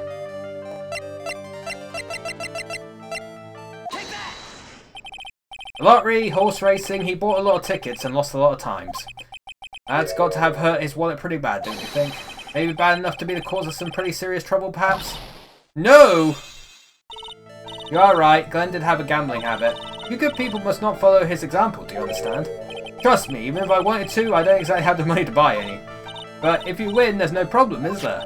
Glenn had a winning ticket, didn't he? For $500,000? Yeah, but it's hard to imagine how he could have been in trouble then, isn't it?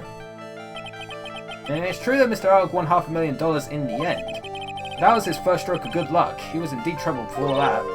Deep trouble? What do you mean? Mr. Elk's real problem was with someone or something more terrifying and ferocious.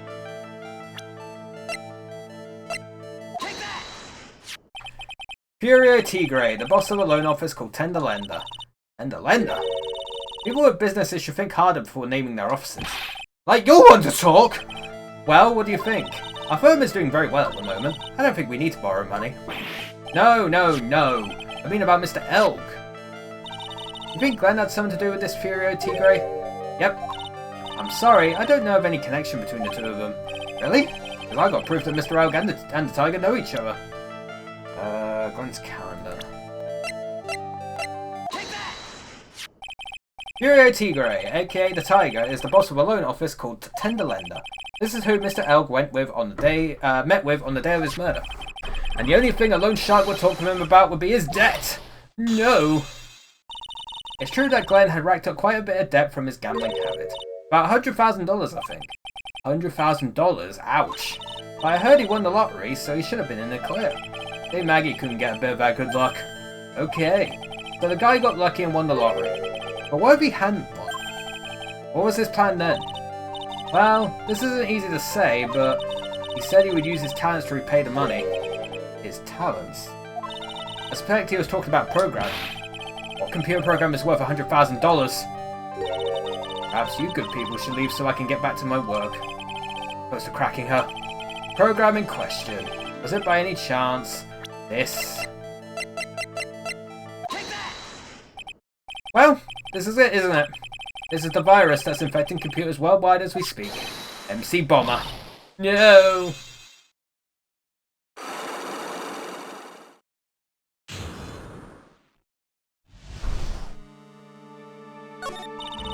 Glenn's head had more processing power than any computer. It had been infected with a gambling virus. Glenn was in too deep. Why, dog's barking somewhere. You mean he was in debt? Yes, $100,000 in debt. Not an easy amount to repay. So, he said he was taking on some extra work, something a bit risky. Risky? How? He was going to become a waitress at Tribulations? Where do you come up with these ideas? So it's safe to say Mr. Elg was the creator of this virus, huh? The MC Bomber virus? Yes. It was a work of genius. In a bad sort of way, of course, but still genius. Something like that would probably fetch several $1 million on the black market. Inconceivable! Gumshoe was right for a change. This date, December 3rd, that is marked on his calendar, that was his deadline for repaying his debts. I guess we won't be needing these horse racing tickets anymore. Use the trash can, Nick. Move to tender lender.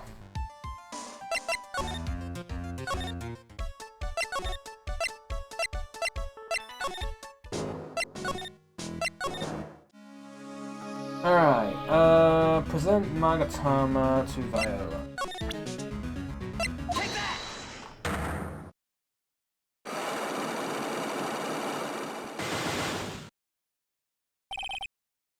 The head bandage. You said that bandage around your head was from an operation? You also said you suffered a fatal injury to the head, correct? Yes, the operation was very difficult, apparently.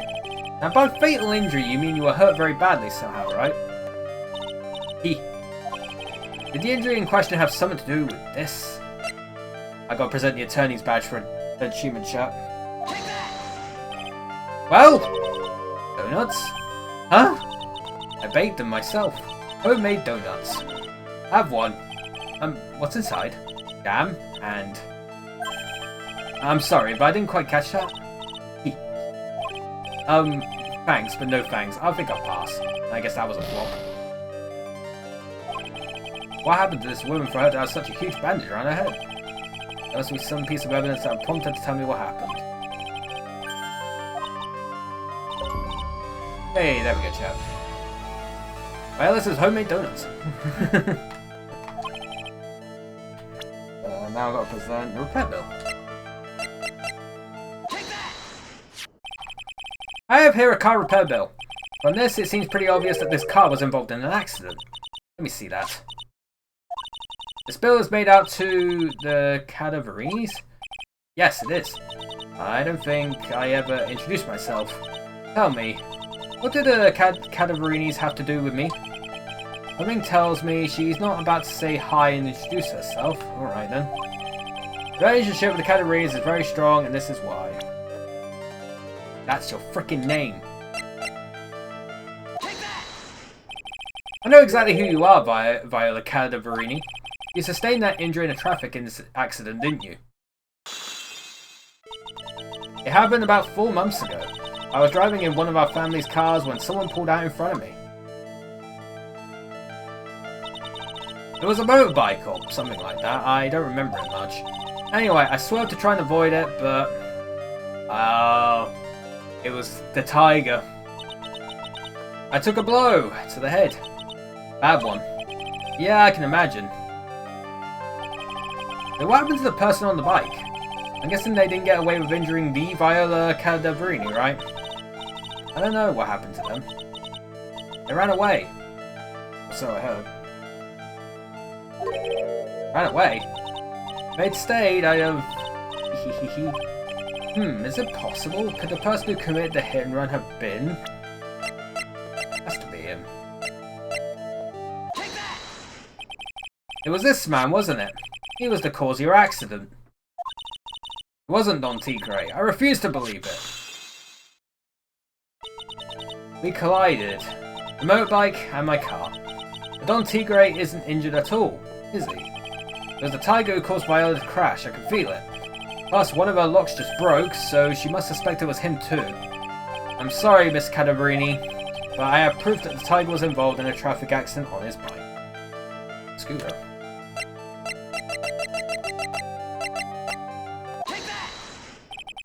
It's not exactly a motorbike, but Mr. Tigre rides around on a scooter, doesn't he? And you'll notice that the front wheel guard is badly damaged. Miss Cadaverini, you know the truth, don't you? This repair bill was paid by Furio Tigre. The Cadaverinis have known for ages who caused the accident, haven't they? It's possible, perhaps. Somewhere inside me, I know that may be true. I knew it. But Don Tigre still saved my life. The operation was very complicated. It was very, very expensive.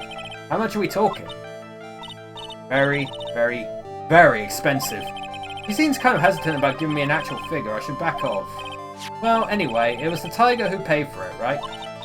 After I recovered, Don Tigre told me he said he paid for the operation because he cared about me. I believe him. Really? But do you honestly believe that to be true? Do you want to know what I think? I think the reason he paid for the operation wasn't because of you, but someone else. Take that!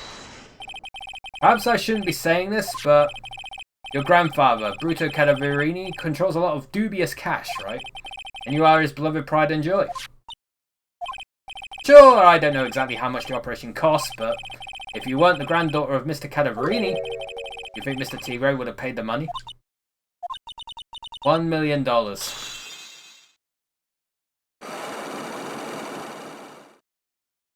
So this guy owes that guy money. 4 months ago, I was in a traffic accident. That's why I needed the operation. When I woke up, they told me it was nothing serious. A simple procedure. Oh, really? Well, I guess if she recovered in 4 months, it couldn't have been too big. They said the operation cost $1 million. $1 million bucks? American healthcare for you. My grandfather ordered Don Tigre to pay $1 million in compensation. Compensation, huh? It's underworld lingo for paying money to settle a score. Basically, pay or get into some serious trouble. $1 million bucks?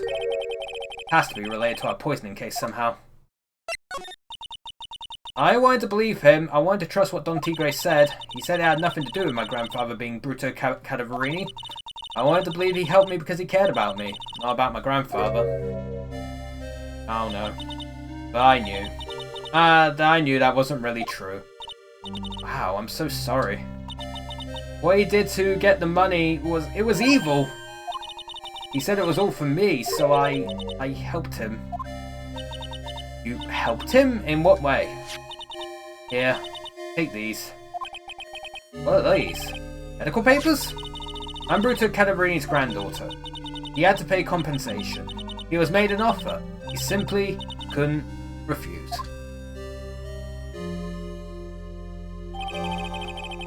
Oh. Wow, I feel so bad for Viola. It's inexcusable. Huh? There are 2 things that I consider inexcusable. Poisoning and betrayal. Only a coward would hurt people using either of these tactics.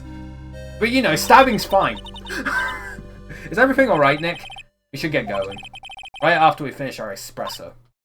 Yeah, I won't need to convince Viola of anything else, so I guess I can get rid of this. Just need to go back to Tribulations.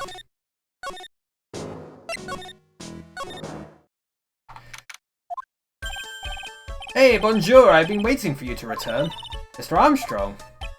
Ah, good timing. I was hoping to find you here. We'd like to ask you a few questions. Well, he hasn't got anything to say to you fellas. Ah, it's... yeah. Who are you calling Zini Oop? Ah! Come out from under the table already, Maya. Okay, hand it over. What? You want to play games with me? I don't recommend that. The medical papers, now! I think he wants my Cadaverini's papers back. You mean this? The $1 million medical papers? Miss Cadaverini trusted you. That's why she said that she helped you. Forget about it. That girl's dumber than an eggplant. You just want to know what's sad? I'll tell you what's sad, and it ain't only her face. Thinks she's got power because she's Bruto's little girl. Now that's sad. Can't let you have these papers. Tomorrow in court, I'm going to expose what you did to get the $1 million you used to pay this off. You crazy or something? I don't care if you want to give it to me or not. There's 2 of us here. You got that? 2. Oui. Mr. Armstrong? Forgive me. Désolé, I cannot argue with him. Ugh! That really hurt. That all you's got? I'll be taking those papers now. Armstrong, get that lighter. Wait! You take it too hard. Phoenix Wright. I was so stupid. I shouldn't have let my guard down. Those medical papers were vital evidence. Hold it, pal! Detective Gumshoe? Detective? You think you're gonna stop me, copper? Beat it! Grah! Whoa! Come on, Gumshoe, keep it together. You guys, get out of here. Leave this guy to me. But, go, pal, and take this. You get hurt, who's gonna look after Maggie, huh? Alright, thanks, Gumshoe. Wait, Nick, don't leave me behind. Fucking Gumshoe coming to the rescue? I'll get even with that guy tomorrow. In court. Tenderlander is going down. Fucking Gumshoe's a real bro. Say your thanks to Detective Gumshoe, chat. He's a real bro. He knows the bro code.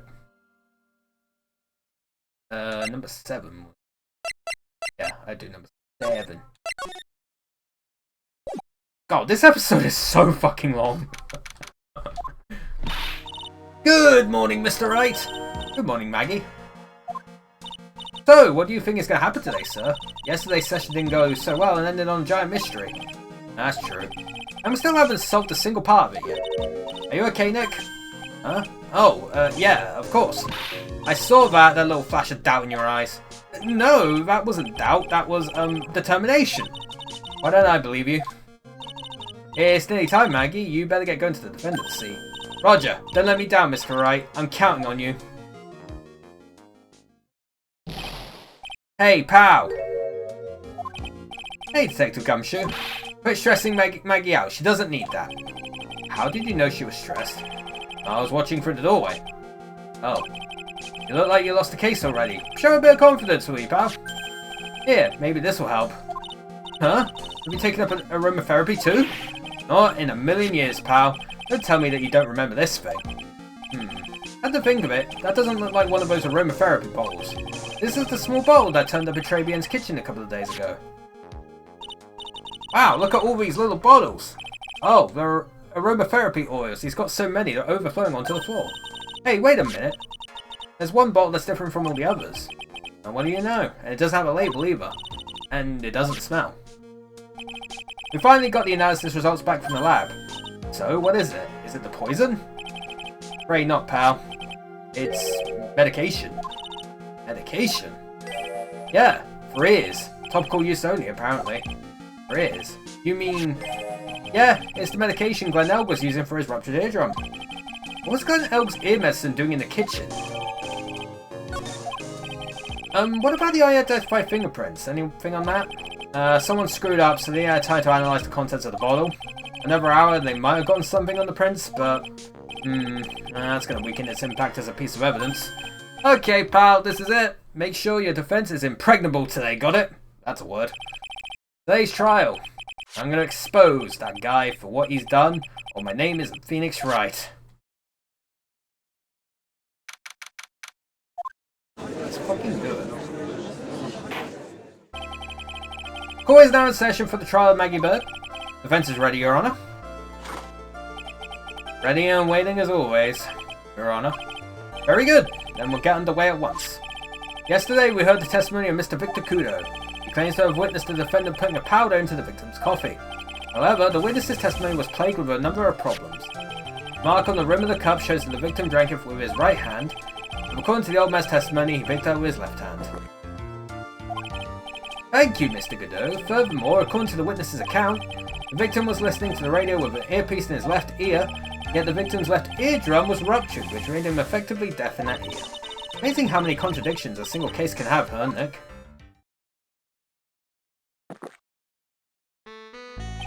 Oh, the music's back. Ha! Allow me to enlighten you, Your Honor. The world, you see, keeps turning.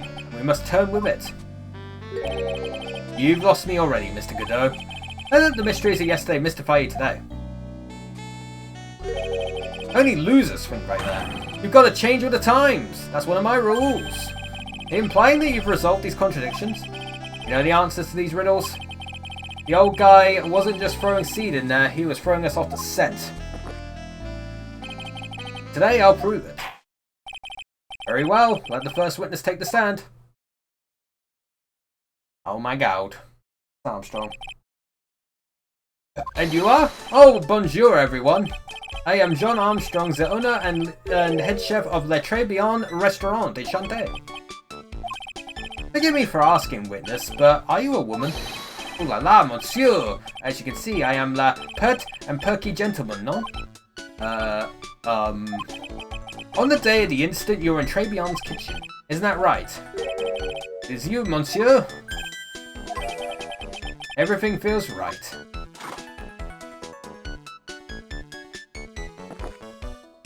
Love how he summons a cup of coffee every so often. Ha! Wow, he's totally unfazed. Doesn't anything intimidate this guy? Very well, your testimony please, witness. Please tell the court what happened that day at Tribulations. We volunteers! I gotta press him on every statement. When it all happens, there were just 2 customers in my restaurant. I remember I was experimenting with some new art decors that day. Like having a large mirror between la tables, for example. Oui, perhaps that is what la old man was looking at. La cup, la earpiece, and the glasses. They would have seen everything in reverse, non? Mirror? Oui, un grand mirror. La most enormous mirror. And suddenly, the mystery disappears. Like I said, the world keeps turning, so roll with it. That would explain the coffee cup and the earpiece conundrum. The mirror would have made everything appear back to front. What the heck? It's way too early in the morning for this to be happening to me. Now then, Mr. Wright, you may begin your cross-examination. I'll press him on every single statement.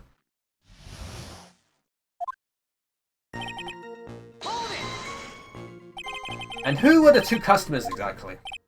Me, of course, and the young man who died? And the other, not so young man. You're referring to yesterday's witness, I presume. What about the other man Maggie says she saw at the table? Something tells me Mr. Armstrong isn't planning to disclose his existence. We need some hard evidence first before we can bring him up, don't we? I guess I'll just have to try a different approach for the time being.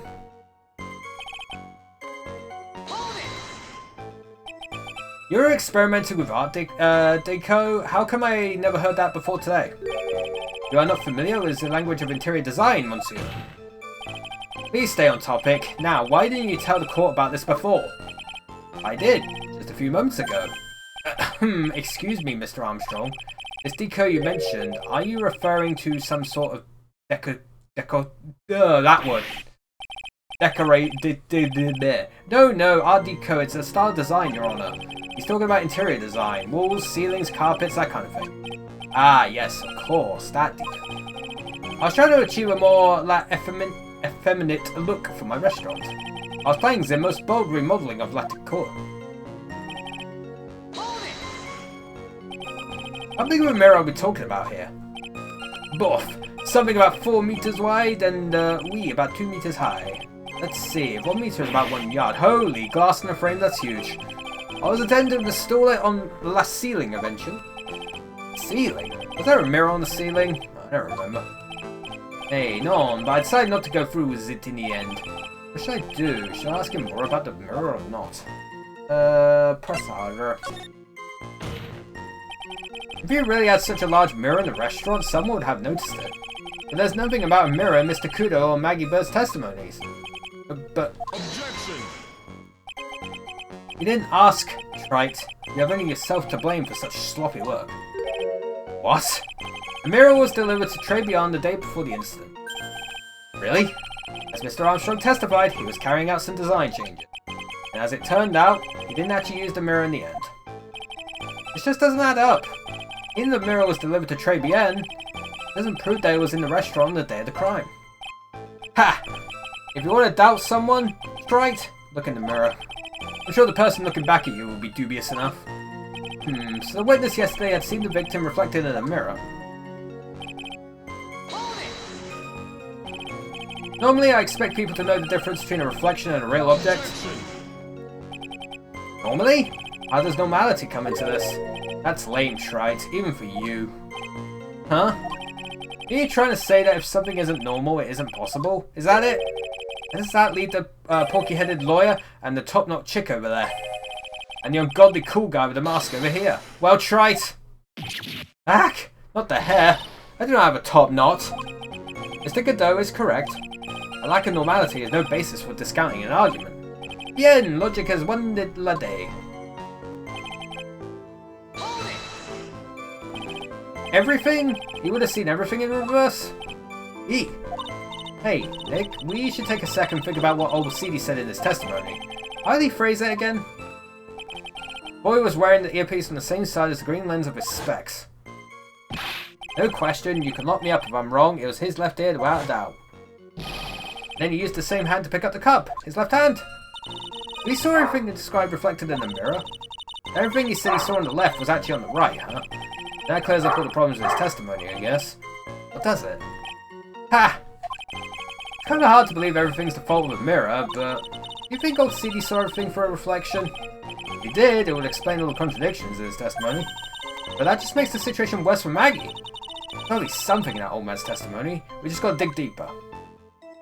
Thank Glenn Elg.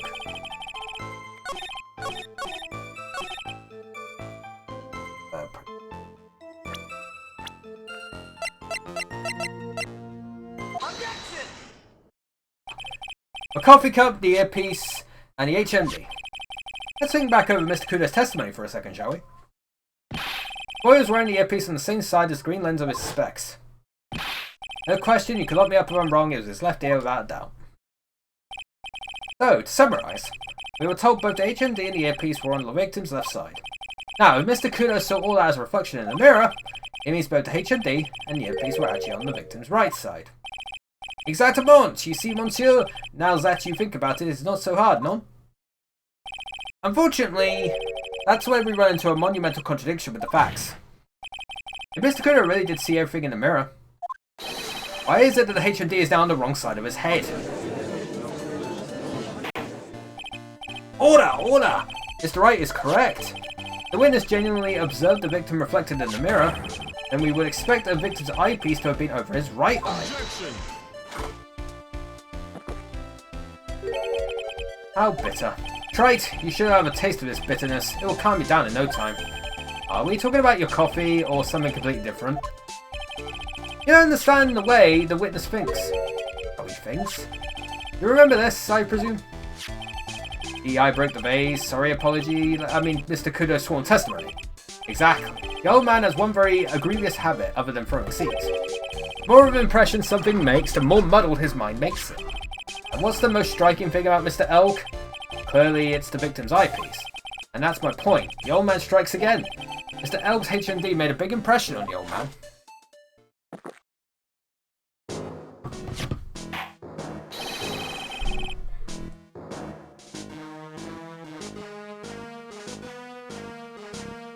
I saw the earpiece and those newfangled spectacles he was wearing. Oh yes, they were both on his left ear. Do you hear? His left ear. Ah, well tried. Erk. That's the worst. The best impression of Kudo ever. Wow, I really thought he was old CD for a minute there. Godot's good. Enough! I must agree that yesterday's witness was irresponsibly rash in much of his testimony. Look, Nick, looks like the boil of a contradiction you found it's just a rash. A mirror can't be beaten by a handful of seeds, nor can it lie. So what exactly was the old man looking at? Fill us in, Mr. Armstrong. Go on, tell the court. We're all ears. I can explain. Please, if you look at the la plans of the restaurant. I've got to press him on every statement again. Hello, is everyone sitting comfortably? La Mirror was in the middle of the restaurant, dividing the two halves. There is only one seat from which you could have seen an image of la victim. There was a seat at the table next to the victim. That was the old man was sitting. After that terrible incident occurred, I moved la mirror so it was not in the way. Naturally, I did not touch anything else. I see no problems with the explanation we have just heard. The table next to the victim is Mr. Kudo could have seen the victim in the mirror. What a naughty little coquette I am, confusing all the men like this. Don't worry about it. He can keep up, except for the guy breaking out in the cold sweat over there again. I hate that guy. Say he didn't touch anything else apart from the mirror. Are you quite sure about that? Volunteers, of course. Very well, Mr. Wright, your cross-examination if you please. I'll press him on every fucking statement. Again. Let's do it.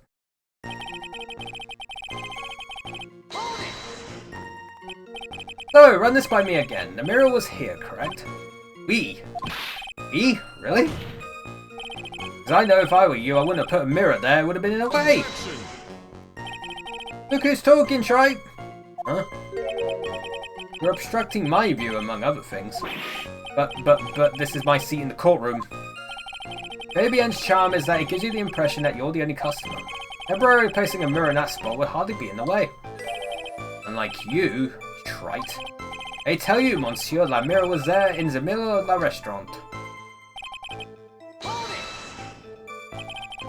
Where would that be? Ooh la la, look how you lean towards me. I always attract the younger boys. Maybe I should keep you in suspense a little longer. Mr. Armstrong, tell the court what you know at once. I attract the older ones too, you know. Handsome. Did I tease you too? I'm already seeing a very hot someone, so I'm afraid you'll be waiting for a long time. I bet she has matcha cream skin and cappuccino perfume. Yen, I'll tell you, there was only one seat from which you could have seen. So why can you only see the victim from that particular seat? Mais, monsieur, it is obvious, no? If you look at the pan, you understand. The victim would have been reflected in la mirror like so. Just sitting at the table next to him, you would see everything, no? So that's the seat old CD was sitting in on that day, when the poisoning happened. The old man was sitting at the table next to the victim. Why does that seem kind of odd? Because he wasn't. Did you move the mirror while Mr. Kudo was off calling the police? Oui, exactement. I carried it out to la restaurant then. You moved a huge mirror like that, all by yourself. What can I say? I know how to pick things up, handsome. Kudo actually laughed at something. Well, given the witness's physique, I suppose it is possible. Did you move anything else from the crime scene, Mr. Armstrong? I look like the oblong type, you know, none? Are you sure about that? Are you sure about that? I touched nothing inside that mirror. Mr. Wright, is there something the witness said that doesn't match the crime scene? Yeah, there is. I just can't put my finger on what exactly. Ha! Suffering from a case of heartburn, right? Oh, I had just a thing for that. An oil with golden myrrh and frankincense. Add a few drops to your coffee and voila! Enjoy! Focus, Phoenix. Breathe. I need to ignore those two and just find some evidence. It is pretty strange though, isn't it? I mean, nobody mentioned anything about a really large mirror. You'd think someone would have, but Maggie didn't, and neither did old CD. The only logical explanation is there was no mirror inside Tribulations that day. Now I've just got to prove it. I'm out. The crime photo.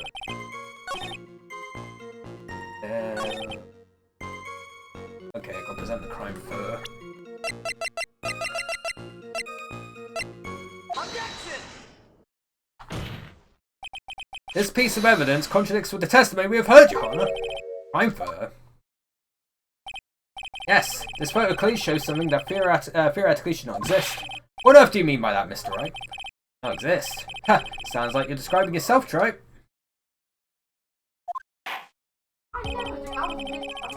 Now, if the defense would please clarify its statement. What is the something that should not exist in this photo? Used a flower vase on the left-hand table. Oh yeah, that'll be knocked over. I think it's pretty obvious that this is what should not be in the picture. The vase? What possible connection does that have with this witness's testimony? Your Honor, I'm telling you that there should have been no vase on this table. Because it very clearly contradicts this piece of evidence. This testimony.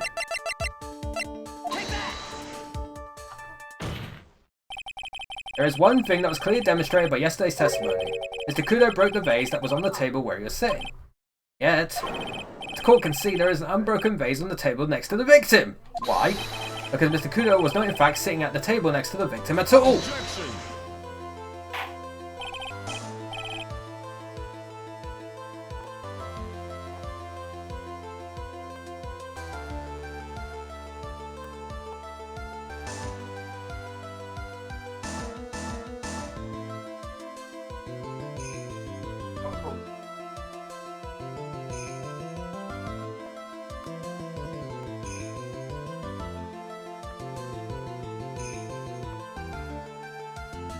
Don't be an idiot, Trite, that's impossible.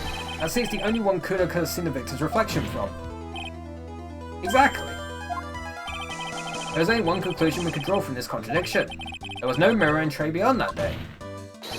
Your testimony, Mr. Armstrong, is an elaborate lie. Ah, mon Dieu! I'm still trying to figure out why those bugs aren't breaking. Don't try to confute the court, Trite. Obviously the witness cleaned up the vase, while the police were taking their time getting to the crime scene. Unfortunately, Mr. Godot, that doesn't quite work for me. Mr. Armstrong already testified to the contrary. In his own words, I did not touch anything else except the mirror. Ugh! Like how... That's funny. Well, witness, what do you have to say for yourself? I was right. There was no mirror in the restaurant that day. In light of this revelation, return back to the original problem. Why did the victim have an earpiece in an ear in which he couldn't hear? Ha! You only get one shot in life.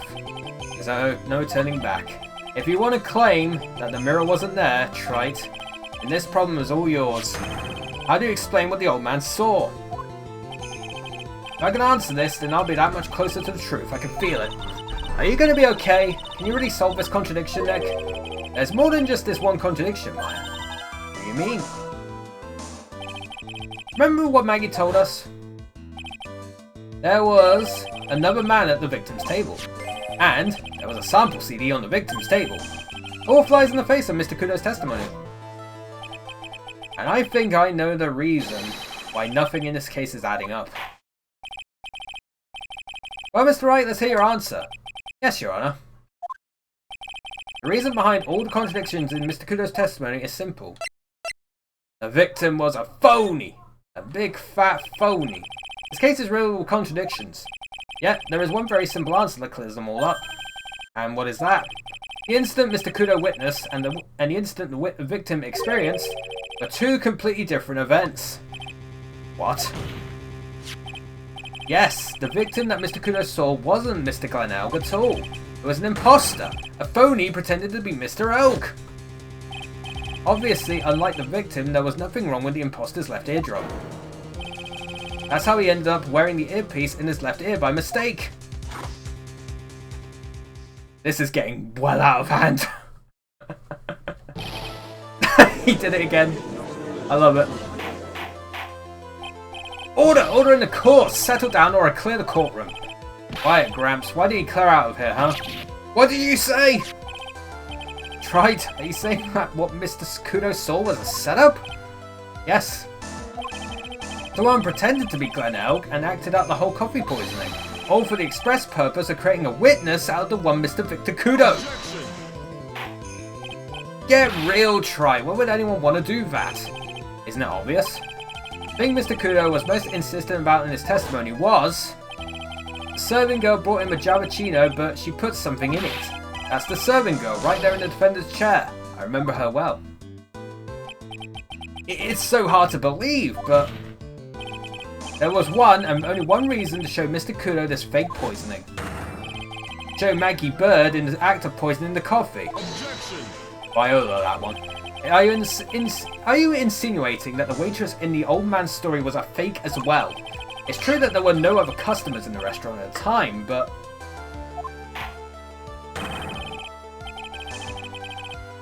It's also true that the chef was there. He would have noticed what was happening. That's right. Well, witness, if your restaurant really was the scene of such theatrics, you would have known about it, correct? Oh la la. This is most difficult for me. No, it's quite simple. All you have to do is testify. You're under oath after all. Was there, in fact, a phony at Tribulations that day? The defense demands that Mr. Armstrong tell the whole truth about what happened. The defense's request for additional testimony is accepted. You will accurately explain in detail the events in the restaurant that day.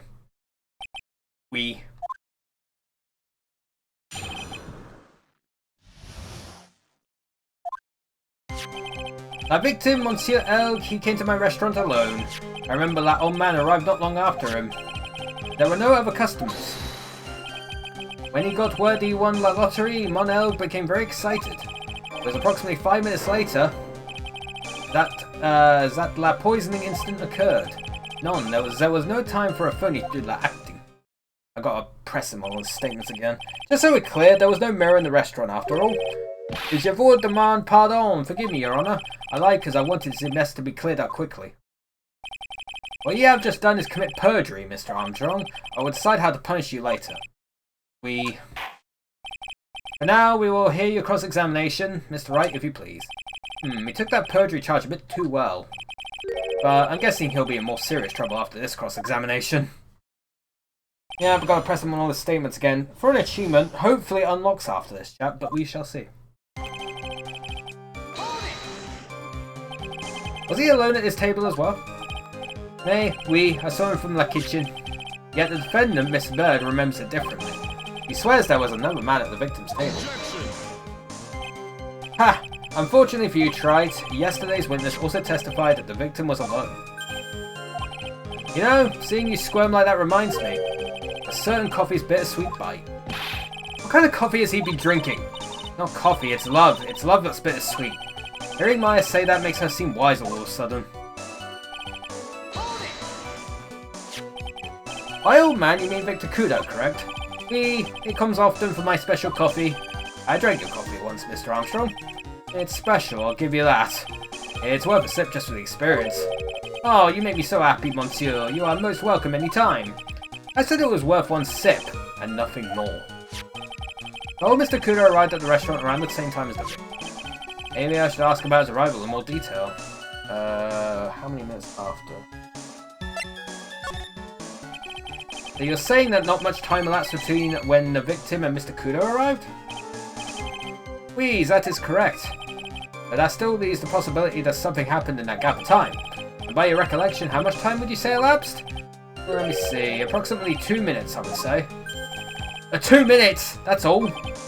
It seems unlikely that anything untoward could have happened in such a short time. Rats, I knew I shouldn't have pursued this line of questioning.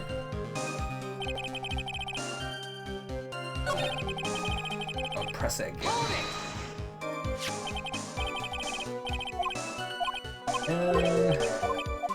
I've got to select something different. What? Out of curiosity, about what time was it when Mr. Kudo arrived? Oh no, I cannot remember, monsieur. I believe we were told by a witness yesterday. Crime was reported at 2:25 PM by a kind of scary old man, sir. Does that perhaps jog your memory, witness? That incident happened around 20 minutes after he arrived. The victim must have arrived between 2 PM and 2:10 PM, no? Just after 2, huh? Thank you for your help in jogging my memory, monsieur. You are wonderful. Ha ha ha! I can't sit here all the time and do nothing now, can I? Time of day will be added to the witness's testimony. Oui, monsieur judge. Everything I do it for you. Merci bien. That's French, isn't it? Ha ha ha. I'm glad at least one person is in a good mood. He's even humming a song to himself. Remember the man or... Are you absolutely sure about the time? When I think really hard, I'm sure it was just after 2. Oui. Here's that time I stopped serving like the lunch menu. Quite right, I always break for lunch when the restaurants are serving their specials. I've been known to wind up a case early just to make it on time. Ha ha. I guess you should never get between a hungry judge and his lunch. Oh, would you look at that? It's almost lunchtime already. Witness, get on with your testimony, please.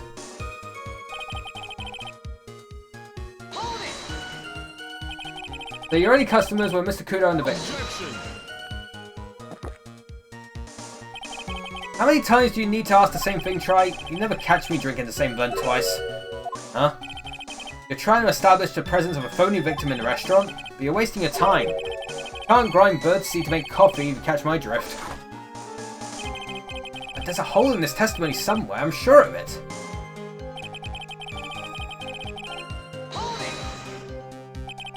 Did you see him? No, I was in the kitchen, but I heard him. I remember him shouting, "Yes, $500,000!" Presumably the defendant heard that too, then, correct? Maggie? She looked like a poor little frightened dove. What about Mr. Kudo? That old man choked on some birdseed that got stuck in his throat. It seems we now have yet another incident on our hands. And what were you doing at that point? Without any customers, you must have had time to kill. I am a multi-talented woman, monsieur. Sorry, what do you mean? There is a renowned chef, Jean Armstrong, and the tragic poet Clarice Armstrong. Clarice? Oui, I was writing a poem, an angry tale of a chef in $500,000 of debt, cooking for a man, won $500,000 on the lottery.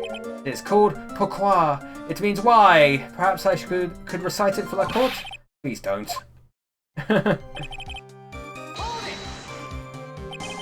You mean you contacted the police as soon as the incident occurred? I asked that old man to call from that payphone. By your own arguments, right? The purpose of this phony victim's performance was so the old man could see it. In other words, once the incident occurred, this opportunity would completely disappear. Indeed. Bien, it seems that shadow of doubt has been lifted. N'est-ce pas? I guess Mr. Armstrong is connected to this case, huh? Absolutely! Someone was impersonating Mr. Elg, and I refuse to believe he was oblivious. He was there the whole time, after all. But if you're right, wouldn't Maggie have noticed too? He fell unconscious when the incident occurred, remember? Ah, you mean that's when the phony stages act? We'll know for sure once I find a hole in this testimony.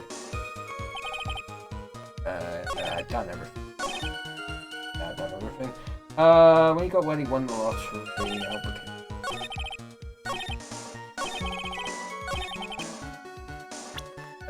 and that flyer. The hell that is? That one. I'm afraid I finally got you, Mr. Armstrong. Coy, what do you mean? At the time in question, the victim was listening to the radio with his earpiece. The show he was listening to was Millionaire Radio. Each week they announced the winning numbers of the $500,000 lottery ticket. That must be the show Mon Elg was listening to. I can't see any problem with this testimony, Mr. Wright. I wonder. You say the victim arrived at your restaurant after 2 p.m, correct?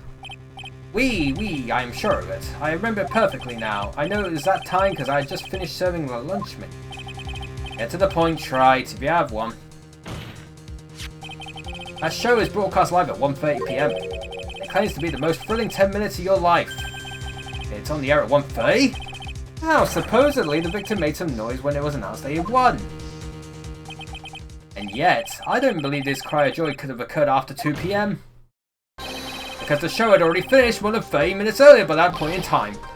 None. This victim we've been told about has done nothing but the impossible. Listening to the radio with a ruptured eardrum, catching a show that was already over. There's only one conclusion you could draw from these facts. This victim was an imposter acting out the poisoning 30 minutes after the real murder. Yes, there were 2 Glen Elgs in Tribulations that day. The real Glen Elg, now dead, having been poisoned by the real killer, and the phony Glen Elg acting out the events for Mr. Kudo to witness. It certainly seems that way. I mean, if it wasn't the case, how can he explain the time discrepancy?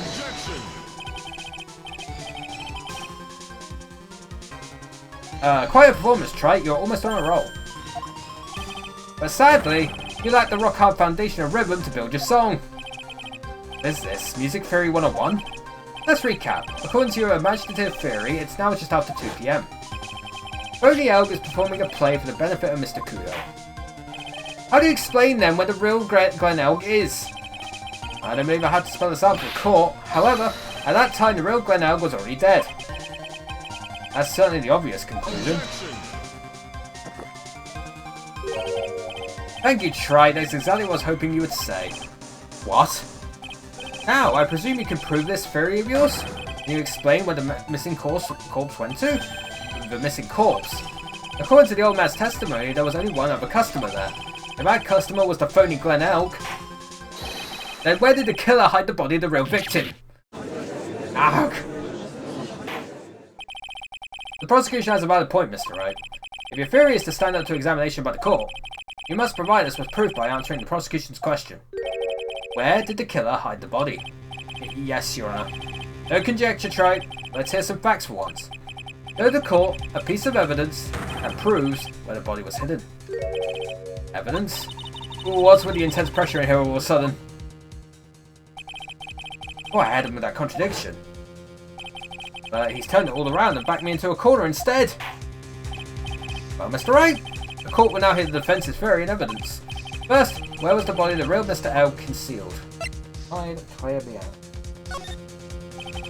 It would have been too dangerous to take the body outside. Obviously, the body must have been hidden somewhere inside Tribulations. Interesting. But where could a body have been hidden inside a restaurant? Perhaps you would care to show the court on these plans, Mr. Wright? Yes, Your Honor. The exact location where the body was concealed inside Tribulations. Body was hidden here. I see. Nice supposition. But the real question is, can you back it up? Where's the evidence that proves the body was hidden in that location?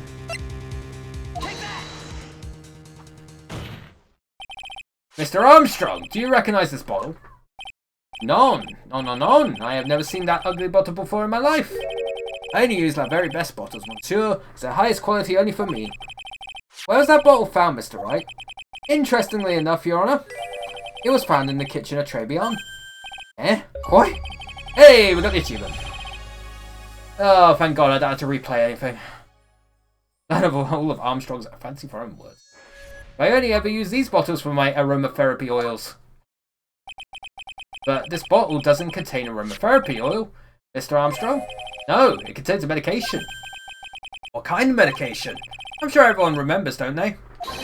Mr. Elk visited that word clinic and was given medication that day? You can't be serious. The defense had the contents of the bottle analysed, and I have the lab results here. The contents of the bottle matched the prescription that was given to Mr. Elk.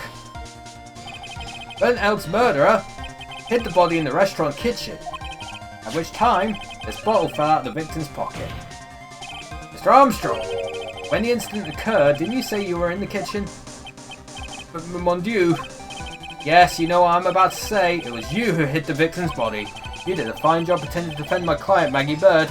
However, you were setting her up to take the fall behind the poor girl's back. None!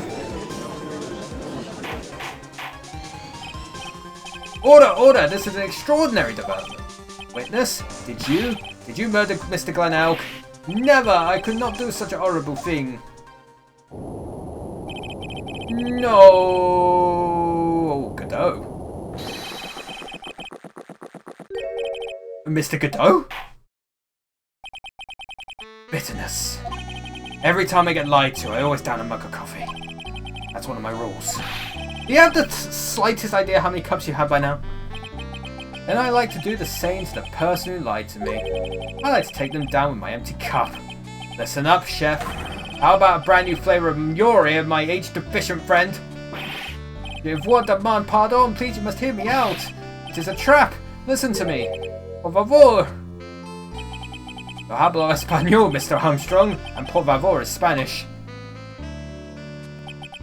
I'm only going to ask you once. Did you do it? None. Absolutely none. Simply, Let's hear it. You've got one shot, right, Gramps? Witness, the court will permit you the chance to make one final statement.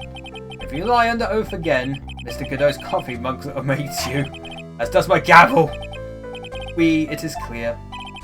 What do they always say in the movies? I've got a bad feeling about this. Very well, begin your final testimony, Mr. Armstrong. The confession. It is true, I hid the body in the kitchen. A man forced me to do it. I had no choice. I had to go along with him because there was a reason why I could not refuse. But I did not kill him, I swear it. You must believe me. This case is wild. You are forced by who? I cannot say, or I will be erased. Let's try a different question, then. When Mr. Elk died, was he really the only person at his table? There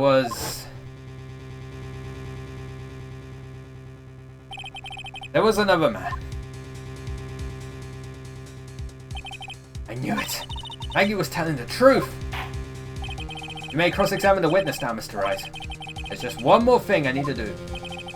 Gotta break this guy and get him to tell us the name of the real killer.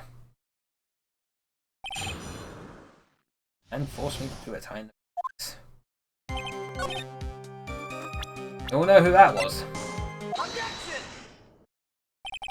Let's end this dance of Ring Around the Rosie, Mr. Armstrong. This is the man that you've been referring to. Ah, who is that? I feel like I've seen him somewhere before. Oh, I don't know, maybe a month ago in this very courtroom. This man is Furio Tigre. He is the manager of a loan office called Tender Lender. There's no point trying to hide the truth anymore, Mr. Armstrong. I know you couldn't go against Mr. Tigre, at least not while you had this on you.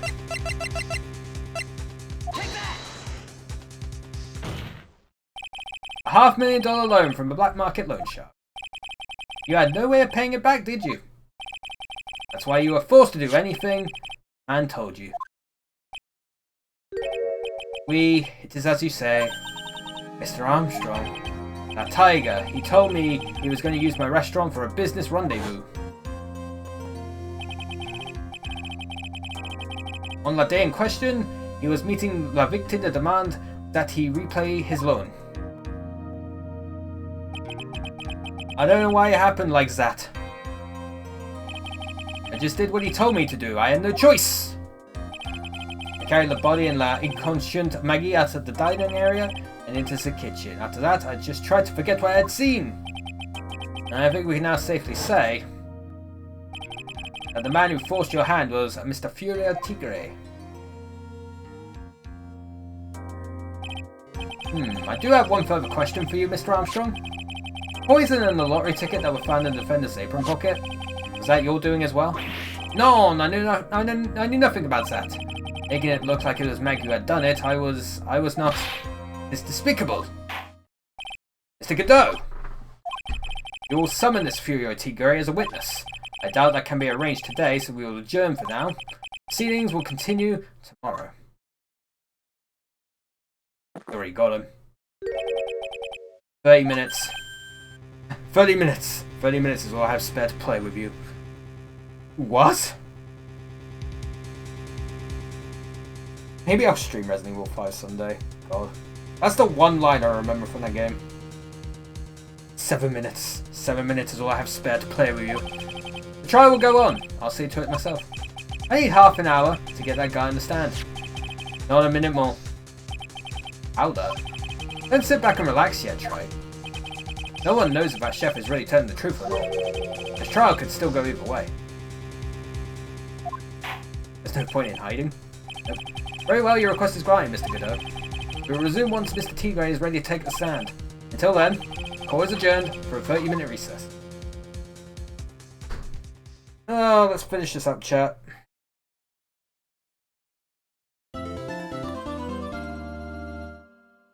Why not?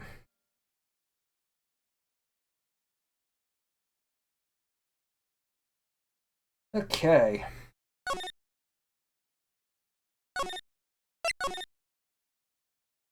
Alright, let's do this. This is the last part of the episode, so we might as well. At least I don't feel as tired as I did on Wednesday. So we're finally going to see the tiger on the stand. We've almost got this case won now, Nick. I wish I could agree. Huh? I cross-examined Mr. Armstrong just now. He said he was just doing what the tiger told him to do. Godot picked up on it, remember? He pointed out that without proof we don't know if what he testified is the truth. You mean you think Mr. Armstrong was lying? I don't know. But if that's the line the prosecution takes, we could be in trouble. I get the feeling that we don't have the case-making evidence we're gonna need. Hey, pal! Gumshoe. Dr. Gumshoe! What are you so jumpy about, Detective? Your hair's standing on end! Hey, that's the pot calling the kettle, black, little Miss Topknot. It's not a Topknot! Never mind about the hair, just calm down, alright? I can't stand still when I don't have a job to do. I kinda get wound up. Ah! No kidding. You gotta have something you need me to do, pal, anything. Well, hey, I'm gonna take a jog back down to the precinct. I can get some prints analysed for you if you got an hour. Hour? The trial will have reconvened by then. But, Nick, you still don't have a really decisive piece of evidence, right? Ooh, without some kind of trump card to pull out the bag, we're really stuck. You said you could get some fingerprint analysis done in an hour? You bet.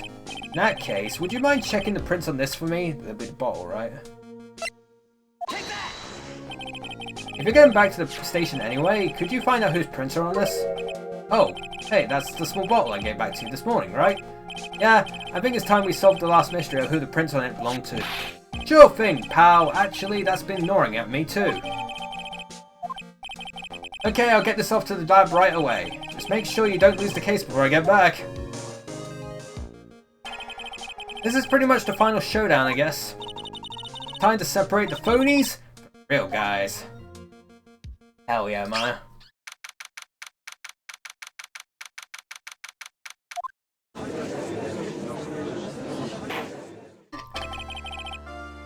Court will now reconvene. Mr. Godot, did you find this Furio Tigre? I even tamed him for you. It was a free cup job, no problem. You tamed him? The guy's name may be Furio Tigre, but come on. He's pretty lively. Be careful, he still bites.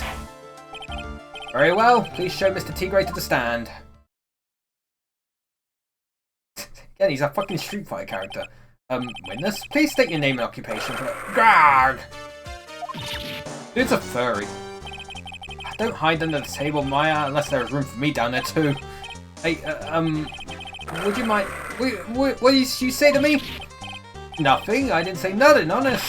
Who could have guessed that fear would induce a bad Brooklyn accent in the judge? I got business to take care of, you hear me? Now who the hell called me into this hole? Was it you, Spiky? No, of course not. It was the judge. Your Honor? Oh dear, I seem to have dropped my pen. Where on earth is it? Don't mind me, just carry on with the proceedings as normal. That's it, we're doomed. Maybe you didn't hear me. I said, who the hell was it that called me in here? No need to shout, we can all hear you. What you say? No point struggling. You're caught in a snare. The relentless snare of the law. Oh, it's back. And I'm the one that hauled you in. Too cool. Don't let him get the better of you, Nick. Let's start with the basics. You know about the incident in question, correct? Incident? I don't know nothing about no stinking incident, mask boy. You mean you didn't attend the previous trial of Maggie Bird? Maggie who? I got more important things to do than watch courtroom dramas. Of course. Well, perhaps you could give us your testimony then. Please tell us about what you did on the day of the murder. Phoenix Wright. You're the one who set this up, didn't you? You's gonna regret the day you ruffled the tiger's fur. You hear what I'm saying? Maybe I should have brought a diaper with me today. Get a grip, Nick. Tiger's alibi. Tiger's alibi. I don't know nothing about no murder. I was tied up with business in December last year. Spent all of my time in my office. I got whales lined up to borrow cash from Tender Lender every single day. You want to check my alibi? Just ask Violetta. Oh, Judge is back. Ah, last I found my pen. Very well then, Mr. Wright. Your cross-examination. Arg! What is it, please, witness, if you could refrain from shouting out like that? I know the kind of games that guy in the blue plays. That lowlife ain't no lawyer. He just punches away at stupid details till he wins. Lowlife? Me? Listen up, Smarty. Every time you ask me something that doesn't relate to this case, I'm gonna bill you $50,000 and you's gonna borrow the cash from me. That's one loan contract I refuse to sign. I don't think it ain't gonna hurt when you're tangled with a tiger.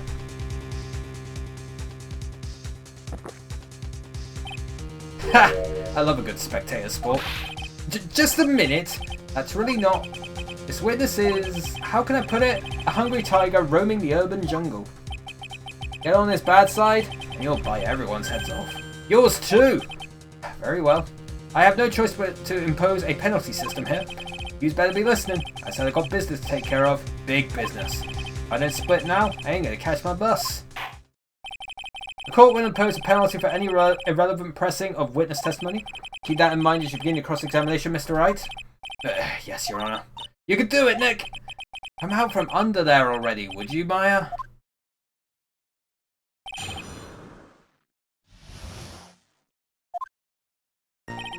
Dude, I wanna look this cool in real life. Are you sure about that? We're talking about 1 month ago, you know. You see these teeth? That's how sharp my secretary is. Up? You talking about Viola Cadaverini? She writes everything in my schedule. December, mainly in the office. That's what it says, so that's where I was. That seems like a rather sketchy schedule. Brrr.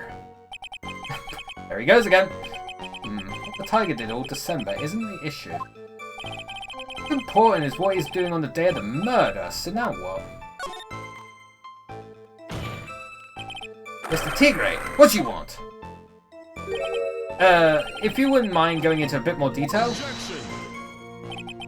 The dead end, right, and you know it. Remember the rules. Objection! No, it's essential that we establish the witness's alibi accurately. I agree. The victim was killed on December 3rd. Were you in the office that day too? Maybe you ain't listening. Of course I was. I never set foot outside. Hell yeah, he doesn't touch grass. The tiger doesn't touch grass? That seems like a contradiction in itself.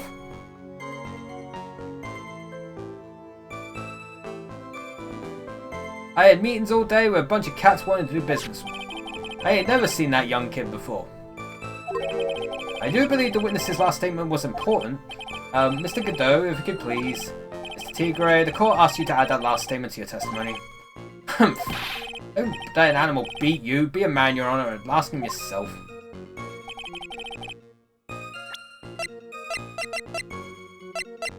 Objection! Mr. Tigre, you claim you didn't know Mr. Glen Elg, but it appears that Mr. Elg knew you. What? Mr. Elg left this little note on his calendar. Meet with the tiger. And the date? December 3rd. December 3rd? That's the day of the murder. So, Mr. Tigre, I submit that you did indeed know one Mr. Glen Elg, because on the very day of the incident, you met with him. Rah, ha ha ha ha ha ha. Not bad. You's actually not bad. Sorry? I was just messing with yous to see how good you were. Did you hear that, Nick? He said you're not bad. That's one compliment I could do without. Plus, he's lying through his teeth. Witness, please remember that you're under oath. Lies will not be tolerated. You's calling me a liar. Is that what you're doing? Ruh-roh! So you're saying that your claim to have never seen that kid before is the truth? I said I'm dead serious. You'd better believe that's the truth. Ha! Then I'd say that gives me time to enjoy another cup of pure black magic. That is why you testify for the court again, Mr. Tigre. Oh yes, would you mind indulging the court witness? Never actually met the victim? That's gotta be a lie right there. It's time I nailed this guy. No, that's just Lou. I ain't no liar. I never met Glen Elg.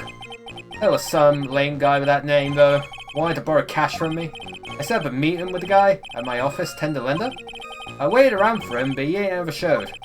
I ain't ever been to that Tribulations joint you use here. I see, that all seems perfectly logical. You had arranged to meet with the victim, but he didn't show up. I've heard it's pretty hard to keep appointments when you're dead. Oh shit. Very well, you may begin your cross-examination, Mr. Wright. Yes, Your Honor. Didn't I tell you I got a big deal going down today? I ain't gonna make my bus now. I'm gonna have to take the express train. That bill's going straight to you, right?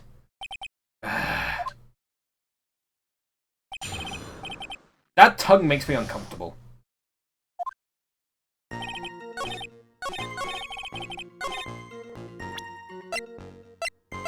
Objection! Mr. Tigre, is there something you'd like to tell the court about these matches? Matches? What's he talking about? We found them in your office at Tender Lender. They're from that restaurant. What? If you've really never been to Tribulations before, what was the book of the restaurant's matches doing on your desk? You've been snooping around in my stuff now too, wise guy? What are you, my ball and chain? Ain't no broad controlling me. Order! Order! Well, witness? I think it's time you started telling us the truth, don't you? Arrgh. I'm sorry, I'm terribly sorry, forgive me. I ain't no pussycat, I don't go back on what I said. But, okay, I was at the joint that day. But what? But listen good, alright? I might have been there, but I still never met that kid. Oh well. Looks like an order just came in for another testimony. This close to proving it was him. He did meet Glenn Elk that day, and he did put poison in his coffee. He must have! I think it was actually Viola that did it, but... I was supposed to meet with the kid at the restaurant that afternoon. When I opened the door to the joint, I saw one ugly scene. The guy was laid out over the table, stiff as concrete. I figured if the place wasn't hot already, it was gonna be, so I split. I heard the cops' sirens on my way out, and I went straight back to my office. I see. You didn't actually meet with him in the end, then? Well, Mr. Wright, your cross-examination, please. Yes, Your Honor. Hold it! If I wait around here any longer, I ain't even gonna make the normal express. No more stupid questions. Ha! No problem. Anytime Trite presses you on something irrelevant, I'll see he pays a penalty. Mr. Godot, that's my job. Your job is to slam that little hammer of yours and call a guilty verdict. So do it! Yes, sir. The Special Express ain't cheap, right? Just so you know, since you're paying. Oh man, doesn't the rule of law mean anything around here? No.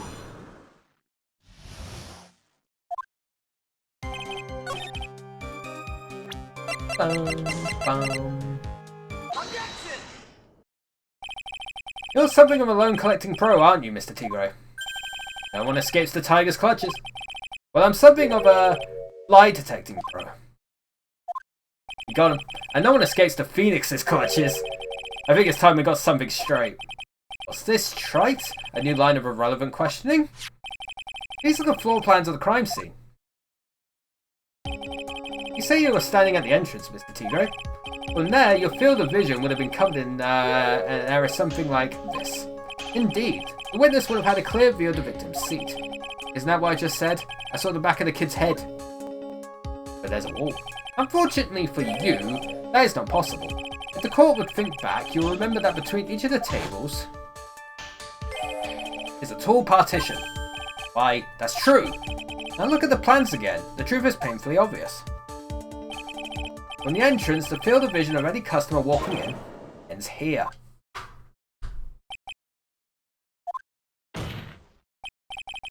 So from the entrance of Tray BN, you couldn't have seen the victim's seat. But you did see the victim that day because you met with him. Objection! Wrong. Have you forgotten the old man's testimony yesterday? The victim was alone at his table. The defense just proved that point to be moot. The victim witnessed by Mr. Kudo was not Glenn Elk, but a fake. What? In order to have Mr. Kudo falsely testified, the real killer posed as the victim he had just killed and acted out a charade.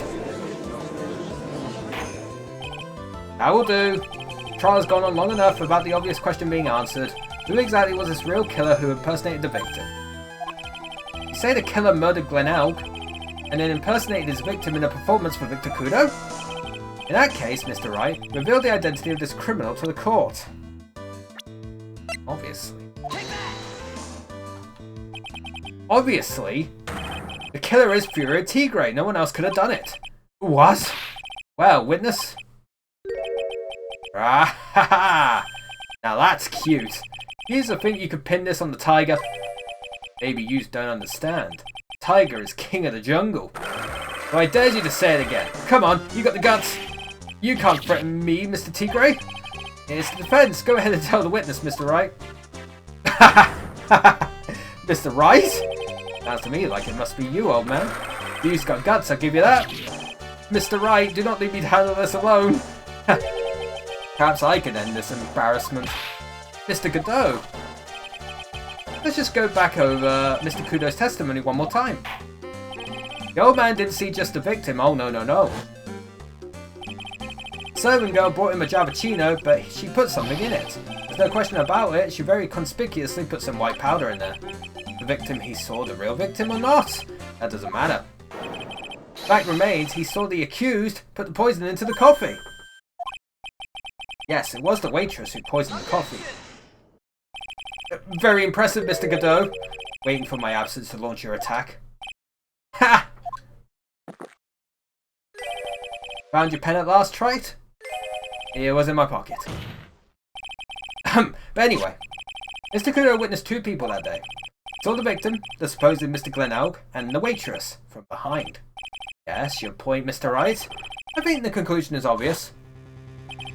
If Miss Glenelg was really the killer in disguise, then surely it's possible the waitress was also part of the show. What? You mean the waitress was an imposter as well? Defendant Miss Bird fell unconscious immediately after the incident. Someone used her fainting to hatch an elaborate plan to pin the murder on her. Who on earth was it? Who was this waitress that Mr. Kudo witnessed? It was Viola. Who is this woman? Her name is Viola Cadavarini. She's an employee of Tenderlender.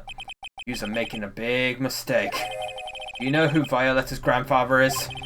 You better be going home in an armored truck tonight if you know what I mean. I'm shaky, Nick. Where was I? Yes, the defendant, Miss Bird, has stated the following. Well, when I took the coffee over to the victim's table, it's true there was another customer in the restaurant. She was sort of creepy, and she had kind of a cackling laugh. There are just too many contradictions in this case. The second man at the victim's table, who nobody but Miss Bird seemed to have seen. The earpiece worn by the victim in his left ear when that eardrum was ruptured. And the radio show he was supposedly listening to half an hour after it was over. There is only one logical explanation that clears up all of these contradictions. The whole incident took place twice. One for real and once for show. And Mr. Fiore Tigre, the only person who could have committed the crime, is you! Witness, what have you got to say? That's cute. Sorry. You're alright. I could do with a guy like you around. What do you mean? Okay, I'm in on this game. I'm gonna have to charter a jet to get me to my meeting now, but I'm gonna give you one more thing to think about before I go. Something to think about? You've got it all wrapped up nice, huh, right? But you've missed out one real important thing. But that can't be. I was in the joint that day, and I met that kid too. But I couldn't have poisoned him, you say? What? Do you really expect us to believe you now, Mr. Tigre? Ha! What a troublemaker. Troublemaker? Looks like we're going to need another one for the road.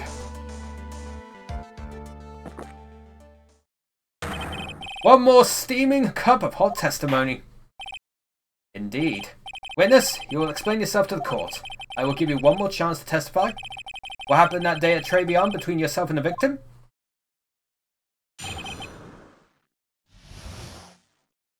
Alright. Yeah, I loaned out cash, about $100,000. That day, we was due to have a little chat. The killer hit his payback date, see? But anyway, he tells me he's got nowhere to pay up. I'm about to flatten the guy when he starts screaming. Yes, I won $500,000. He got lucky, you know? Real lucky. If that waitress hadn't done what she'd done, everything would have been over. Now, I see that the principal amount you loaned to Mr. Elk was $50,000. Yeah, well, you got the VIG to take into account. Interest builds up fast, you know. That's faster than fast. $100,000 is twice his principal.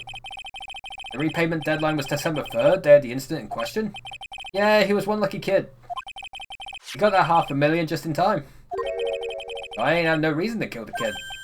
And if I ain't got no motive, you ain't got no case. Motive? He has to have one, but what is it? I get the feeling Gumshoe is going to enter the room any moment now.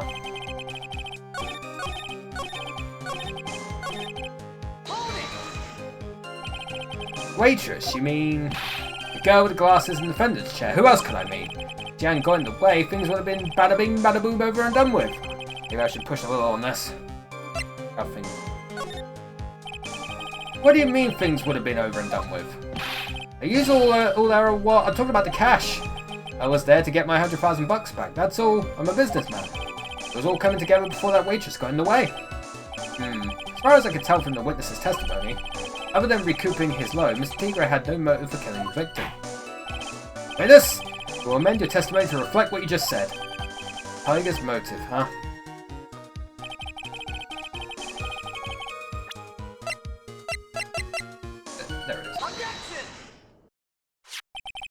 So, you just intended to get back the $100,000 Mr. Elk owed you, correct? I loaned the guy the cash, so that's my right.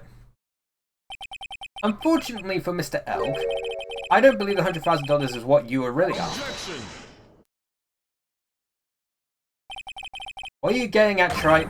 What else would a moneylender be after other than money? Oh, the moneylender was after money, but money in a totally different league. The kind of money that a single disc like this would fetch. What is that? A computer virus, Your Honor. A virus called MC Bomber. A computer virus? What does one of those do? A computer virus is a program that wreaks havoc on the insides of a computer. Computer? What does one of those do? I guess the beard isn't the only part of His Honor that is from the Stone Age. I'll explain it to you later, Your Honor. Right now, this is the important point. A virus like MC Bomber would be worth several $1 million on the black market. Several $1 million? Lending money with no hope of ever seeing repayment would normally be bad for business.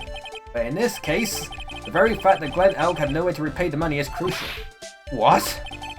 Glenn Elk was a programmer, a highly skilled programmer. That skill was the collateral Mr. Elk put up in order to borrow the money.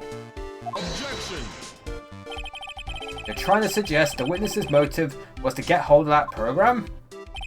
Exactly.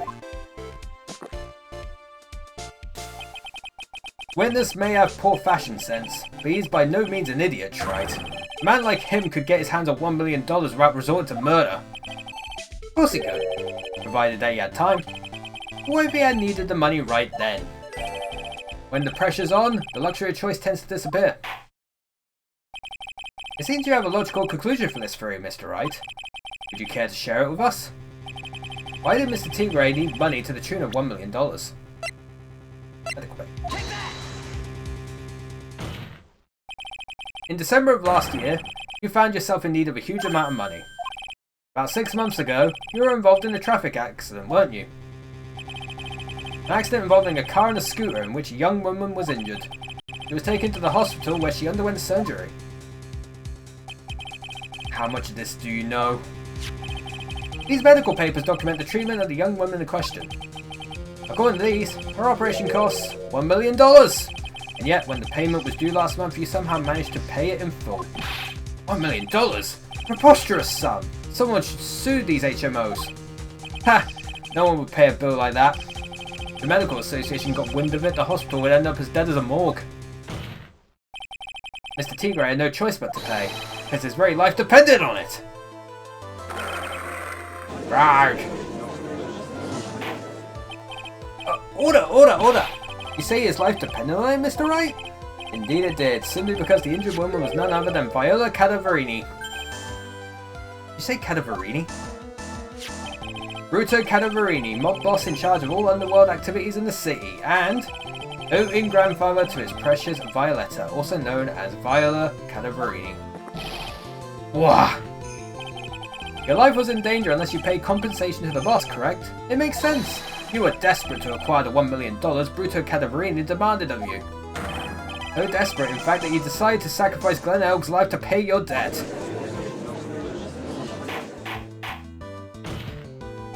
On the day of the murder, Mr. Tigray's sole intention was to get his hands on the CD.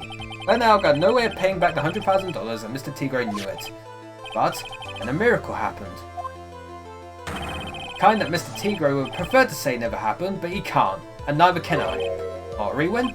Exactly. At the 11th hour, Mr. Elk won $500,000 on the lottery, which left Mr. Tigray with no way of getting his hands on the all-important CD. At least, no legitimate way.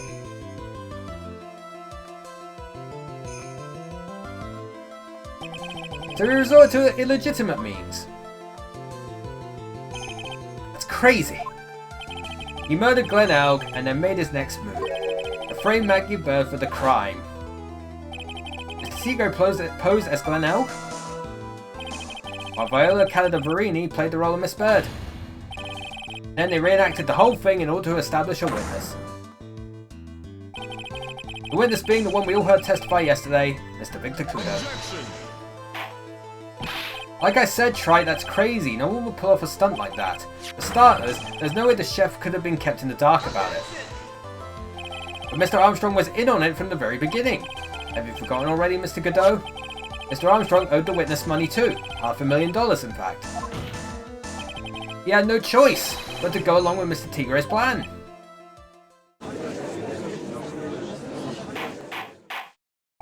Order! Order! Silence or I'll clear the courtroom. He's to put on a good show, Spiky. If you just want to stay alive in the loan shark business, you gotta be careful. You saying I dressed up like that kid, created a witness, and framed someone? If I did something crazy like that, I'd leave a trail as bright as my shirt. I ain't dumb enough to do something sloppy like that. I agree. You do? Despite your appearance, you are very careful. That's why you took one more precaution. One more trick to make sure Miss Bird had no way out. What? Another one, Mr. Wright? To impersonate Phoenix. Interesting. Why don't you fill us all in, Trite? What was this trick you say Mr. Tigre performed to frame the accused? Being me. What on earth is that? What an insult to think anyone could be fooled by such a childish imitation. Consider yourself insulted, Your Honor. Mr. Tigre, you didn't just pose as a victim on the day in question. A month ago in this very court, you posed as me. What? That's the truth. But the witness looks nothing like you, Mr. Wright. Although, now that I think about it, it was you, wasn't it? No doubt it was you, standing in here this very court a mere month ago. Phoenix Wright, who put up the most disreputable, shabby defense I had ever seen. Arg! Can you prove that, Gramps? Prove the attorney who represented the accused here a month ago was this man? Are you prepared to take the stand and testify that it was him? Hey, forget about it, yeah? I wouldn't do something like that, not me. You made a mistake, right? It was someone else, huh? Have you no pride, sir?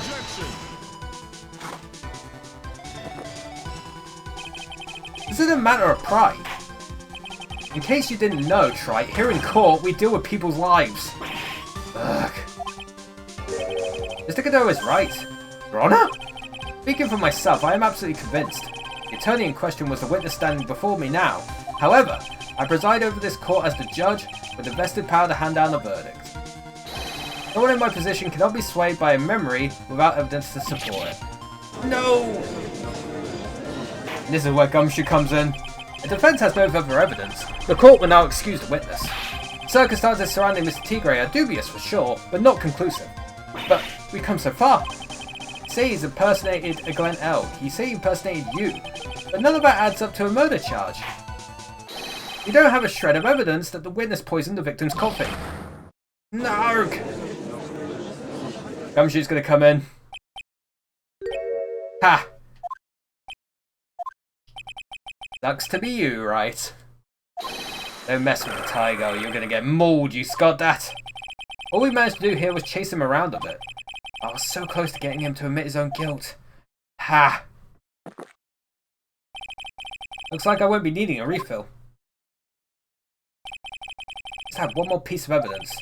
One more piece of evidence and maybe I can get Maggie off the hook. This witness's cross-examination is over. You are free to go, Mr. Tigre. Hold it! It's Gumshoe. Your Honor? Sir? Yes! He made it! Wait! Detective Gumshoe! Sorry it took so long, pal. I staked everything on this. My badge, the works. So here it is. My heart's counting on this too. What is it, Detective? Isn't it obvious, pal? It's the final decisive piece of evidence. What?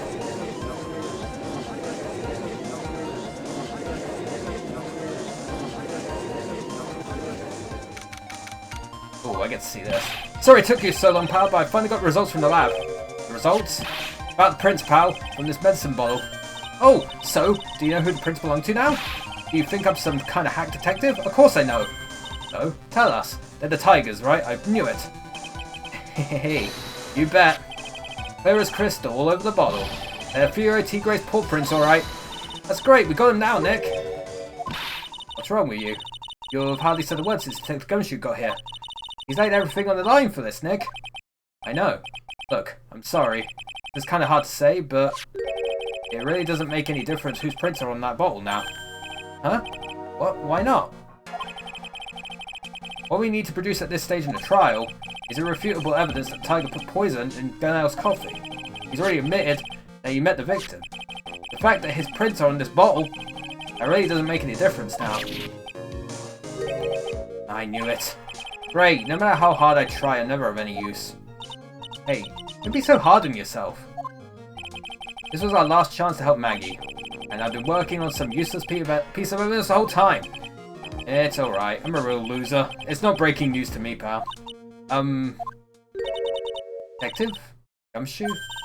Maggie! You've been working on something for me? Sorry I let you down, Maggie. I know you didn't do it. And I'm a detective. We're supposed to be able to prove stuff like that. I'm really sorry. I'll get out your hair now. Detective Gumshoe, wait! Gone. Isn't there anything we could do now, Nick? I wish there was. Gumshoe worked so hard to get that evidence. If only there was some way I could use it. I bet there is!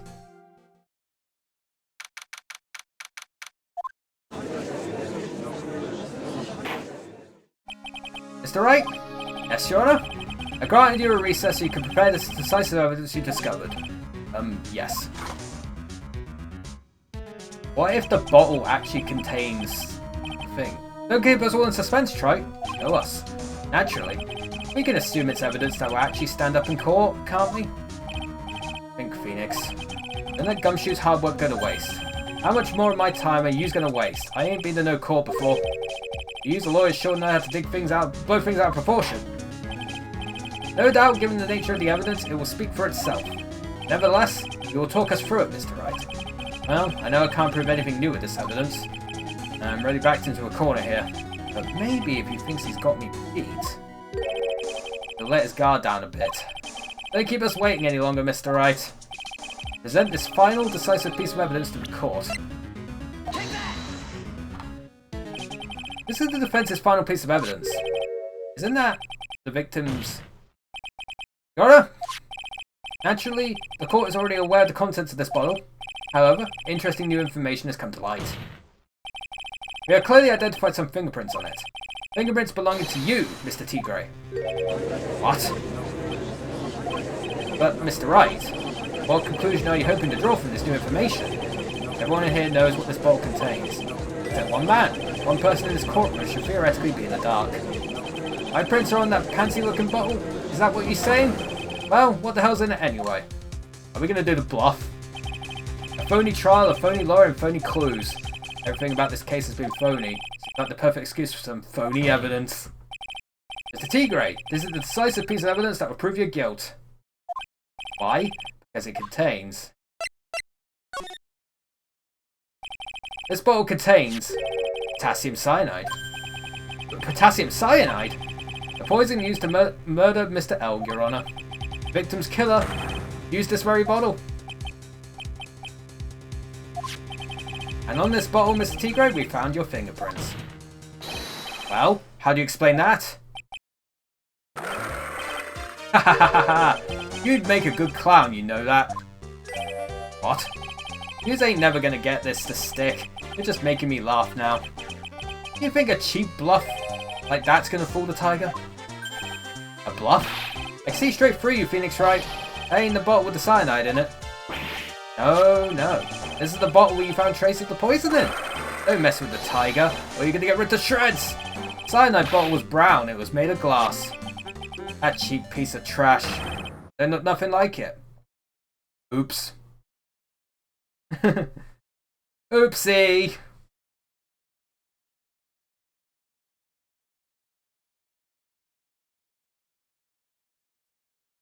It's like, shit.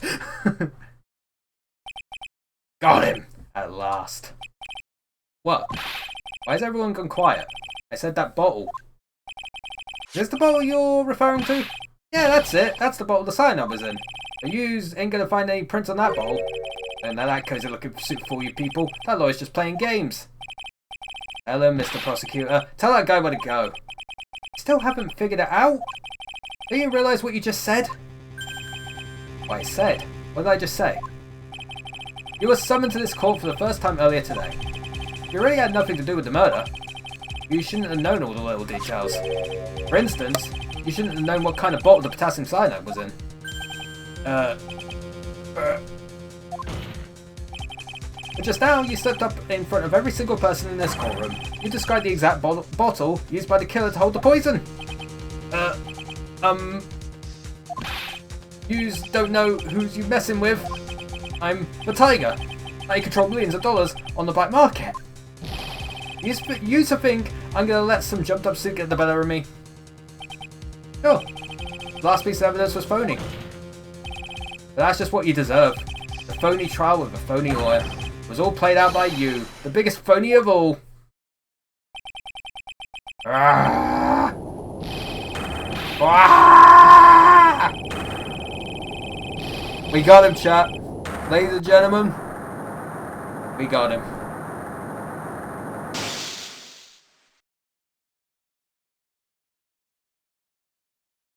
Or Viola. What the fuck? I love the eyes in the dark. That's so good. What's going on? It looks like a blackout. Oh. Fucking Cyclops over here. That's funny. Well done, trite. I saved my 17th cup of coffee just for you. And again. Savor it. While you watch the police restrain your prey. Oh, I guess the coffee would have gone away real quick.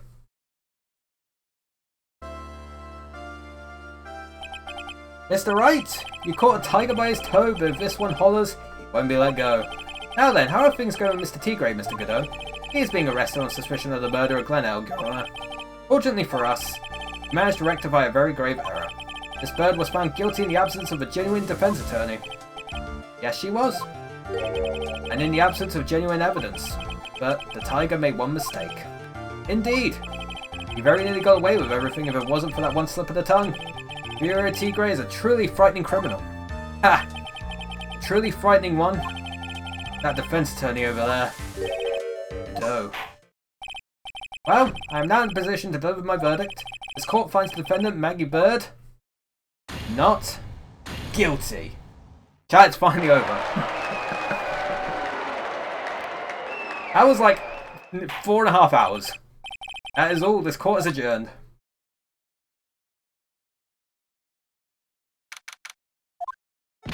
Mr. Wright, I'm at a loss for words. Thank you, sir. Congratulations, Maggie. I was so mad when Mr. Wright landed me in all that trouble a month ago. Now I feel like I could forgive him. Hey, that wasn't me, Maggie. That was the tiger.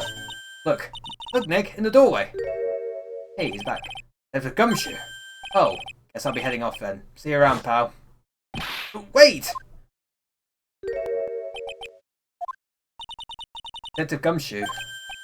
Oh, yeah. Congratulations, Maggie. Thanks. I knew you were innocent all along. Why didn't you say that in your testimony then? Huh? Oh, well, I was... Well, guess I'll be heading off then. See you around. Wait up, detective. Just ran off. Maggie, why are you being so hard on him? He busted his butt for you. It's thanks to him that we got the medication bottle. That wasn't even of any use. But only because Mr. Wright used it so cleverly. The Gumshoe was just running around in circles. Guy. Like she still isn't ready to forgive him. Why don't you put in a good word for him, Nick? Yeah, Maya is right. I should help Gumshoe out. It's clear he needs it. Maggie? You know, Detective Gumshoe's been really worried about you through all of this. I wanted to believe that, sir. But on that first day of the trial, he practically gave the judge a free pass to lock me up. He didn't have any choice, Maggie. He's a detective. He has to report the facts. He doubted me, that's why. He thought I might have done it. I gotta prove to her that Gumshoe really cares about her. I know. I'll give her a little present to celebrate her freedom. Where is it? That one. Take that! Here you are. A present to celebrate your freedom. That's a present from Detective Gumshoe made with a ton of love. He said you lost weight and he was worried about you. It's a gumshoe? I actually really like weenies. No. You guys hear that? I'm pretty hungry myself, you know. Yeah, the trial dragged on a bit. Yeah, it did. The trial dragged on a bit today, didn't it? Is it okay if I eat this now? Of course you can. Hell yeah. Look at Maya. She's like egging her on. So, how is it, Maggie? It's really good.